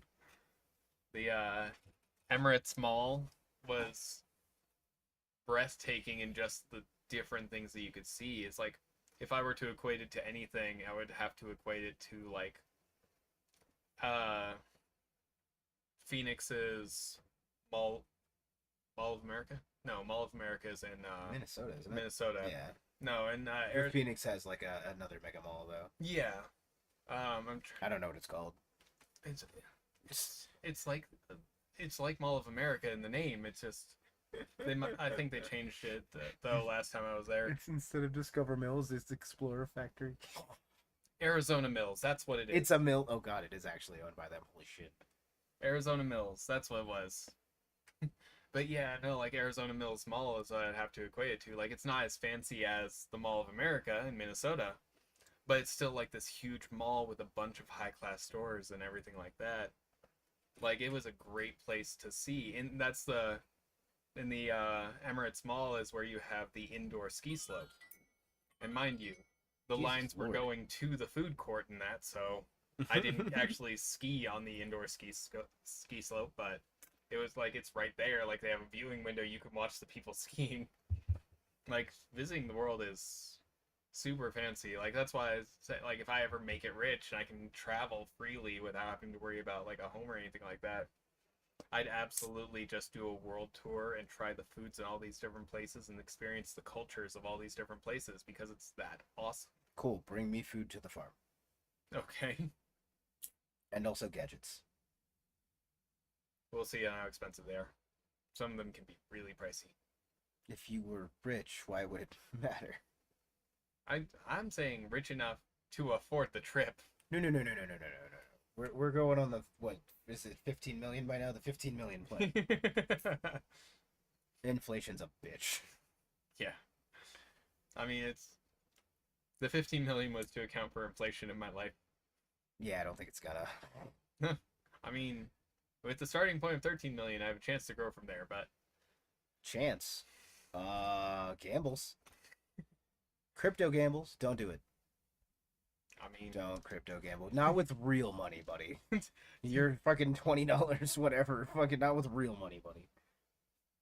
I mean, to be fair, that's Don't just do that. it. The 13 million is just to live off the interest, so I can give the 13 million to my daughter when I pass. True, but living off the interest still counts. If inflation expands faster than you think, that interest will eventually not be enough. I am currently in my 30s. I am expected to live until my 70s, 80s. With my family history, 90s are achievable if I'm smart about it. That is 60 years, which means I can live off of $100,000 a year. 6 million is what I need to live. Okay, I'm just saying though, like, I want to say that like in the last 30 years, there's been more inflation than in the last 100 years. So at the same rate of expansion, should it tend to accelerate, that $100,000 don't mean shit. Yeah, no, I know that one. Like, you're going to get to be 70 and you're going to be like, fuck, I need to go back to work or I need to dip into the 13 mil. I've finally achieved a $100,000 annual salary. Woo! How much does it cost for me to live the basicest life that I can? 160,000. Fuck! Yeah, no. I'm already, like, barely striving with my... What am I sitting at, like, 50,000? Mm-hmm. Fucking... I don't know why I said like I know. It's somewhere around there. I'm working on getting a raise, which should bring me up to, like, 62,000, but even that's not enough to survive. Yeah, man. Well, it's enough to survive. It's not enough to thrive or to even save, really. So I can do stuff like this trip that I'm wanting. It's the eventual goal. I have to start playing the lottery here soon. Or that nifty salary. Yeah. That nice cushy position you're aiming for. You said if 20 you minutes. decide to cross. Yeah, I know it's been like 40. Yeah. So do we want to like finish it now? We can come back to this one later on at some point in time. Here, we're gonna watch this stupid fucking ukulele song. It's 10 minutes. We're not gonna stop. Okay. Okay, we're gonna stop a couple of times, but. All right. You got it.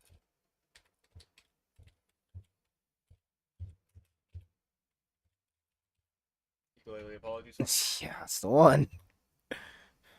Oh god, that's actually what it's called too. Oh no, that's somebody else's video on it. Somebody else's video on it. Yeah, that's a 1 minute long video. That's a 20-minute long video. We're looking 10:20. There we go. Hi, there it is. Yeah, Colleen Blogs. Yep.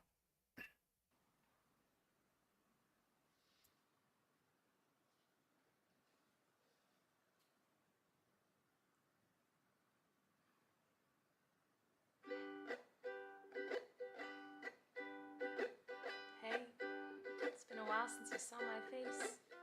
I haven't been doing so great, so I took a little break.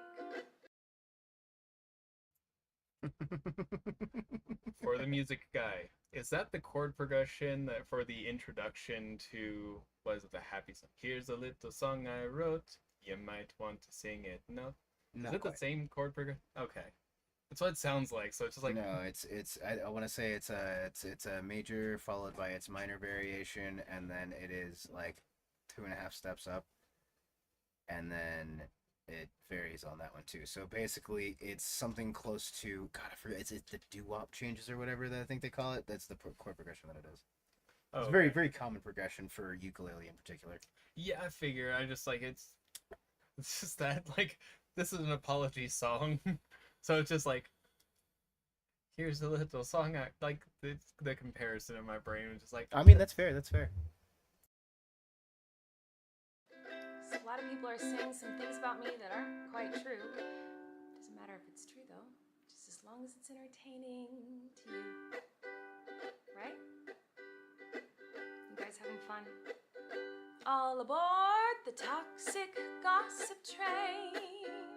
You're chugging down the tracks of misinformation. The toxic gossip train. You got a one-way ticket to manipulation station. Toxic gossip train. Tie me to the tracks and harass me for my past. Cause rumors look like facts. If you don't mind the gaps, I won't survive in the crash. But hey, at least you're having fun. Hi everyone. I've been wanting to come online and talk to you about a few things. Even though my team has strongly advised me to not say what I want to say, I recently realized that they never said that I couldn't sing what I want to say. So here I am, and today I only want to talk about the facts. So I hope that you'll be willing to listen. Here we go. Many years ago, I used to message my fans, but not in a creepy way like a lot of you are trying to suggest. It was more of a loser kind of way, where I was just trying to be besties with everybody. It's kind of like when you go to like a family gathering, you know, and there's a weird aunt there who keeps coming up to you and going like, "Hey girl, what's the tea?" And you're like, "Ugh." That was me, but in group chats with my fans. It was weird.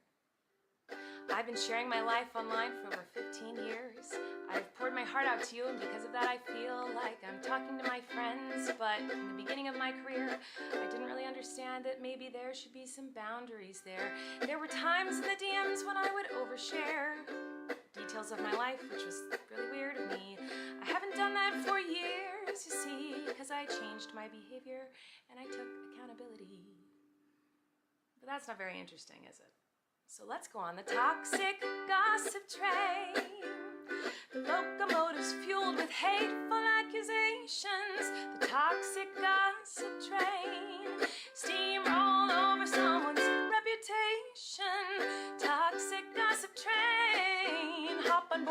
close your eyes, otherwise you'll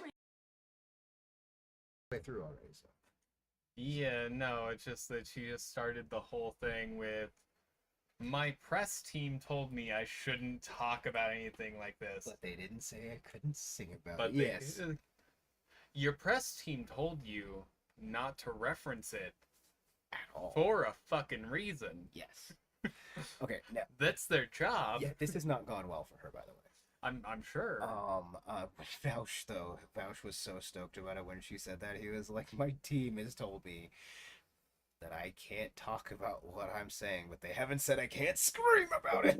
Yeah, it's just that whole, like, mentality, like, I have a personal thing about, if you pay somebody to do something, let them do their job. Yeah. I've been, with my line of work and everything like that, being micromanaged and everything is a shit show and a half. And usually if you just leave me to my own devices, tell me the end result that you want, I will get you there. There you go. But if you don't follow my goddamn advice. Yeah, if you sit there and you ask me, what do I need to do for this thing, and I tell you what to do, and then you do the opposite, and you don't listen, I quit. It's one of those things where it's like, it's out of my hands. Like, I'm gonna keep on getting that paycheck, Oh, but no, you did this to yourself. No, I'm still taking my fee, but also I have a reputation to uphold, and people know I'm attached to you, and then you did this, so I'm out. Yeah, no. As far as like the team goes, it's a thing of like, we told you not to, and you did anyway.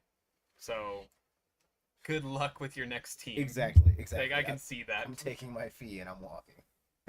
Yeah, no, I was thinking more of an engineering thing. Like, what do I need to do to fix this? Well, if you just reset the system and do this, that, the other, and then you don't. It's like, look, I'm on your payroll. You pay me to give you advice on stuff like this. Mm-hmm. So you didn't listen to me, so don't come complaining to me when you have to replace the machine. Yeah, but a press team or a PR firm, which is really what she's talking, or a legal team. Yeah, like Trump's legal team recently, by the way. After he stopped paying his legal teams and like was not listening to them, being like, "Hey, so can you stop with the caustic hyperbole at your rallies?" And he just wouldn't. Yeah. No, stuff like that. But it's. But yeah, how about the whole self-victimization shit here, dude? I mean, even like that stuff, I expected that to show up. Yeah, like the straight up, like, I guess I overshared a little, and I shouldn't have done that, but I haven't done it for years. I haven't done it for years. But that's not when I did it, I didn't do it in a creepy way, even though everyone's saying that in a creepy Yeah. way.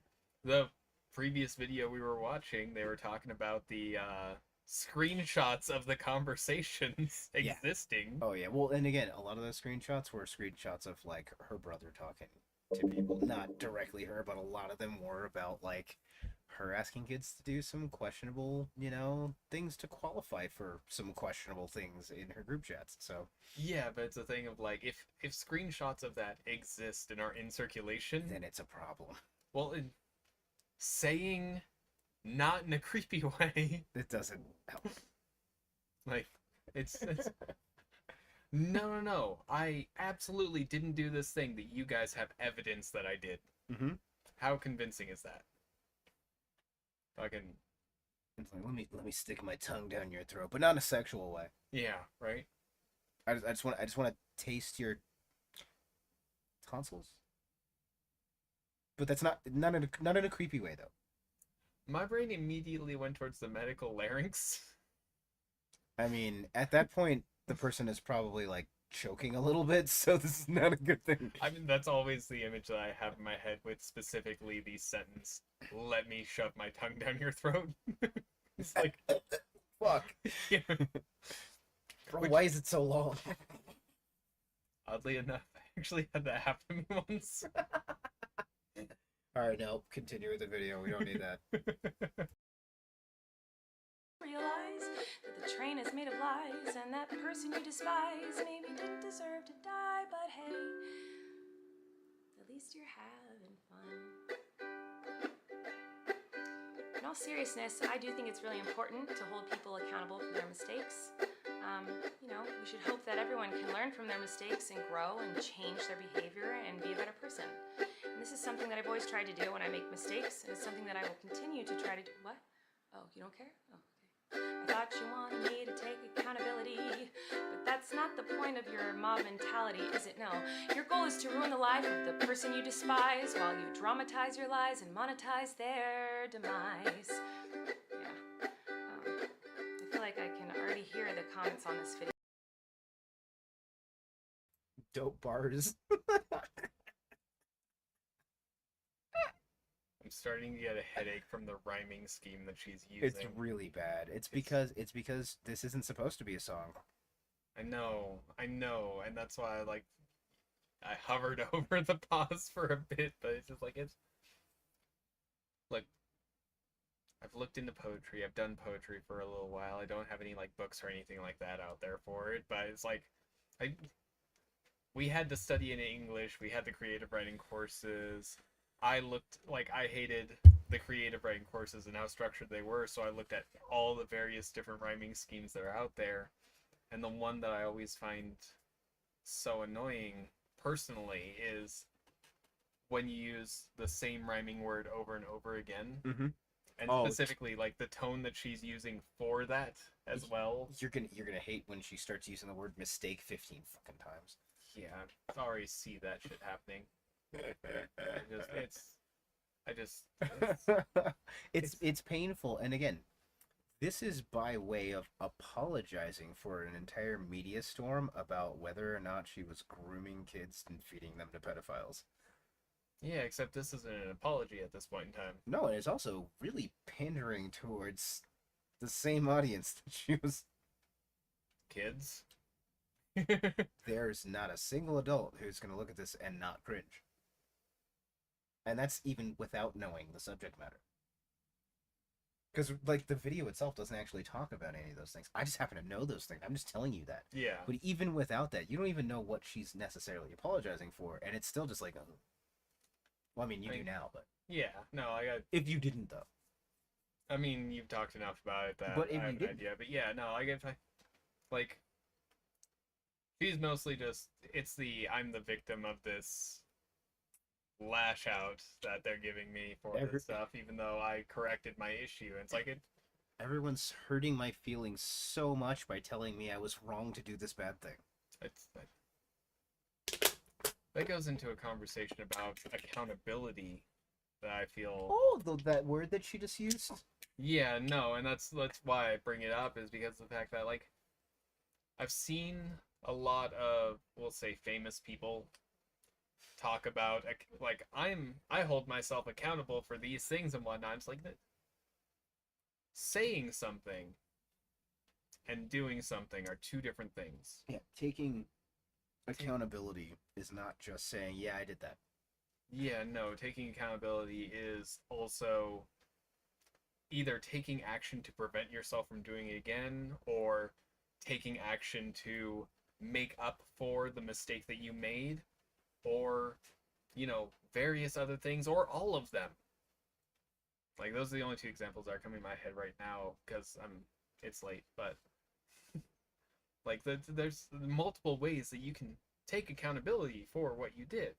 Earlier today, I made a statement, and I immediately I did this, I fucked up, I apologize. Mm-hmm. And the statement, I did this, I apologize, only goes so far until it happens again. If it happens again, and I fuck up again, it's not much accountability in the first one. Yeah, well, there's also the use of the word mistake, which she's already done a couple of times now, but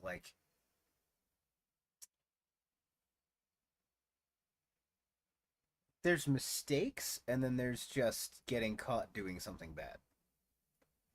Yeah, there's also that whole the mindset that they have with the killers and everything like that, where it's I completely and totally regret my actions, they will never happen again, in front of the review board and everything like that. And then they Get out and do it, yeah. Yeah, it's they... Well, there's that, but you can hear a similar tone between videos like that. It's just that in this, it's the tone I'm getting from her is that I didn't know it was bad. I overshared a little bit, but I haven't done that for a while. I didn't know until someone told me that was too much sharing. How was I supposed to know that I shouldn't be talking to children about my messy divorce due to my sexual infidelity. See, I'm just saying. I know, and it's like on that very specific statement, like I see no issue with discussing divorce with kids. I see no problem discussing divorce as a concept with kids. I do see a problem with treating kids like your adult friends and seeking comfort from them. I mean, I yeah. also do see an issue about discussing the direct, effects of your divorce with not your kids that aren't, affected by the divorce. So, as far as my viewpoint on it goes, And remember, we're talking oversharing. We're not just not talking about educating kids about divorce. We're talking sharing details. Yeah, no, and it's like a situation where it's like, and she is at the time, she was a very public figure and whatnot. Exactly, which answering does kind of change those things. Yeah, answering questions asked in that circumstance. Is Why one is this not? Why are you two not together? Well, this and this happened. Yeah, or honestly, like, hey, I appreciate your curiosity, but that is a very personal. Yeah, and if you like, the stuff that happens in my married life, especially these negative things, aren't really a part of the channel. Yeah, and like I said, I could see an aspect like that. I can also see a thing like it absolutely not because he was banging so and so, or because I was banging. And so and so, and he didn't like it or anything like that. Your sexual infidelity with kids, like again, as young as 10 is like that's absolutely like reprehensible. That's not a good thing. That's not bad. But you did it bad. Bad. Rub your nose. She might have. Anyway, I was gonna say, oh god, man, that's gonna get clip chimped. Probably. It's probably not. No one's watching me. But at least not until like a good 3-4 years down the road. Yeah. But hint hint. That being said, earlier on in the video I used the same phrase. So well, yes, but different context. Yes. No, someone is gonna be like, rub her nose in what? Probably the same thing that we rubbed Jordan Peterson's nose in earlier. I mean, again, just a weirdly different context. Yeah. Anyways, but like going into detail about stuff like that's absolutely bad. But like, why aren't you and them together? Well, we were having some issues and everything like that, and it just wasn't working out. All the kids know he got a new dog. Well, he wanted a new dog, and I really didn't. Yeah. Yeah, that's a lie, and maybe kind of like a brush off, but like again, yeah, but still better than. Yeah, or even just we went our separate ways, and normalizing the relationship was over, and it's okay what we did. Stuff like that. That is perfectly fine in my mind with kids because it allows them to have that openness in relationships in the future and gets rid of that stigma that divorce is bad. So it's like I can see the conversation, like high detail stuff like that. No, I'm absolutely a believer in the progressive knowledge of kids getting access to it. There are certain things that as a 10-year-old, you don't need to know about that. It's more important that you know about them when you're 16. Well, then also put it on the concept. It's a little bit different than say a teacher at a school who's technically a government employee who is authorized to be teaching your child versus a YouTube channel, which you're probably paying a little bit of attention to, versus your child having direct messages privately with an adult. I mean, the direct messages privately with an adult It's is already, in itself. It's already a fucking problem. And again, YouTube personalities, they're gonna get DMs if they have an Instagram and they have their DMs open or whatever.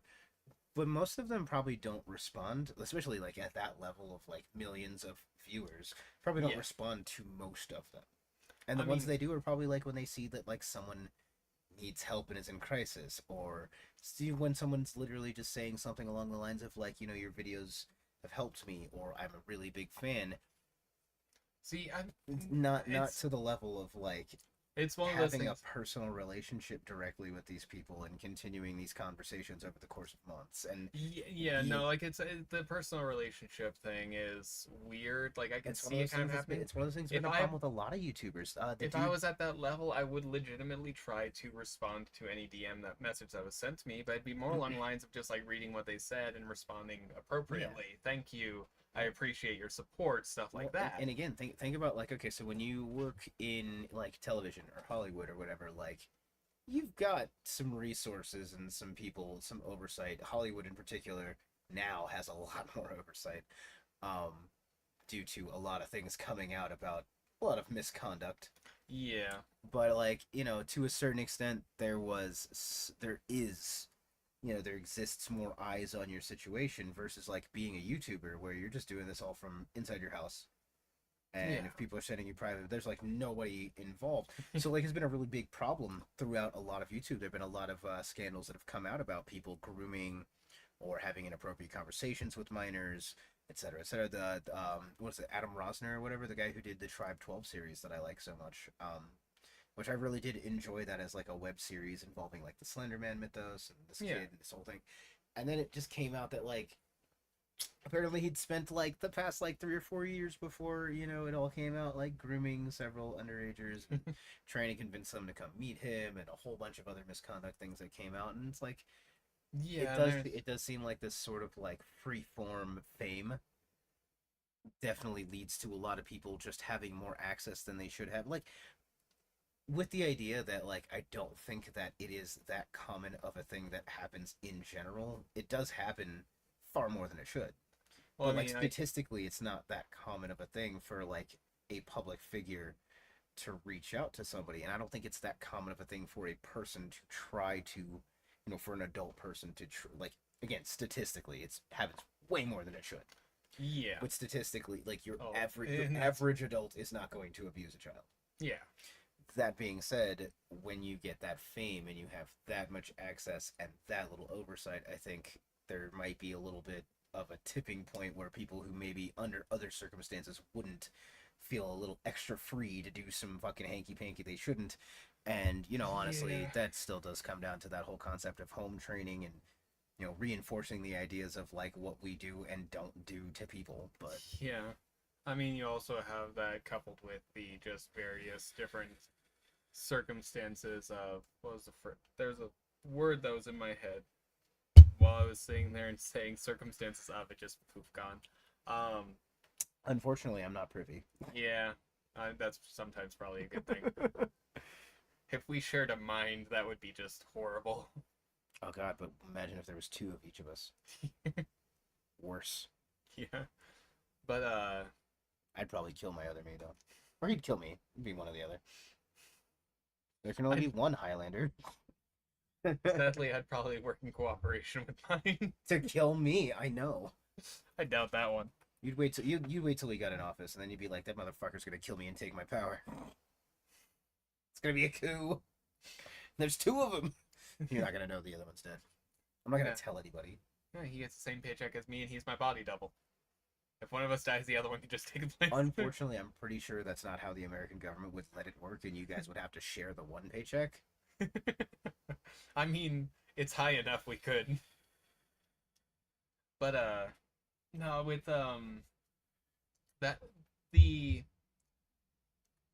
there's a staggering rise of just the loss of touch with reality and consequences of actions and stuff like that that's been happening lately.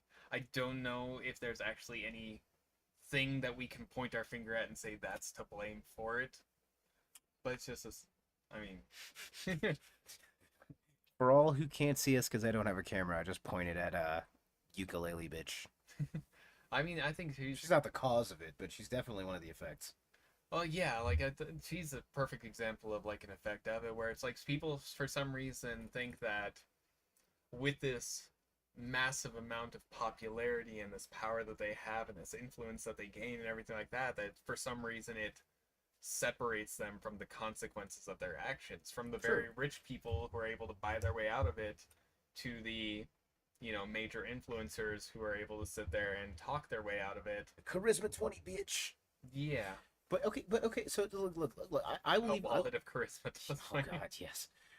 That's so, what rich people have. So I'll give this. It is entirely possible that she is just completely naive, that she absolutely was manipulated by the people around her, that she was just acting in a way that she did think was valid because maybe there was a lack of home training or basic empathy. Yeah. And that she's not actively evil or trying to harm people. And yet, it happened. When you have a press team telling you that you can't even talk about it, and this is your response, it makes me feel a lot less like that's the case. No, and that's kind of what I'm talking about. It's like No, I know. She doesn't see that this will have consequences. That doesn't register to her. It's not about her being naive about the actions that she performed. It's about how she does not understand, or at least does not present to understand how the consequences of her her actions will have consequences down the road, and that is something that she is going to have to deal with. This is literally the fallout, because you said there was fallout from this. Yes. That's what are these? The consequences of my actions because she didn't listen to the team that she pays specifically to deal with situations like this? Yeah, like I didn't look into it, but that H3 video, I don't know if that was before or after this. If it was after this, I cannot imagine that Ethan did not fucking lose his mind over this. Yeah, I mean, I'm fucking... But it's just a thing of, like... But you see, like, all sorts... And... Mind you, what was his name? The comedian. Which one? C.K. Lewis? Louis C.K., yes. Louis C.K. It's I fine. got It's it there, fine. it just It's wasn't in the fine. right order. It's fine. But, like, and he did the right thing of, like, admitting what he did, showing actual correction of his attitude and everything like that. As far as I've heard, he's done all the right things since, but he, as that major influential personage performed an action without being fully cognizant of the consequences as a result. Yeah. And it's like, and it may just be with the internet, we're hearing more stories about this. Oh yeah, no, and with the idea that it's becoming almost popularized to like catch someone doing it. Yeah, and so it's just it's kind of shitty that it's like got this sort of like witch hunt vibe to it, because a lot of people can be like, oh well, you know, everyone's just sensationalizing, and but like at the end of the day, if more people are looking, that means less people are gonna get away with it. The joke Me Too page about Keanu Reeves. Do you see that one? No, I've heard some stories. Somebody sat there and like made this like Me Too-esque post about Keanu Reeves, and then finished like when it was getting to the part where it talked about like the horrendous things he did. It's like talking about how wonderful of a man he is and how he didn't do anything wrong to them, and how he's just like, we need to acknowledge this. Good people exist as well and whatnot. And there's so many response videos to like that page sort of thing, whatnot. Where it's like, I swear to God, if you brought Keanu Reeves into this, I was going to burn down buildings. Yep. Like, by the way, like, if I ever get any sort of like influential or anything like that, I would like to just have a lunch with Keanu Reeves at some point in time. Oh yeah. I mean, honestly, if you could just find a way to get in touch with him and you just like asked him to, I feel like he'd do it. Probably, like if he was in the area or something like that. Like, yeah. No, I just like, he's, of all the Hollywood individuals, of all the famous people I've heard stories about and whatnot, he is one of the best. And I would just, his movies, the stuff that he's done, has played a major influence. The stories about him. Sound? Didn't get repeated. We're good. But it's like the stories about him, and some of the stuff that he went through and how he reacted to it and whatnot, helped me a lot with how I went through some of the bad times in my life. And it just, he has inspired me by a great deal, and I would love to meet him just as a meal and to say thank you for existing in this world and how much I appreciate him in this world. Cool. I dig that. I hope that happens for you one day. I gotta drag you back out of your fantasy so we can listen to this asshole song. Yeah. Alright, back to the song. video. She's gaslighting, manipulating. Oh, she's a narcissist and a rat.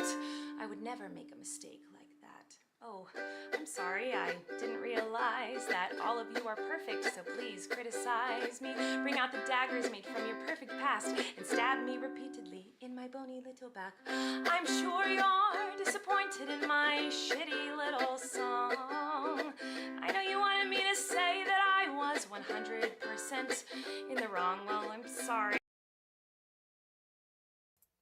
Yeah, now she's gonna get real fucking snarky and salty about it. For all that. Yes. Yeah. Yeah, I am disappointed in your song. And also, I didn't even know I wanted you to say that you were wrong, but like, I wanted you to say you were wrong for doing a ukulele apology song. I mean, as soon as I heard that that was what you were doing. It's like oh, I didn't realize that you guys would never make this mistake, and you were, I didn't realize that you were all absolutely perfect. You don't need to be perfect to realize make that mistake. Yeah, to realize that one's the fucked up one. Yeah, it's like, dude, I could like get up and trip over the dog cage for a third time. But I could definitely do that, and I still wouldn't have exploited any kids. Yeah, it's what you mentioned it earlier. What was the phrasing that you used? I don't know. I say a lot of things. Talking about like there is a line that you do not cross. Yeah. It's like you crossed the line that you do not cross. So yeah. Well, it's like the trolley conundrum, right? Right. So you're like the trolley problem, and you're pulling up, and it's like, if you let the track go the way that it's going, you exploit children, and if you pull the lever to the right, you run over a pedophile. I know which one I'm choosing. Even if I don't get to run over a pedophile, even if it just like hits a random person. I mean, like we talked about, like certain crimes aren't better or worse, but I'd still kind of rather, have my trolley run over a pedophile if or a random person, an old granny, my own. I'm sorry, I love you, Grandma, but I'd rather run you over if the other choice was to exploit children. Well, it's like in this circumstance, like maybe the person who asked you to exploit the children, throwing them under the bus and whatnot, but if you had said nothing and just not participated and not encouraged and separated yourself from the person, still would have been better. It's an empty track. Yeah, it still would have been better. It still would have been better. It wouldn't have been the best. No, because the best would have been like, oh wow, this is what you wanted. Police, FBI. Yeah, like I said, if you're not going to turn the guy over, then like you just separating yourself from the situation, and it's an empty track. Yeah. If you're not running over the pedophile, you're at least running in an empty track. Yeah. If somebody approached you about doing this, no, you didn't have to turn them in. Say it's your brother, right? I can understand, but like you also could have like removed that person's access from your audience. Yeah. That's not that hard. I guess one of the things that came out is that I guess some people thought her brother was creepy. And then she, posted like in the group chat, so like, oh yeah, that's why we don't invite him to the live shows. And then they did still happen at the live shows. So like, big middle finger, Colleen, big middle finger. All right, video. Yeah, we're like almost halfway. I'm not gonna take that route of admitting to lies and rumors that you made up for clout. Hey everybody, I found someone new to harass. She did some things that I do not like in her past. So everybody gather round, cause we're about to attack. But not based on facts, oh no. Your loaded lethal weapon is your fingers on the keys. You don't need any armor when you can hide behind a screen. So shoot me down quick with a click and bam. My reputation's deceased. Have you got anything to say about all the facial acting, by the way? Part of me has been trying to not look at her face because I don't like it. But right now, look at the thoughtful look down. She's reading a script. No, I don't think so. I think she's got the lines down here in the corner. She looks off to all different corners of the screen. Like she will look away from the camera regularly to sort of pose the idea that she's in thought or that she is being remorseful. Well, avoiding eye contact with the camera is often a thing of shame. Trying to show shame. Yeah, I was gonna say I don't think she's feeling that. No. And that's why I say the facial acting. And as far as reading a script, I actually really don't think that she is. Oh, just your comment on the thoughtful look right here, specifically where we pause the video, like that looks more like she's reading something to me. Let me go. I gotta go back the 5 seconds so you can see the context of that look. My reputation's deceased.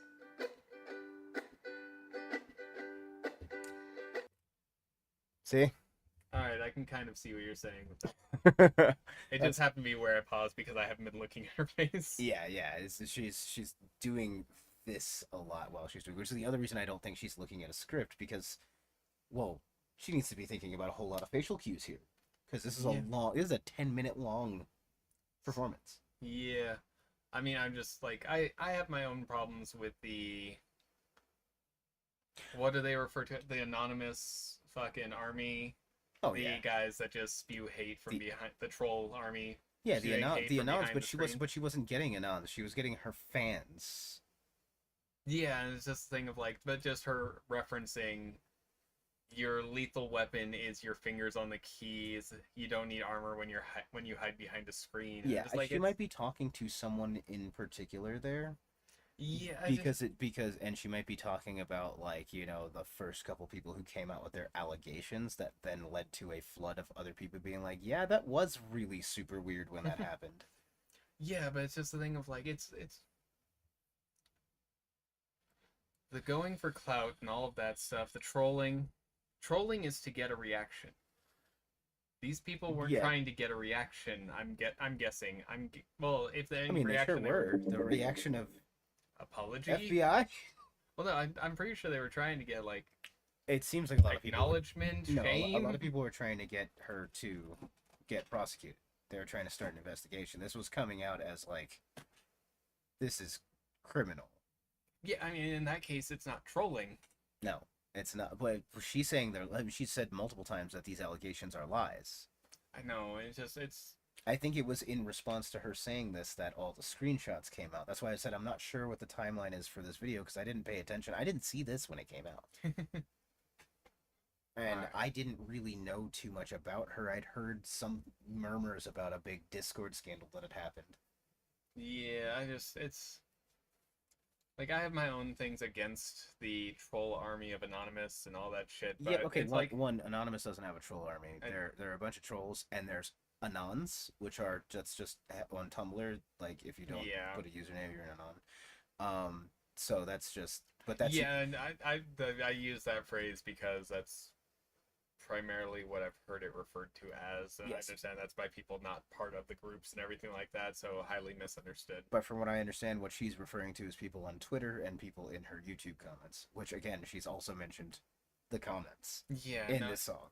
It's you can't, like, you can. It's called framing. That's what she's trying to do. This is I know massaging the information. You didn't know what super is. That's what they call it. I know. It's just the imagery associated. Oh no, I love it. I know that it's in reference to more like molding clay as opposed to massaging a person, but no, it's a person or an animal. So I'm trying to figure out.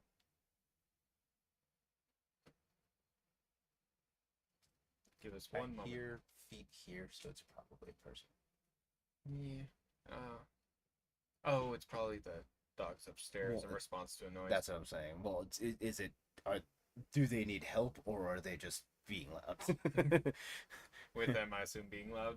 Yeah, it's been a little while since they went out. They have smaller bladders than the rest of the dogs. So I worry about them in the middle of the night. But yeah, so I also wanted to take a minute to talk about that girl Miranda sings. You know the one. Yeah, her. She's PG-13. It says that on my website, and it's always been that way. And that's why you won't find my videos on the YouTube Kids app. Anyway, I didn't realize it was my responsibility to decide what was appropriate. Yeah, you won't find your videos on the YouTube Kids app. And like so for example, right? This stream is listed as it was not made for children. So it is also not on the YouTube Kids app. But I also didn't age restrict it to 18+. That means that technically, any kid that just doesn't use the Kids app could be watching. Yeah. And you know what? please don't DM me. But also, like, I wouldn't be too horrible. We've definitely not been super delicate. We've used a lot of profanity. We're not kid friendly, but we never claim to be. But like, honestly, kids, if you're watching this, like, stay away from Miranda Sings, yo. Yeah. I mean, kids, if you're watching this, like, even the content that we've talked about and everything like that, I feel like it's important for everybody to be aware of. Yeah. Yeah. Wow, that sounded a little too scripted. We don't script anything. This is just... Don't say anything. There will be scripted videos on this channel very soon. We have not scripted anything today. I have not ever... I released one video that was like partially scripted, and then in the middle of that script I just kind of started improvising and never went back to the script. Yeah, that's generally what I tend to do as well. But no, like, it's the topics are important for everyone to be aware of. You can't really hide the topics with everyone else talking about them, sort of thing and whatnot. True. But we're also not going to claim to be authorities on the stuff that we've talked about. We've shared our opinions on them. No, I'm not even gonna lie. For the majority of time that I've been doing Twitch, I have stayed off of just like watching most content on YouTube. I'll watch like some more news, because otherwise I'll be completely disconnected from everything that's actually happening. I watch like a lot of music on YouTube, but I don't watch a lot of other content creators because I was trying really hard not to be super influenced.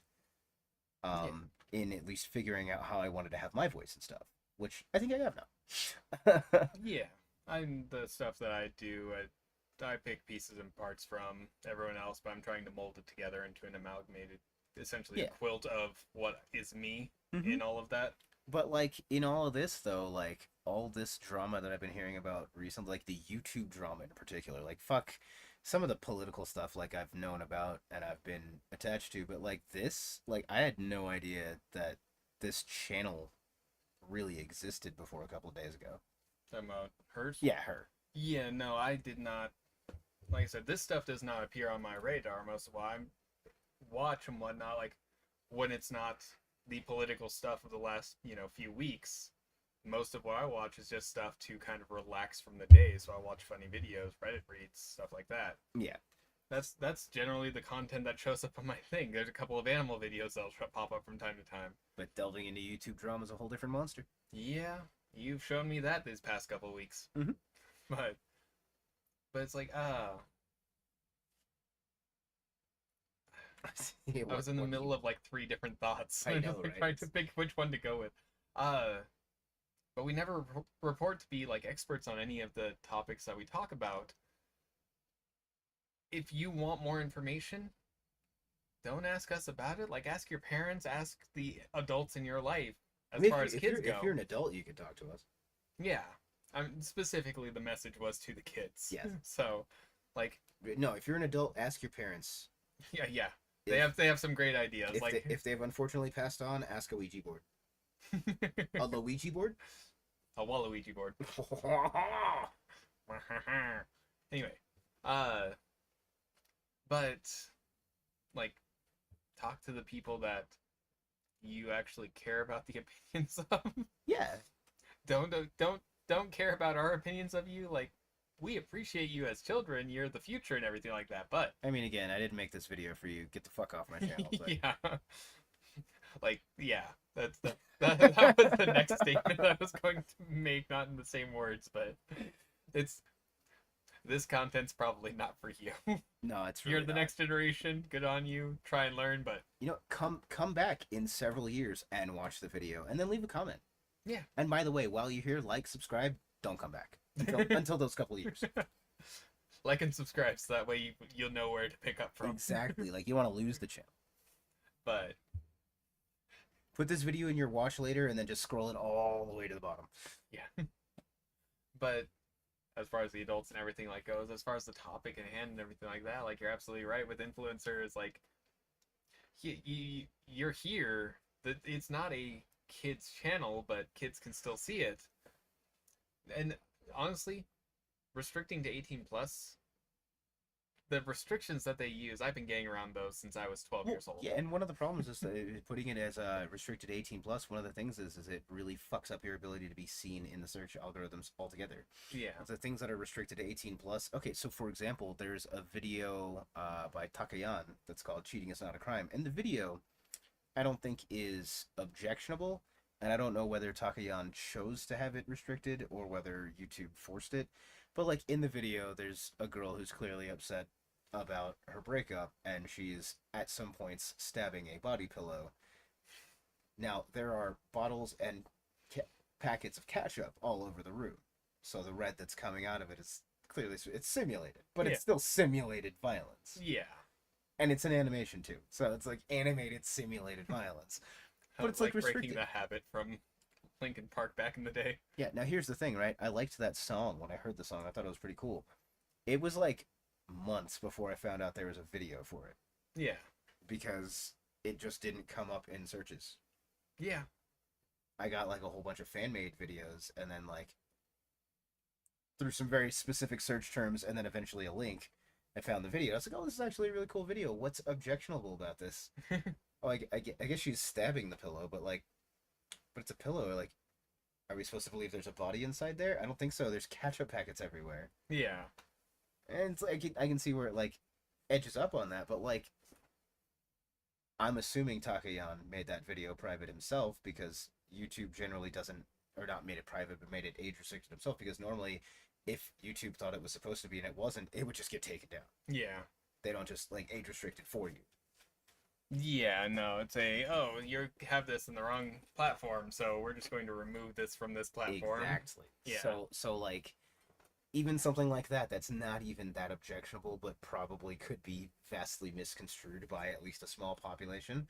Like, yeah, you want to be easy. Like, you have to remember, like, we came up through the internet back when restrictions like that weren't really a thing. Yeah. So yeah, and we got to see the evolution of these restrictions put into place. But and I'm posting this as not age restricted, one, because like I'm a nothing channel. Like, kids aren't gonna accidentally find this. Yeah.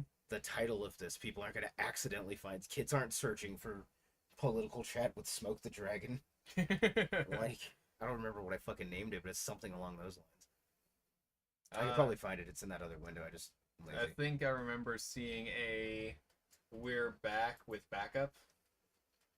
Something like that. I don't know. It's not even listed on this thing. Yeah. Good job, YouTube Studio. Okay, more politics and stuff, but this time with backup featuring Smoke the Dragon. Yeah, this isn't no kids searching for that. Yeah, it's a situation where it's like, but no, you have to be cognizant of your audience, who's actually watching, who has the potential to watch and whatnot. If you're in the even thousands of viewers, you gotta imagine that some people that you don't expect to be watching it are watching it. Yeah. Stuff like that. And you gotta be careful with all that stuff. And just like, oh man, I put hashtag JPB, so I bet you like a Nazi's gonna watch this. I shouldn't say that, but like, dude, seriously. JPB. Jordan fucking B. Peterson. Ah. I didn't know that it was a B. Yeah, I know far too much. I know way more about him than I want to. I'm learning, and I don't like it. Yeah, it's not fun. All right, let's get back. I don't want to learn about her either. Let's learn. I haven't wanted to learn about any of this. Yeah, look, you want to be president. You got to know about your country, man. I know. Although and that's why I'm going through it. Although Jordan Peterson is Canadian, and I'm not sorry. It for every kid to see. I've always relied on parents to decide if they're comfortable with their families watching my YouTube videos or coming to my live shows. Now, have I made some jokes in poor taste? Yes. Have I made lots of dumb mistakes? Yes. Am I sad that there are some fans who feel betrayed? Yes. But was my intention to manipulate? It doesn't really matter what my intention was, because it seems as though everyone's already decided on that. Let me tell you, it's not very fun to have millions of people all over the world call you the most vile, horrendous, disgusting, life-ruining words that a person can be called, in my opinion. It doesn't matter that these things aren't true. Everyone just believes that you are the type of person who manipulates and abuses children. So I just wanted to say that the only thing I've ever groomed is my 2 Persian cats.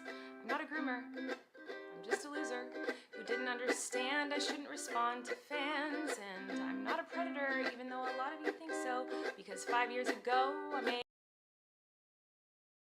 Like I said, 1, you didn't understand that what you were doing was wrong, and 2, it wasn't responding to fans that was the problem. It was how you chose to respond to them. What was the phrase? I'm not a groomer, I'm just a loser. Yeah. The self-deprecating to make yourself appear like less of a target. Yeah, I'm less of a threat. Like, I'm weak. I'm just a loser, and I didn't know any better. Yeah. And it's like, but again, you didn't know any better. You didn't know that it was wrong to respond to fans. Yeah, But it's not wrong. Like I said, there are lots of situations where it's reasonable. Like I said, in Vouch's thing, he was talking about when he got bigger. Some of the things I brought up when he was like, people saying like, your videos have really helped me out. Like, even if it's just like a thumbs up or something, you respond to that, right? Yeah. But you don't like then tell them about the sensitive aspects of your life. Vouch was like, yo, sometimes someone will seem really nice and they'll just be like, hey, I really like your videos, blah, blah, blah, blah, blah. And I'll be like, hey, thanks a lot. I really appreciate it. And then he'll get so much more from them because this famous guy they really like, they paid him attention and then he paid them some attention back. So they're like, oh, if I give it more. Yeah. And that's what I was saying earlier. Like, I would probably try and do something like that, even if it's just a, hey, thanks for your support, or thank you, or, I'm glad to hear that, or stuff like that. Just some little small comment blurbs. I'd try and respond to people with those in videos that I make, because honestly, sometimes reaching out and having somebody just reach back out, that makes you feel good. Yep. That happened to me a couple of times growing up when I was in some really low places, and it helped me kind of pull me back up. Like, you don't expect a response, but if you get one, it's just that little extra light that makes life a good thing at that point in time. Yeah, and some people probably will steer a little bit hard into that, but then again, like, as a public figure, maybe it's your responsibility to, like, put the brakes on that shit.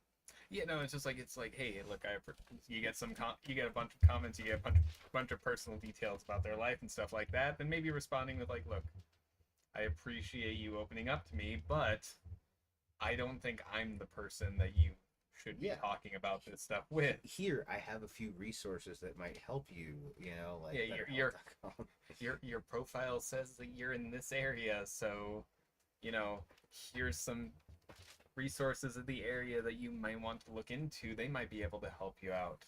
Yeah, and even that could be going a little far depending. Like, again, these aren't people that you personally know. These are randos on the internet. You don't know anything beyond what they're presenting to you, and that could all be wrong. Like, as just a person yourself, it's almost unsafe to even consider engaging that far, because, like, you could be putting yourself in danger. And that's not to say anything at all about, like, the danger that you might accidentally be posing to somebody else.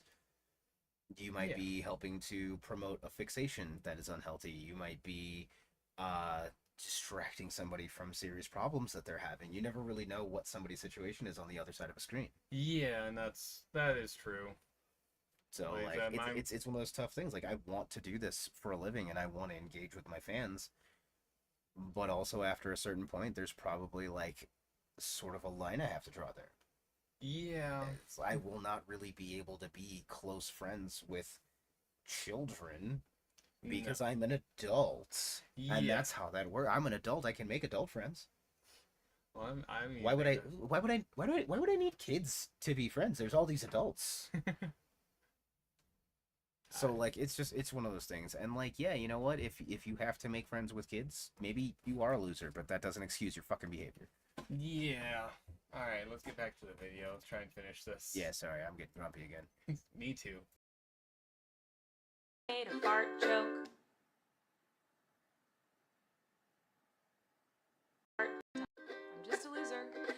didn't understand I shouldn't respond to fans, and I'm not a predator, even though a lot of you think so, because 5 years ago I made a fart joke.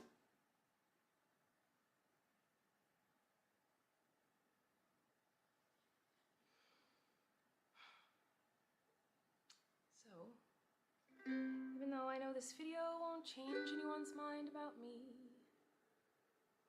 I still felt it was important to come on here and defend myself a little and take accountability.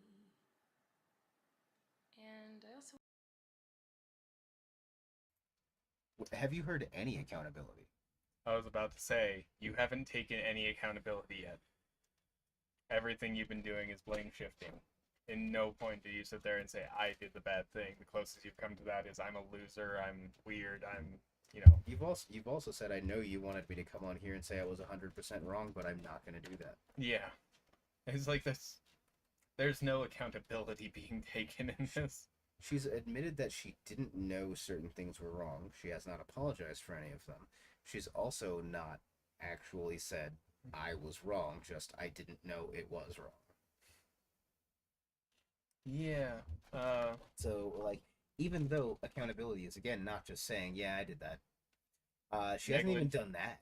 Negligence of the law is no excuse, and I'm quoting a New York City judge on that. Ron White, 1998. Ignorance of the law, not Ignorance. negligence. Sorry, yeah. Ignorance of the law is no excuse, and I'm quoting a New York City judge on that. Blue Collar Comedy Tour. What was that, 98? I don't care. Like 2000. 98, 2006, one of those two. But yeah, it's fucking like, that's... I didn't know it was bad. Yeah, but you still did it, and Yeah. it's against the law. Yeah, but I didn't know that it was against the law. Yeah, well, now you do. Yeah, now you do. Welcome to jail. Deal with the consequences. Yeah. What are these, the consequences of my actions? Oh, no. Yeah. Dear Lord. I never thought they'd catch up. They were so slow before.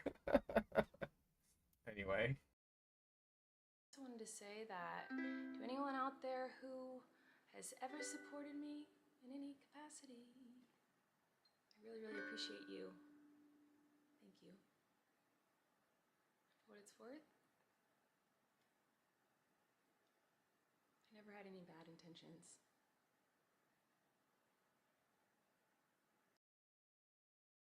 What is the road to hell paved with? I was just about to ask you that. I remember correctly from Terry Pratchett, it's Frozen Salesman. But I'm pretty sure it's actually those good intentions that she had. Yeah, not the bad ones that she absolutely didn't have. No, those don't pave the road. That's the lubrication. That's the mortar. Holds it all together. I also need to point out the second time that she stated, I was told not to do this, but I did it anyway. I'm not supposed to say this thing that I'm saying. Not even just saying. That I'm singing to you. Because that makes everything better. Oh yeah, man. Look, if I've learned anything from musical theater. I mean, musical theater treats everything better, is better with a song. Exactly. That's why Sweeney Todd exists as a movie. No, I'm pretty sure Sweeney Todd exists as a movie, or as a musical. Yeah. Because somebody was like, I am sick of all your bullshit musicals. Doing murders. Possibly. That's my, honestly, that's always been my deeply held belief, that Sweeney Todd was written by the one dude who was fucking sick of this opera bullshit. What do you mean? What do you mean we're gonna sing everything? Okay, I'm gonna give you the stuff you don't want to sing. You're gonna sing it so good. You're gonna sing it so good, I'm gonna eat you for dinner. Alright, let's get back to this song. But I do feel like shit.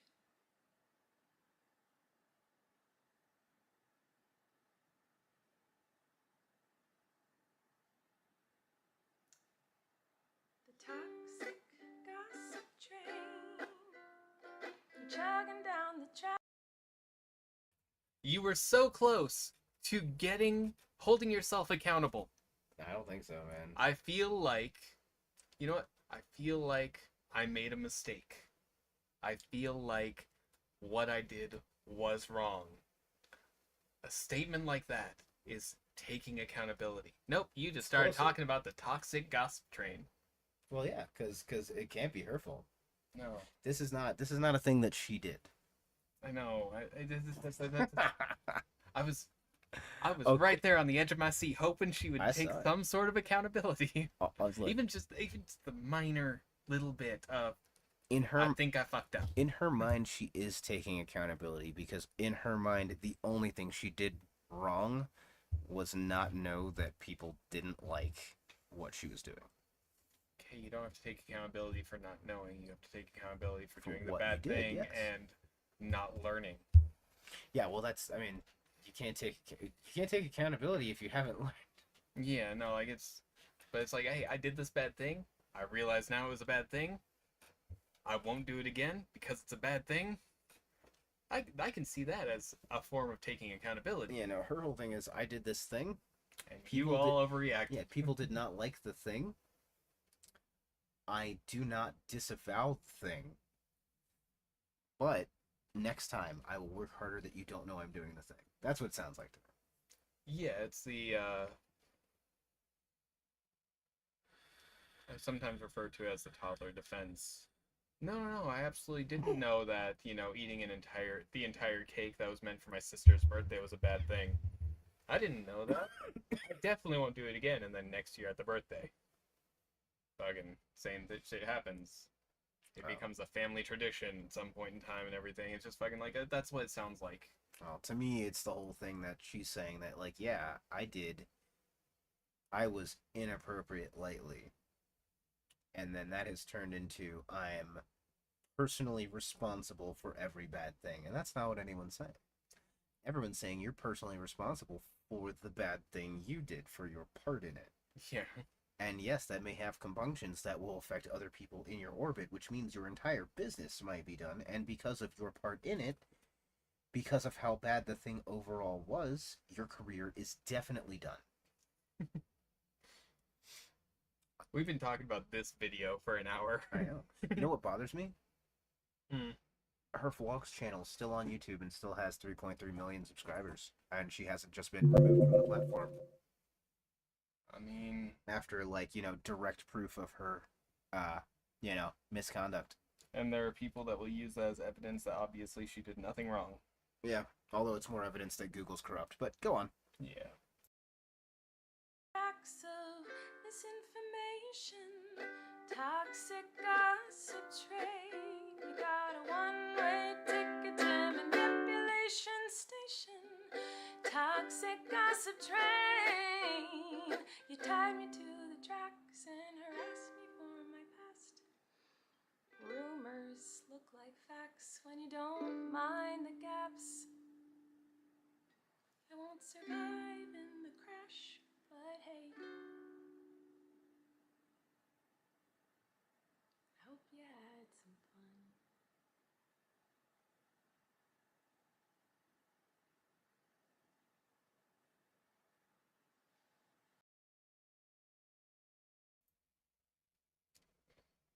You tied me to the tracks, and rumors look like facts when you don't mind the gaps. Mm-hmm. Yeah, which there weren't any because there's, screenshots. Yeah. Which gaps? The ones where you weren't doing objectionable shit, and so people ones where didn't you're take talking to screenshots them, of you? the ones where you're talking to them personally and face to face, and they couldn't get evidence of it. There you go. Those are where the gaps are. Oh no. All this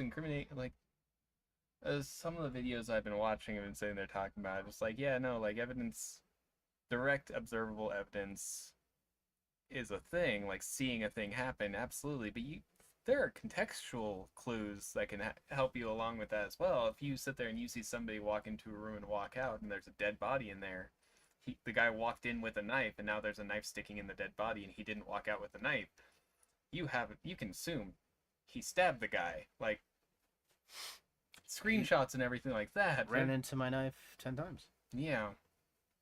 Stuff like that. Like, it's legitimately, like, first of all, the song is terrible. Oh, yeah, no, it's bad. Especially since it's the same 4 chords the whole song. Yeah. But, conversely, I'm not even going to constitute it, give it the grace of misinformation, just the blatant lies. Thank you. There you go. Like misinformation, it's not good, but there's an elegance to it. This is just deceit. Yeah, I'm fisted. No, it's fucking like. All right, how much more do we have? A minute and a half. Yeah. Minute 50 seconds. All right, let's try and get through the rest of this.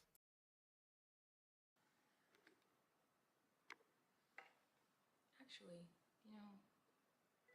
I feel like maybe I should let you guys know something. It seems like maybe you're confused about something. I don't know. Let me try to help. Sometimes people make a mistake and it doesn't make them a horrible person. Whoa. Sometimes people can make a mistake and they're still a good person. Crazy, I know. Sometimes people can make a mistake and you don't have to take that mistake. Those two lines were the exact same sentence, but with the negative moved. Sometimes someone can make a mistake and it doesn't make him a bad person. Sometimes someone can make a mistake and they're still a good person. You can make a mistake and still be good. Everyone has made mistakes. Shit, I make them all the time. I do too.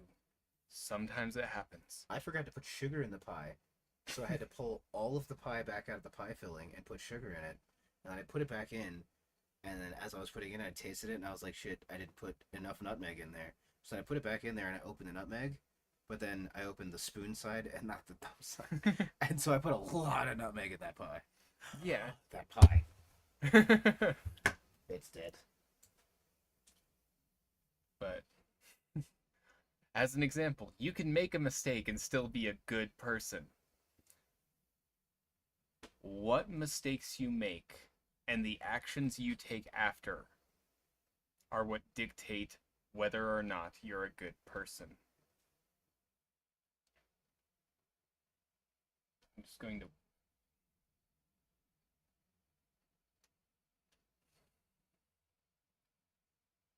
There are certain things that are horrible, and everyone has their own views on what a horrible mistake is. For me, betrayal of trust is a horrible thing. To betray someone's trust and to have somebody betray my trust is a horrible thing. I also would not, take too kindly to somebody attempting to kill me. Certain things that you do, you can't take back. The making of a mistake does not make you a bad person. How you react to the mistakes that you made, that can make you a bad person. I want to get Never's viewpoint on this, so I'm going to go ahead and just leave a pause, wait for him to get back from seeing if his pie is dead. It's not Not that bad? Alright. Put it in at low temperature because I know I forget things. Yeah. Well, we were kind of distracted. But what I was just talking about was just that making a mistake does not make you a bad person, but some mistake, like how you take accountability for that mistake, how you try to make amends for that mistake, those are what make you a good person afterwards. Yeah. Most things can be recovered from. In the case of your pie, like if the pie was absolutely ruined, another can be made properly, given the attention that it needs, stuff like that. Not having the sugar forgotten. Yeah, stuff like Not that. too much nutmeg. Like, you can remake the pie. You can't unmolest a kid, unassault somebody, unkill somebody. Certain mistakes. Necromancers speak against that second statement. Hey, I've been trying for years and it hasn't worked yet, so you're not doing it right. Apparently not. You gotta make sure to, you gotta wiggle the left thigh a little bit when you're doing the fucking the nay-nay, Sorry, it's just the motions you were making, and I wish it could have been caught on camera. Oh, yeah, no, that's you just gotta wiggle the left thigh a little bit. It's like that's not necromancers. That's a different suffix. Necro dancing is still a part of it. But anyway, but yeah, no, like making a mistake and everything like that. Not all mistakes are equal, and I know that there's like I have even in my own life sat there and like, oh, this is a mistake I can never recover from. And when I actually like sat down and talked to the people, like one of my biggest things of making mistakes is I hate the loss of trust. I hate breaking trust with somebody. I hate breaking their trust, and I hate when people break my trust. That's a major mistake. But even in those circumstances, when I was in those situations, I talked to the person whose trust I broke. I, sat there and went, this is what I did. Like, I understand I broke your trust.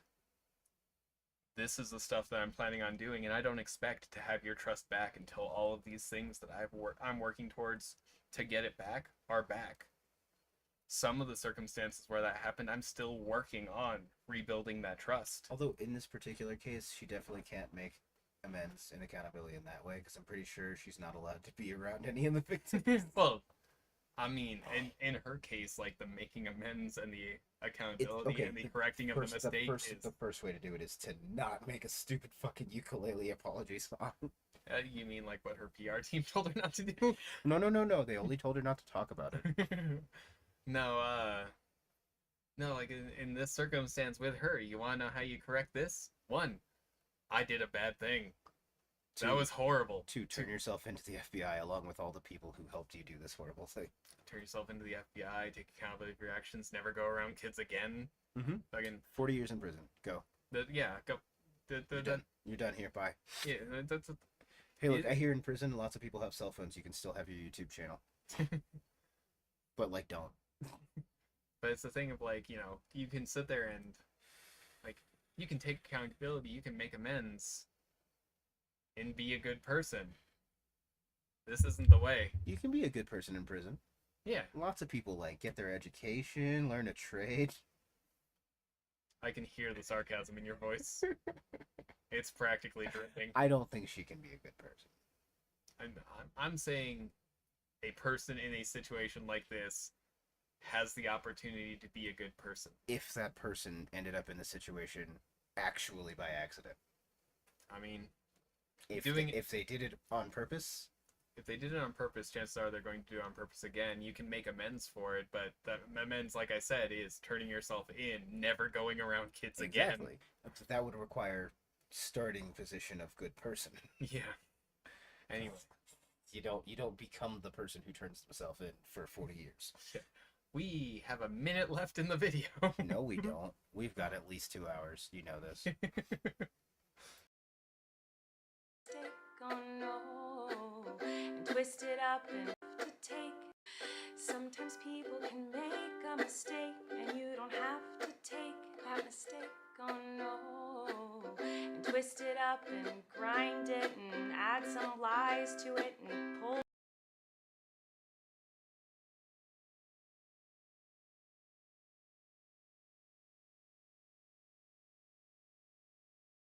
And twist it up and grind it and add. Oh no, and twist it up and grind it and add some lies to it and pulverize it and stab it with knives and ruin a life and oh no, sometimes people can make a mistake. It doesn't mean you gotta send them hate. Oh no, sometimes people can make. And I was just mad because she just kept on saying mistake, but now it's just the phrase I realize sometimes people can make a mistake. She has said like 6 times. Yeah, I might be exaggerating, but it really feels like it's been 30, so I don't feel like it's too big of an exaggeration. Yeah, no, and I'm just going to go back because there's a part that I want to kind of comment on. I'm going to leave the microphone on, so there might be a slight echo, because I just want to.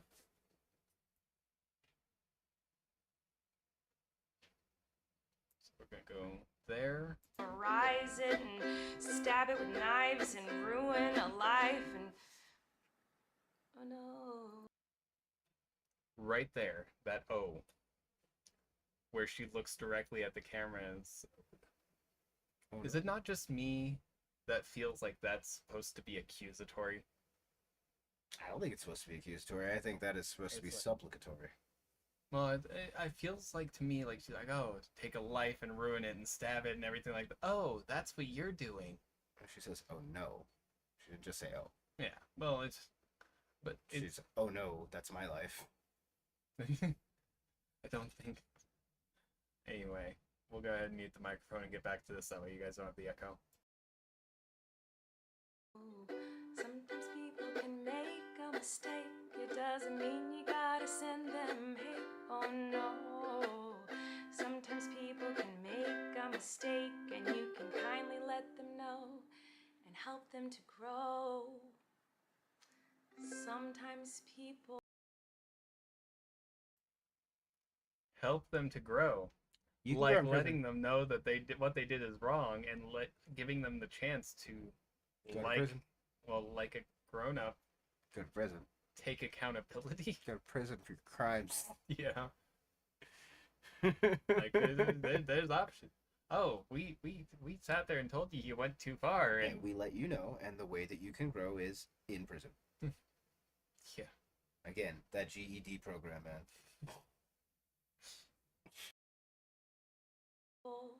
make mistakes simply because they made a mistake. And that mistake doesn't make them a terrible human. It just makes them a human.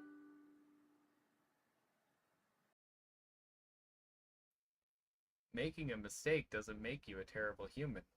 Grooming children makes you a terrible human. Thank you. Grooming children isn't a mistake. It's just a terrible thing to do. It's a thing that I think everyone should already know is a bad thing to do. If you were a kid at one point. It's on the list of objectively bad. Yes. If you were a kid at one point, then you know how fucking easily manipulated and basically dumb kids are. And I don't mean dumb, like kids can be intelligent, but they don't have any experience in how people can be that dark. And even if they do have some experience, if you're their hero, you're the person they're counting on to not be that. Like when you're not a kid's parent and they have that much regard for you, they think of you like a whole different thing. As one of the kids that was intelligent, I can with absolute confidence say I was a dumbass.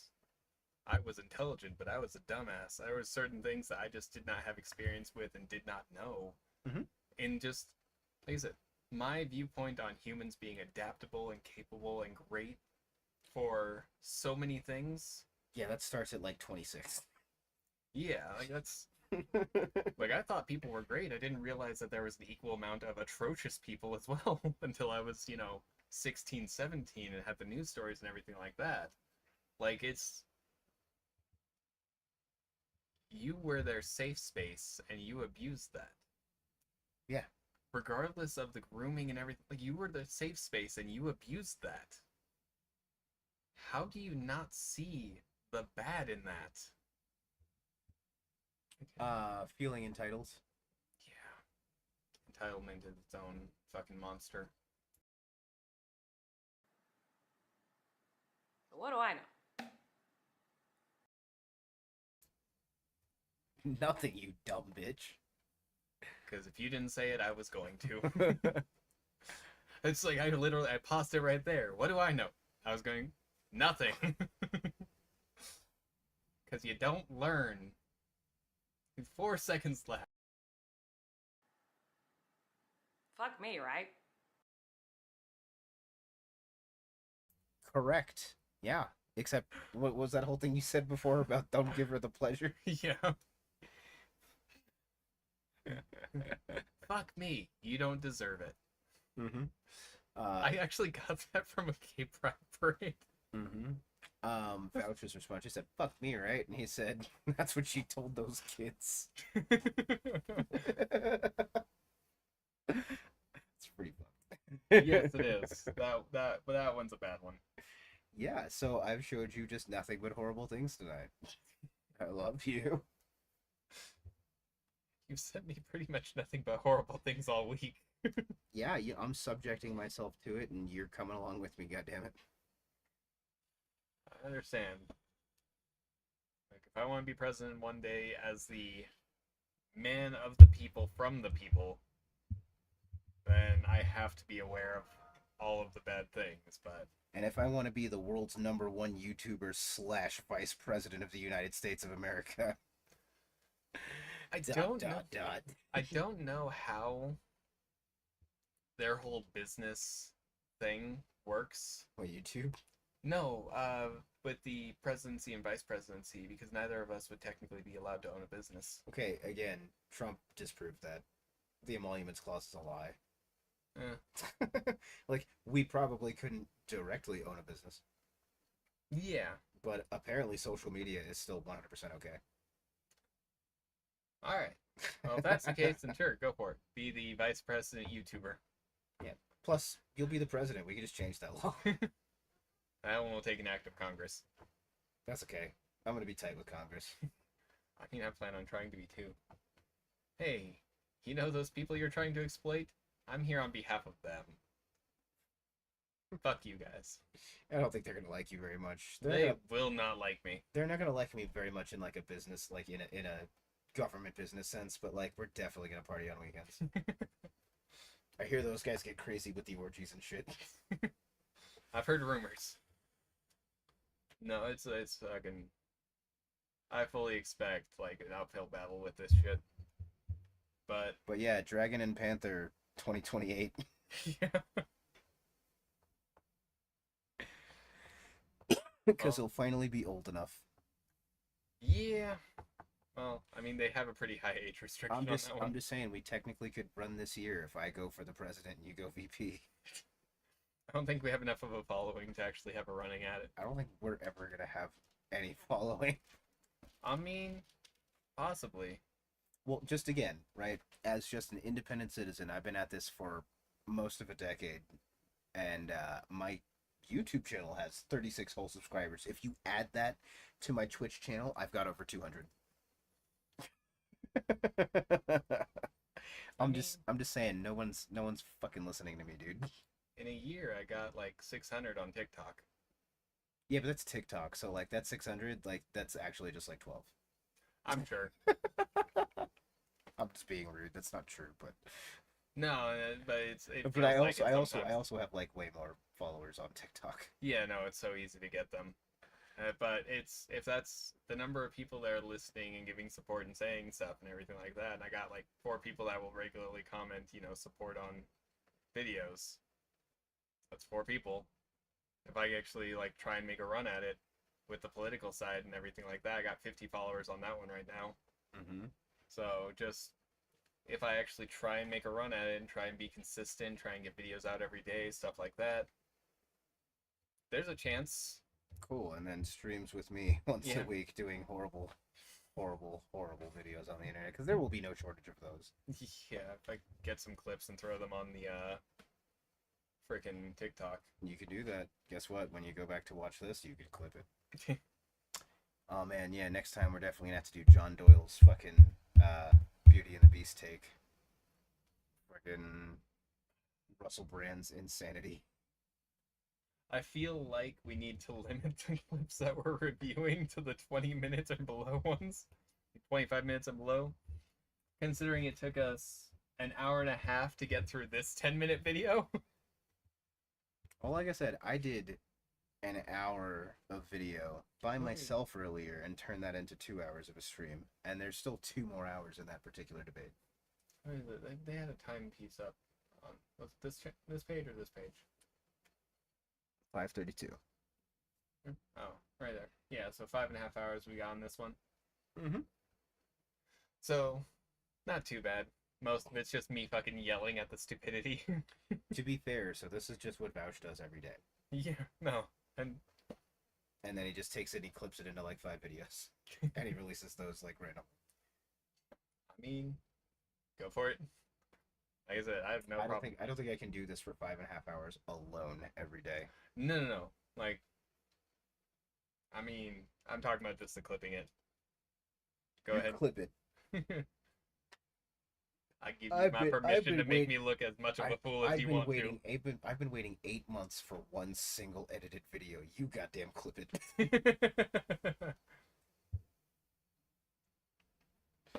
I know. In the time since then, I've made my own fucking edited video. You goddamn clip it. I'm just gonna clip it at the 30-minute marks. No, it's terrible. I know. Do better. No, but it's Ladies and gentlemen, your future tax dollars at work. right.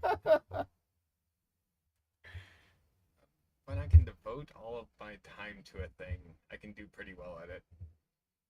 So having to work while trying to schedule that stuff into my free time.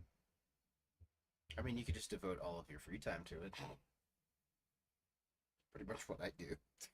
For the past 2 weeks, I have done nothing really for myself except stream a few times, watch all of these videos, and then rant about these videos with anyone who will listen while writing scripts. I mean, go ahead and send me messages. I'll respond to them while I'm awake. Edit the fucking videos. I have plenty of people to yell at. Unfortunately, I don't, and since you're making me watch the videos, I end up ranting at you. Cool, rant at the videos you're editing. Alright, it is late, so I actually do need to be getting home. Go home, take care of your dog. Yeah, you're sitting on my jacket. No, I'm sitting around your jacket, actually. I'm not actually sitting on it. Okay, maybe I'm sitting. No, that's just pinned by my back. Alright. It's nice and warm for you. I didn't even fart. Well, at least not while sitting down. I kind of cropped us today on. Alright. It's her fault for having an inconvenient cage. It is dark, and there's stuff on the floor. I don't want to hit any of it. It's dark and the night is full of terrors. Oh, you hit all the things. The mirror that you broke. I did. Looks like we can't run until the election after next because of all the bad luck.